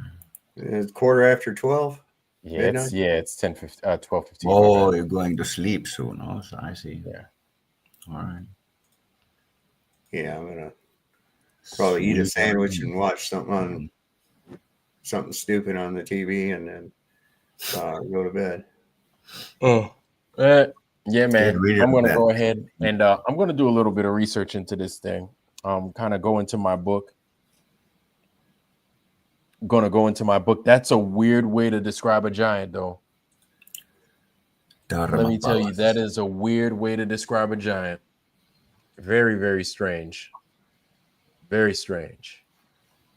I'm gonna look into this perpendicular eye-opening stuff. Yeah, I couldn't find nothing on it. I found somebody that had a like some kind of a fake eye in the middle of their forehead that opened sideways and shit. But yeah, that's one characteristic I've never heard of. Yeah, I've seen that. I've seen that in demons before, and it puzzled me. It puzzled me. But the thing is that I was like, all right, these are myths and everything else. But now that I'm hearing about this, I'm like, but now that we've come into this whole craziness, we're starting to see that the myth, yeah, exactly, that the myths and the truth are like they're starting to kind of bleed into each other. Yeah, man, we're living a sci-fi movie. Like this is, we wake up to flat Earth. That's one thing, but there's so many different layers to truth, where it opens a path for you. And these people, they're not our friends. No. Yeah. So, all right, family, I'm going to let you guys do your thing. I am calling it quits for tonight, but I really appreciate y'all coming out to join. It's always a pleasure, team. Always a pleasure. And yes, I'll be back on Tuesday. And then if you guys would like, definitely would like to have you guys back here again. This is amazing. Love having you guys. Right on, man. So, and of course, we're going to have the peanut gallery that is in Rumble doing their thing, but whatever. So anyway, family, thank you for joining us tonight. This is amazing. And yeah, that was a good way to end it. I think I might start the next one. I might start the next True Earth Tuesday with a little bit of giant craziness. And I'm not talking about the New York trash giants neither. Anyway, family, that's all we got. Saab, you have any last words, sir? No, man, I'm good. I'm going to go in here and eat this sandwich. The more I think about it, the better it sounds in every minute. That's some wise words to end the stream. I'm gonna go eat a sandwich. Yeah, that's it, man. Vada? It's the simple things in life, you know. It's the simple things in sir. life you got to learn to appreciate. Absolutely, that's true. All Vada? I'm gonna say is be grateful for what you have. And live your purpose. Yep. There we go. I love it. I love it. Thank you, man. And boom. 2 wise men, 2 wise sets of sayings. Appreciated, much appreciated. And so, family, that's all we got for tonight. It's getting long in the tooth tonight. We're 4.5 hours deep, but that's all good. Y'all know we be going a little bit longer, but tonight, 4.5 hours, man. We solid. Anyway, family, that's all we got. And before I get out of here, I'm going to go ahead and I'm going to leave y'all. Oh, before we forget, listen, that banner. I want you guys to not forget Mr. Gilberti. Make sure you shout this man out. Go ahead and send your letter to Gilberti-4@gmail.com to petition for this man to get out of the slammer. You know this dude, all he's been doing is justice for mankind. He finds water. He wants people to have it. They want to railroad his ass. Let's try and get him out. Really, that's all it boils down to, man. Let's try to get this man out. So, family, that's all I got. Don't forget Gilberti-4@gmail.com and do what it is you do. But before we get out of here, I want to leave y'all with my blessing. I wish you guys nothing but the best, family. Health, wealth, love, joy, prosperity. Most of all, wisdom, wisdom, wisdom, family. Let's be wise. Let's be safe. And with that, family, we are good. We love you. We are out. Peace, peace, peace.